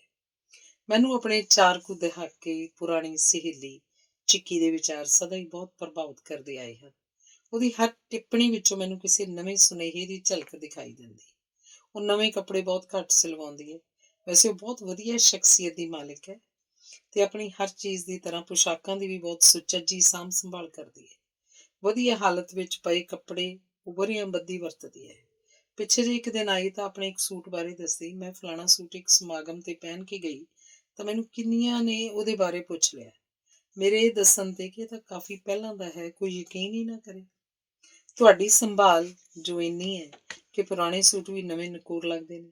ਅੱਗੋਂ ਝਿੱਕੀ ਆਖਦੀ, ਵੈਸੇ ਸੋਚਣ ਵਾਲੀ ਗੱਲ ਇਹ ਹੈ ਕਿ ਜੇ ਤੁਸੀਂ ਅੱਜ ਇੱਕ ਨਵਾਂ ਸੂਟ ਲੈ ਕੇ ਪਾਉਂਦੇ ਹੋ, ਕੱਲ ਤਾਂ ਉਹ ਪੁਰਾਣਾ ਹੋ ਗਿਆ ਤੇ ਇਸ ਚੱਕਰ 'ਚ ਕਿੰਨਾ ਸਮਾਂ ਬਰਬਾਦ ਹੁੰਦਾ, ਕਿੰਨੀ ਖੇਚਲ ਇੱਕ ਅਜਿਹੀ ਵਸਤ ਪਿੱਛੇ ਜਿਹਦੀ ਤੁਹਾਨੂੰ ਕੋਈ ਲੋੜ ਨਹੀਂ ਸੀ। ਫਿਰ ਤੁਹਾਨੂੰ ਕਿਹੜਾ ਕਿਸੇ ਨੇ ਕੋਈ ਤਮਗਾ ਦੇ ਦੇਣਾ। ਤੁਸੀਂ ਹਰ ਰੋਜ਼ ਨਵਾਂ ਸੂਟ ਪਹਿਨਦੇ ਹੋ। ਮੇਰੇ ਕੋਲ ਤਾਂ ਸਮੇਂ ਦੀ ਸਦਾ ਘਾਟ ਰਹਿੰਦੀ ਹੈ। ਕਿੰਨੇ ਜ਼ਰੂਰੀ ਕੰਮ ਨਹੀਂ ਕਰਨ ਵਾਲੇ। ਫਜ਼ੂਲ ਦੇ ਕੰਮਾਂ ਤੇ ਸਮਾਂ ਬਰਬਾਦ ਕਰਨਾ ਪੁੱਗਦਾ ਹੀ ਨਹੀਂ। ਕਦੇ ਪਹਿਲਾਂ ਝਿੱਕੀ ਦੇ ਮੂੰਹ ਇਹ ਵੀ ਸੁਣਿਆ, ਜੋ ਖੁਸ਼ੀ ਮੈਨੂੰ ਪੁਰਾਣੇ ਕੱਪੜਿਆਂ ਨੂੰ ਤਬਦੀਲ ਕਰਨ ਪਿੱਛੇ ਵਰਤ ਕੇ ਪ੍ਰਾਪਤ ਹੁੰਦੀ ਹੈ, ਉਹ ਨਵਾਂ ਲੈ ਕੇ ਕਦੀ ਨਹੀਂ ਮਿਲੀ। ਹੈਰਾਨ ਰਹਿ ਜਾਂਦੀ ਹਾਂ ਕਿ ਮੈਂ ਉਹਦੇ ਅਜਿਹੇ ਇਜ਼ਹਾਰ ਸੁਣ ਕੇ। ਉਂਝ ਹੈ ਵੀ ਸੱਚ ਕਿ ਪੁਰਾਣੇ ਵਿੱਚੋਂ ਕੁਝ ਨਵੇਂ ਲੱਭਣ ਦੀ ਸਮਰੱਥਾ ਰੱਖਣ ਵਾਲੇ ਬੰਦੇ ਨੂੰ ਇਹ ਜੀਵਨ ਸਦਾ ਇੱਕ ਉਤਸਵ ਦੀ ਨਿਆਈ ਭਾਸਦਾ ਹੈ। ਕੁਝ ਨਿੱਕਾ ਨਿੱਕਾ ਨਵਾਂ ਕਰਦੇ ਰਹਿਣ ਸਦਕਾ ਬੰਦਾ ਚੁੱਪ ਚੁਪੀਤਿਆਂ ਹੀ ਪੁਰਾਣੀ ਪੂੰਜੀ ਇਕੱਤਰ ਕਰਦਾ ਆਪਣੀ ਮਨਚਾਹੀ ਮੰਜ਼ਿਲ ਦੇ ਕਰੀਬ ਪਹੁੰਚਣ ਨੂੰ ਹੁੰਦਾ ਜਾਂਦਾ ਹੈ। ਉਪਰੋਕਤ ਜ਼ਿਕਰ ਕੀਤੇ ਸਾਰੇ ਕੁਝ ਬਾਰੇ ਸੋਚਦਿਆਂ ਆਖਰ ਇਹ ਮਹਿਸੂਸ ਹੋਣ ਲੱਗ ਪਿਆ ਕਿ ਜਿਵੇਂ ਨਵਾਂ ਤੇ ਪੁਰਾਣਾ ਅਸਲ 'ਚ ਇੱਕੋ ਹਨ, ਵੱਖ ਹੈ ਨਹੀਂ। ਜਿਵੇਂ ਦੋਵੇਂ ਵਿਰੋਧੀ ਹੁੰਦੇ ਹੋਏ ਵੀ ਸਮਾਨਾਰਥਕ ਸ਼ਬਦ ਹੋਣ, ਪੁਰਾਣਾ ਨਵਾਂ ਤੇ ਨਵਾਂ ਪੁਰਾਣਾ। ਧੰਨਵਾਦ। ਅਗਲਾ ਲੇਖ ਹੈ ਪਰੰਪਰਾਵਾਂ ਅਤੇ ਵਿਰਸਾ। 1960ਵਿਆਂ ਵਿੱਚ ਤਾਂ ਸਾਡੇ ਘਰਾਂ 'ਚ ਖਾਣੇ ਲਈ ਪਿੱਤਲ ਦੇ ਗਲਾਸ, ਕੌਲੀਆਂ ਤੇ ਚਮਚ ਆਦਿ ਆਮ ਹੀ ਵਰਤੇ ਜਾਂਦੇ ਸਨ। ਕਹਿੰਦੀਆਂ ਥਾਲੀਆਂ, ਕੌਲ, ਕਟੋਰੀਆਂ ਤੇ ਨਿੱਕੀਆਂ ਨਿੱਕੀਆਂ ਪਲੇਟਾਂ ਵੀ ਕਾਫੀ ਪ੍ਰਚਲਿਤ ਸਨ। ਪਰ ਹੁਣ ਇਹ ਸਭ ਤਕਰੀਬਨ ਆਮ ਘਰਾਂ 'ਚੋਂ ਲੋਪ ਹੋ ਕੇ ਅਜਾਇਬ ਘਰਾਂ ਦੀ ਸੋਭਾ ਵਧਾਉਣ ਤੱਕ ਦਾ ਸਫ਼ਰ ਤੈਅ ਕਰ ਚੁੱਕੇ ਹਨ ਤੇ ਇਸੇ ਕਾਰਨ ਹੀ ਮੇਰਾ ਇਹਨਾਂ ਵਿੱਚੋਂ ਕੁਝ ਕੁ ਵਸਤਾਂ ਨੂੰ ਸਾਂਭਣ ਲਈ ਦਿਲ ਕੀਤਾ। ਮੈਂ ਇੱਕ ਪਿੱਤਲ ਦਾ ਗਲਾਸ, ਕੌਲੀ, ਨਿੱਕੀ ਜਿਹੀ ਹਾਂਡੀ, ਕਹਿੰਦੀ ਛੋਟੀ ਜਿਹੀ ਪਲੇਟ ਤੇ ਕੌਲ ਆਦਿ ਖੂਬ ਚਮਕਾਉਣ ਤੋਂ ਬਾਅਦ ਖਾਣ ਵਾਲੇ ਕਮਰੇ 'ਚ ਬਣੀ ਬਰਤਨਾਂ ਵਾਲੀ ਅਲਮਾਰੀ ਦੇ ਇੱਕ ਖੁੱਲ੍ਹੇ ਖਾਨੇ 'ਚ ਸਜਾ ਕੇ ਰੱਖ ਦਿੱਤੇ। ਇੱਕ ਦਿਨ ਇੱਕ ਮਹਿਮਾਨ ਭੈਣ ਜੀ ਇਹਨਾਂ ਨੂੰ ਵੇਖ ਕੇ ਬੋਲੀ, ਇਹ ਤਾਂ ਚੰਗਾ ਤੁਸੀਂ ਨਿੱਕਾ ਜਿਹਾ ਅਜਾਇਬ ਘਰ ਹੀ ਬਣਾਇਆ ਪਿਆ ਜੀ। ਕਿਉਂ ਨਹੀਂ, ਆਪਾਂ ਬਾਹਰ ਅਜਾਇਬ ਘਰਾਂ ਵਿੱਚ ਵੀ ਇਹੋ ਵਸਤਾਂ ਸਜੀਆਂ ਪਈਆਂ ਵੇਖ ਕੇ ਖੁਸ਼ ਹੁੰਦੇ ਤੇ ਇਹਨਾਂ ਦੀ ਸਿਫਤ ਕਰਦੇ ਹਾਂ। ਮੈਂ ਤਾਂ ਕੇਵਲ ਆਪਣਾ ਵਿਰਸਾ ਸਾਂਭਣ ਦੀ ਤੁੱਛ ਜਿਹੀ ਕੋਸ਼ਿਸ਼ ਕੀਤੀ ਹੈ। ਸੋਚਿਆ ਚਲੋ ਬੱਚਿਆਂ ਦਾ ਵੀ ਇਸ ਬਹਾਨੇ ਆਪਣੇ ਪਿਛੋਕੜ ਨਾਲ ਕੁਝ ਸੰਬੰਧ ਬਣਿਆ ਰਹੇਗਾ। ਚੰਗਾ ਉਪਰਾਲਾ ਕੀਤਾ ਹੈ ਤੁਸੀਂ, ਪਰ ਮੈਂ ਤਾਂ ਇਸ ਤਰ੍ਹਾਂ ਦਾ ਇੱਕ ਵੀ ਬਰਤਨ ਨਹੀਂ ਰੱਖਿਆ ਘਰ 'ਚੋਂ। ਭੈਣ ਜੀ ਨੇ ਦੱਸਿਆ, ਅਜਿਹਾ ਕੁਝ ਕਰਨਾ ਜਾਂ ਨਾ ਕਰਨਾ ਹਰ ਇੱਕ ਦੀਆਂ ਆਪਣੀਆਂ ਤਰਜੀਹਾਂ ਤੇ ਪਸੰਦ ਉੱਪਰ ਨਿਰਭਰ ਕਰਦਾ ਹੈ। ਮਨ ਦੀ ਅਵਸਥਾ ਸਭਨਾਂ ਦੀ ਆਪੋ ਆਪਣੀ। ਇੱਕ ਹੋਰ ਮੌਕੇ ਇੱਕ ਭੈਣ ਜੀ ਨੇ ਇੱਕ ਵੱਡੇ ਕਾਂਸੀ ਦੇ ਕਟੋਰੇ ਵਿੱਚ ਮੇਰੇ ਵੱਲੋਂ ਸਜਾ ਕੇ ਰੱਖੇ ਫੁੱਲਾਂ ਬਾਰੇ ਪੁੱਛਿਆ, ਭੈਣ ਜੀ ਇੰਨੀ ਖਾਸ ਦਿੱਖ ਵਾਲਾ ਫੁੱਲਦਾਨ ਕਿੱਥੋਂ ਲੈ ਕੇ ਆਏ ਹੋ? ਆਪਣੇ ਵਿਰਸੇ ਤੇ ਪੁਰਾਤਨ ਵਸਤਾਂ ਨਾਲ ਸੰਬੰਧ ਬਣਾਈ ਰੱਖਣ 'ਚ ਮੈਨੂੰ ਇੱਕ ਅਜਬ ਕਿਸਮ ਦੀ ਧਰਵਾਸ ਮਿਲਦੀ ਪ੍ਰਤੀਤ ਹੁੰਦੀ ਹੈ। ਸਕੂਨ ਤੇ ਸੁਰੱਖਿਆ ਦਾ ਅਹਿਸਾਸ ਵੀ ਜੁੜਿਆ ਪ੍ਰਤੀਤ ਹੁੰਦਾ ਹੈ ਇਸ ਪ੍ਰਕਿਰਿਆ ਨਾਲ। ਹੁਣ ਇਹਨਾਂ ਪੁਰਾਣੇ ਸਮਿਆਂ ਦੇ ਬਰਤਨਾਂ ਬਾਰੇ ਅਸੀਂ ਕਹਿ ਸਕਦੇ ਹਾਂ ਕਿ ਪਹਿਲਾਂ ਇਹਨਾਂ ਦੀ ਵਰਤੋਂ ਕਰਨ ਦੀ ਪਰੰਪਰਾ ਰਹੀ ਹੈ, ਪਰ ਹੁਣ ਇਹ ਸਾਡਾ ਵਿਰਸਾ ਬਣ ਗਏ ਨੇ। ਵਿਰਸਾ ਤੇ ਪਰੰਪਰਾ ਦੋਵੇਂ ਅੱਖਰ ਭਾਵੇਂ ਭਿੰਨ ਭਿੰਨ ਅਰਥ ਰੱਖਦੇ ਨੇ, ਪਰ ਇਹਨਾਂ ਦਾ ਰਿਸ਼ਤਾ ਹੈ ਬਹੁਤ ਨੇੜਲਾ। ਇੱਕ ਦੂਜੇ ਦੇ ਪੂਰਕ ਵੀ ਨੇ। ਦੋਹਾਂ ਸ਼ਬਦਾਂ ਦਾ ਨਾਤਾ ਸਾਡੇ ਪਿੱਛੇ ਗੁਜ਼ਰੇ ਜ਼ਮਾਨੇ ਤੇ ਇੱਥੋਂ ਤੱਕ ਕਿ ਸਦੀਆਂ ਦੇ ਤਜਰਬੇ ਨਾਲ ਵੀ ਹੈ। ਜਦੋਂ ਅਸੀਂ ਆਪਣੇ ਵੱਡੇ ਵਡੇਰਿਆਂ ਤੋਂ ਪ੍ਰਾਪਤ ਹੋਏ ਵਿਰਸੇ ਤੇ ਪਰੰਪਰਾਵਾਂ ਨਾਲ ਮੋਹ ਰੱਖਦੇ ਹੋਏ ਇਹਨਾਂ ਨੂੰ ਅਹਿਮੀਅਤ ਦਿੰਦੇ ਹਾਂ ਤਾਂ ਅੱਗੋਂ ਬੱਚਿਆਂ ਦੇ ਵੀ ਕਾਫੀ ਹੱਦ ਤੱਕ ਉਹਨਾਂ ਦੇ ਅਨੁਯਾਈ ਬਣਨ ਦੇ ਆਸਾਰ ਬਣ ਜਾਂਦੇ ਹਨ। ਕਈ ਵਾਰ ਤਾਂ ਇੱਕ ਖਾਸ ਕਿਸਮ ਦੇ ਤੌਰ ਤਰੀਕੇ ਤੇ ਵਿਹਾਰ ਕਿਸੇ ਪਰਿਵਾਰ ਵਿੱਚ ਪੀੜ੍ਹੀ ਦਰ ਪੀੜ੍ਹੀ ਇੱਕ ਪਰੰਪਰਾ ਦੇ ਰੂਪ ਚ ਅੱਗੇ ਤੁਰਦੇ ਵੇਖੇ ਜਾ ਸਕਦੇ ਹਨ। ਸਾਡੇ ਰਸਮੋ ਰਿਵਾਜ ਵੀ ਇਸੇ ਵਰਤਾਰੇ ਦੀ ਮਿਸਾਲ ਹਨ। ਕਿਸੇ ਨਿੱਕੀ ਜਿਹੀ ਗੱਲ ਨੂੰ ਪਰੰਪਰਾ ਵਿੱਚ ਰੂਪ ਵਟਾਉਂਦਿਆਂ ਮੁੱਦਤਾਂ ਲੱਗ ਜਾਂਦੀਆਂ ਨੇ। ਸੰਸਾਰ ਦੇ ਹਰ ਖਿੱਤੇ 'ਚ ਖਾਣ ਪੀਣ, ਰਹਿਣ ਸਹਿਣ, ਪਹਿਨਣ ਵਿਚਰਨ ਤੇ ਤਹਿਜ਼ੀਬਾਤ ਦੀ ਇੱਕ ਆਪੋ ਆਪਣੀ ਪਰੰਪਰਾ ਹੁੰਦੀ ਹੈ ਤੇ ਇਹਦਾ ਸਿੱਧਾ ਵਾਸਤਾ ਉੱਥੋਂ ਦੇ ਅਤੀਤ ਜਾਂ ਪੂਰਵਜਾਂ ਨਾਲ ਹੁੰਦਾ ਹੈ। ਭਾਵੇਂ ਪਰੰਪਰਾਵਾਂ ਭੁਲੇਖਾ ਸਦੀਵੀ ਹੋਣ ਦਾ ਪਾਉਂਦੀਆਂ ਹਨ, ਪਰ ਇਹਨਾਂ ਵਿੱਚ ਸਮੇਂ-ਸਮੇਂ ਲੋੜੀਂਦੀ ਤਬਦੀਲੀ ਕਰਨਾ ਜਾਇਜ਼ ਹੁੰਦਾ ਹੈ। ਤਬਦੀਲੀ ਤਾਂ ਕੁਦਰਤ ਦਾ ਨਿਯਮ ਵੀ ਹੈ। ਕਿਸੇ ਵੀ ਪਿਰਤ ਵਿੱਚ ਜਦੋਂ ਕੇਵਲ ਸੁਚੱਜਾ, ਤਰਕ ਸੰਗਤ ਤੇ ਉਚਿਤ ਭਾਸ ਦਾ ਬਦਲਾਅ ਕੀਤਾ ਜਾਂਦਾ ਹੈ ਤਾਂ ਉਹ ਪਿਰਤ ਸਗੋਂ ਪਹਿਲਾਂ ਤੋਂ ਵਧੇਰੇ ਟਿਕਾਊ ਤੇ ਉਪਯੋਗੀ ਰੂਪ ਧਾਰਨ ਕਰ ਲੈਂਦੀ ਹੈ। ਆਉਣ ਵਾਲੀਆਂ ਪੀੜ੍ਹੀਆਂ ਵਿੱਚ ਵੀ ਉਹਦੇ ਹਰਮਨ ਪਿਆਰੇ ਬਣਨ ਦੀ ਗੁੰਜਾਇਸ਼ ਵੱਧ ਜਾਂਦੀ ਹੈ। ਲਕੀਰ ਦੇ ਫਕੀਰ ਬਣਿਆ ਤਾਂ ਉੱਨਤੀ ਦੇ ਵਿਕਾਸ ਦੇ ਸੁਪਨੇ ਅਧਵਾਟੇ ਹੀ ਸਾਥ ਛੱਡ ਜਾਂਦੇ ਨੇ। ਇਹ ਸੱਚ ਹੈ ਕਿ ਪਰੰਪਰਾ ਨੂੰ ਵਕਤ ਦੇ ਹਾਣ ਦਾ ਬਣੀ ਰਹਿਣ ਲਈ ਸਮੇਂ-ਸਮੇਂ ਰੂਪ ਤਾਂ ਵਟਾਉਂਦੇ ਹੀ ਰਹਿਣਾ ਪਏਗਾ, ਪਰ ਇਸ ਗੱਲ ਦੇ ਇਹ ਮਾਇਨੇ ਹਰਗਿਜ਼ ਨਹੀਂ ਕਿ ਪਰੰਪਰਾ ਆਪਣੀ ਪਛਾਣ ਹੀ ਗਵਾ ਬੈਠੇ। ਭਾਵ ਇਹ ਹੋਏ ਕਿ ਪਰੰਪਰਾ ਆਧੁਨਿਕਤਾ ਦੀ ਕਸਵੱਟੀ ਤੇ ਖਰੀ ਉਤਰਨ ਯੋਗ ਬਣ ਜਾਏ। ਅਜਿਹੇ ਵਿੱਚ ਇੱਕ ਚਾਨਣ ਮੁਨਾਰੇ ਦਾ ਕੰਮ ਕਰਦਿਆਂ ਸਾਡੇ ਵਿਰਸੇ ਦੀ ਅਨਮੋਲ ਸੰਪਤੀ ਬਣ ਸਕਦੀ ਹੈ। ਅਸੀਂ ਇਸ ਉੱਤੇ ਮਾਣ ਕਰ ਸਕਦੇ ਹਾਂ। ਇਹ ਉਸੇ ਤਰ੍ਹਾਂ ਦੀ ਬਾਤ ਹੈ ਜਿਵੇਂ ਇੱਕ ਸੂਝਵਾਨ ਮਾਲੀ ਬਗੀਚੀ ਵਿੱਚ ਲੱਗੇ ਕਿਸੇ ਬੂਟੇ ਜਾਂ ਝਾੜੀ ਆਦਿ ਦੀ ਸੋਚੀ ਸਮਝੀ ਕਾਂਟ ਛਾਂਟ ਇਸ ਲਈ ਕਰਦਾ ਹੈ ਕਿ ਉਹਨੂੰ ਪਹਿਲਾਂ ਤੋਂ ਬਿਹਤਰ ਵਿਕਸਣ ਦੇ ਮੌਲਣ ਦੇ ਮੌਕੇ ਪ੍ਰਾਪਤ ਹੋ ਸਕਣ। ਐਨ ਇਹਦੇ ਵਿਪਰੀਤ ਜੇ ਬਗੈਰ ਕਿਸੇ ਅਨੁਮਾਨ ਤੇ ਤਰਤੀਬ ਦੇ ਚੰਗਾਈ ਕਰਤੀ ਜਾਏ ਤਾਂ ਭਾਵੇਂ ਉਹ ਕੋਈ ਪਰੰਪਰਾ ਹੋਵੇ ਜਾਂ ਕੋਈ ਬਿਰਖ ਬੂਟਾ, ਉਹ ਦਿਨੋਂ ਦਿਨ ਰਸਾਤਲ ਵੱਲ ਜਾਏਗਾ ਤੇ ਅੰਤ ਨੂੰ ਕੁਮਲਾ ਕੇ ਸੁੱਕ ਸੜ ਵੀ ਸਕਦਾ ਹੈ। ਉਹਦਾ ਖੁਰਾ ਖੋਜ ਵੀ ਹੀ ਮਿਟ ਸਕਦਾ ਹੈ। ਪਰੰਪਰਾਵਾਂ ਤੇ ਵਿਰਸੇ ਨੂੰ ਬਗੈਰ ਸੋਚੇ ਸਮਝੇ ਜੀਵਨ ਵਿੱਚੋਂ ਉੱਕਾ ਹੀ ਮਨਫੀ ਕਰ ਦੇਣਾ ਆਧੁਨਿਕ ਹੋਣ ਦਾ ਭਰਮ ਭਾਵੇਂ ਪੈਦਾ ਕਰਦੇ, ਪਰ ਅਸਲ ਵਿੱਚ ਹੈ ਇਹ ਪਛੜੇਵੇਂ ਦੀ ਨਿਸ਼ਾਨੀ। ਸਵੈ ਵਿਸ਼ਵਾਸ ਦੀ ਘਾਟ ਤੇ ਕਮਤਰੀ ਦਾ ਅਹਿਸਾਸ ਵੀ ਅਜਿਹੇ ਚੱਲਣ ਦਾ ਸਬੱਬ ਬਣਦਾ ਵੇਖਿਆ ਜਾਂਦਾ ਹੈ। ਉਂਝ ਪਰੰਪਰਾਵਾਂ ਦੀ ਇਹ ਬਾਬਤਾ ਬਣਨ ਵੀ ਨਹੀਂ ਦੇਣੀ ਚਾਹੀਦੀ ਕਿ ਸਾਡੇ ਕੋਲ ਇਹਨਾਂ ਦਾ ਕੋਈ ਵਿਰਸਾ ਹੋਵੇ ਹੀ ਨਾ। ਲੋੜ ਪੈਣ ਤੇ ਸਾਡਾ ਮਾਰਗ ਦਰਸ਼ਨ ਕਰਨ ਨੂੰ ਤੇ ਅਸੀਂ ਆਪਣੀ ਪਛਾਣ ਹੀ ਗੁਆ ਬੈਠੀ। ਇਹ ਤਾਂ ਨਿਰਾਪੁਰਾ ਆਪਣੀਆਂ ਜੜ੍ਹਾਂ ਕੱਟਣ ਵਾਂਗ ਹੀ ਹੋ ਗਿਆ। ਫਿਰ ਉੱਚੀਆਂ ਉਡਾਣਾਂ ਭਰਨ ਤੇ ਅੰਬਰਾਂ ਨੂੰ ਛੂਹਣ ਦੀਆਂ ਬਾਤਾਂ ਕਿਵੇਂ ਚਿਤਵੀਆਂ ਜਾਣਗੀਆਂ। ਮੰਗਵੇ ਖੰਭਾਂ ਨਾਲ ਉੱਚੀ ਉਡਾਰੀ ਭਰਨ ਦੀ ਕਲਪਨਾ ਵੀ ਨਹੀਂ ਕੀਤੀ ਜਾ ਸਕਦੀ। ਕਦੇ ਕਦਾਈ ਪਰੰਪਰਾ ਤੋਂ ਬਿਲਕੁਲ ਹਟ ਕੇ ਕੋਈ ਵਡਮੁੱਲੀਆਂ ਪ੍ਰਾਪਤੀਆਂ ਜਾਂ ਬੁਲੰਦੀਆਂ ਛੋਹ ਲੈਣ ਦੀਆਂ ਟਾਵੀਆਂ ਉਦਾਹਰਨਾਂ ਮਿਲ ਤਾਂ ਜਾਂਦੀਆਂ ਨੇ, ਪਰ ਇਹ ਖੁਦ ਇੱਕ ਨਵੀਂ ਪਰੰਪਰਾ ਦਾ ਮੁੱਢ ਬੰਨਣ ਵਰਗਾ ਕੰਮ ਹੁੰਦਾ ਹੈ। ਸਮਝਿਆ ਜਾ ਸਕਦਾ ਹੈ ਕਿ ਲੀਹ ਤੋਂ ਐਨ ਪਰੇ ਹੋ ਕੇ ਕੋਈ ਮਾਣਮੱਤੀ ਪ੍ਰਾਪਤੀ ਕਿਸੇ ਬਹੁਤ ਉੱਚ ਪਾਏ ਦੀ ਵਿਲੱਖਣ ਚੋਣ ਤੇ ਅੰਤਾਂ ਦੇ ਸਿਰੜ ਸਦਕਾ ਹੀ ਸੰਭਵ ਹੋ ਸਕਦੀ ਹੈ। ਪਰੰਪਰਾਵਾਂ ਦਾ ਵੱਡਾ ਲਾਭ ਇਹ ਹੁੰਦਾ ਹੈ ਕਿ ਬੰਦੇ ਦਾ ਇਹਨਾਂ ਤੇ ਪਹਿਲਾਂ ਤੋਂ ਵੇਖੀਆਂ ਹੰਢਾਈਆਂ ਹੋਣ ਕਰਕੇ ਵਿਸ਼ਵਾਸ ਜਿਹਾ ਬੱਝਿਆ ਹੁੰਦਾ ਹੈ। ਇਹ ਸੁਰੱਖਿਅਤ ਜਾਪਦੀਆਂ ਹੁੰਦੀਆਂ ਨੇ। ਕਿਸੇ ਔਕੜ ਦੇ ਅਚਾਨਕ ਦਰਪੇਸ਼ ਹੋ ਜਾਣ ਤੇ ਵੀ ਕੋਈ ਮੁਸ਼ਕਲ ਰਵਾਇਤੀ ਤੇ ਭਰੋਸੇਯੋਗ ਢੰਗ ਨਾਲ ਸਹਿਜੇ ਹੀ ਹੱਲ ਕਰ ਲਈ ਜਾਂਦੀ ਹੈ। ਇਹ ਐਨ ਮੌਕੇ ਤੇ ਕਿਸੇ ਮਾਹਰ ਨੂੰ ਮਦਦ ਲਈ ਬੁਲਾਉਣ ਵਰਗਾ ਤਜਰਬਾ ਹੋ ਨਿਬੜਦਾ ਹੈ। ਨਿਰੋਲ ਆਧੁਨਿਕਤਾ ਦੀ ਮੁਥਾਜੀ ਤਾਂ ਕੇਵਲ ਖੋਖਲੇ ਜਿਹੇ ਬਾਹਰਲੇ ਵਿਖਾਵੇ ਦਾ ਸਬੱਬ ਬਣਨ ਤੱਕ ਹੀ ਸੀਮਤ ਸਿੱਧ ਹੋ ਸਕਦੀ ਹੈ। ਗਹਿਰਾਈਆਂ ਵਿੱਚ ਗੋਤੇ ਲਗਾ ਕੇ ਅਨੁਭਵ ਦੇ ਸੁੱਚੇ ਮੋਤੀ ਲੱਭਣ ਦੀ ਸਮਰੱਥਾ ਪਰੰਪਰਾ ਤੇ ਆਧੁਨਿਕਤਾ ਦੇ ਸੁਚੱਜੇ ਸੁਮੇਲ ਰਾਹੀਂ ਪਹੁੰਚ ਵਿੱਚ ਆਉਂਦੀ ਹੈ। ਭਾਵੇਂ ਸੰਪੂਰਨਤਾ ਇਸ ਕਾਇਨਾਤ ਵਿੱਚ ਕੁਝ ਵੀ ਨਹੀਂ, ਪਰ ਇਸ ਹਾਲਤ ਦੇ ਨੇੜੇ ਤੇੜੇ ਪੁੱਜਣ ਲਈ ਇਹੋ ਇੱਕ ਜ਼ਰੀਆ ਹੈ। ਪਰੰਪਰਾ ਤੇ ਵਿਰਸੇ ਵਿੱਚੋਂ ਵੇਲਾ ਵਿਹਾ ਚੁੱਕੀਆਂ ਰਵਾਇਤਾਂ, ਵਿਚਾਰਧਾਰਾਵਾਂ, ਵਸਤਾਂ ਤੇ ਆਦਤਾਂ ਨੂੰ ਛੱਡ ਦੇਣ 'ਚ ਮਨੁੱਖਤਾ ਦੀ ਬਿਹਤਰੀ ਛੁਪੀ ਹੋਈ ਹੈ। ਪਰ ਇਹਦੇ ਨਾਲ ਹੀ ਬੇਹੱਦ ਜ਼ਰੂਰੀ ਹੈ ਪੁਰਾਣੀਆਂ ਕੰਮ ਦੀਆਂ ਗੱਲਾਂ, ਕਦਰਾਂ ਕੀਮਤਾਂ ਤੇ ਖਾਸ ਵਸਤਾਂ ਨੂੰ ਬਣਦੀ ਅਹਿਮੀਅਤ ਦੇ ਕੇ ਉਹਨਾਂ ਦੀ ਸੁਚੱਜੀ ਸੰਭਾਲ ਕਰਨੀ। ਇਸੇ ਤਰ੍ਹਾਂ ਆਧੁਨਿਕ ਖੋਜਾਂ, ਵਿਚਾਰ ਪੱਧਤੀਆਂ ਤੇ ਤਜਰਬਿਆਂ ਵਿੱਚੋਂ ਕੇਵਲ ਵਧੀਆ, ਵਿਹਾਰਕ, ਅਰਥਪੂਰਨ ਤੇ ਕੰਮ ਦੀਆਂ ਗੱਲਾਂ ਨੂੰ ਹੀ ਪਰੰਪਰਾ ਤੇ ਵਿਰਸੇ ਦਾ ਅਟੁੱਟ ਅੰਗ ਬਣਾਉਣ ਨਾਲ ਸਾਡਾ ਭਵਿੱਖ ਉਜਲਾ ਤੇ ਸੁਰੱਖਿਅਤ ਬਣਨ ਦੀ ਆਸ ਵੱਜਦੀ ਹੈ। ਅਜਿਹੀਆਂ ਰਵਾਇਤਾਂ ਦੀ ਬਹੁਮੁੱਲੀ ਧਰੋਹਰ ਹਰ ਕਿਸੇ ਦੀ ਮਾਣ ਕਰਨ ਯੋਗ ਸੰਪਤੀ ਹੁੰਦੀ ਹੈ। ਇਹਨਾਂ ਸਦਕਾ ਹੀ ਆਉਣ ਵਾਲਿਆਂ ਸਮਿਆਂ ਨੂੰ ਵਿਕਾਸ ਤੇ ਕਾਮਯਾਬੀ ਦੀਆਂ ਟੀਸੀਆਂ ਨੂੰ ਛੂਹਣ ਦੇ ਅਵਸਰ ਵੇਖਣੇ ਨਸੀਬ ਹੁੰਦੇ ਨੇ। ਇਸ ਧਰਤੀ ਤੇ ਮਨੁੱਖ ਬਣ ਕੇ ਵਿਚਰਨ ਦੇ ਨਾਯਾਬ ਮੌਕੇ ਨੂੰ ਇਹਨਾਂ ਦੀ ਯੋਗ ਅਗਵਾਈ ਲੈ ਕੇ ਇੱਕ ਨਿਵੇਕਲਾ, ਦਿਲਕਸ਼ ਤੇ ਤਿਲਸਮੀ ਰੂਪ ਪ੍ਰਦਾਨ ਕੀਤਾ ਜਾ ਸਕਦਾ ਹੈ। ਆਖਰ ਸੱਭਿਆਚਾਰ ਨੇ ਵੀ ਤਾਂ ਇਹਨਾਂ ਤੋਂ ਹੀ ਖੁਰਾਕ ਲੈ ਆਪਣੇ ਨਕਸ਼ ਨੁਹਾਰ ਨੂੰ ਆਦਰਸ਼ਕ ਬਣਾ ਕੇ ਪ੍ਰਫੁੱਲਿਤ ਹੋਣਾ ਹੁੰਦਾ ਹੈ। ਧੰਨਵਾਦ।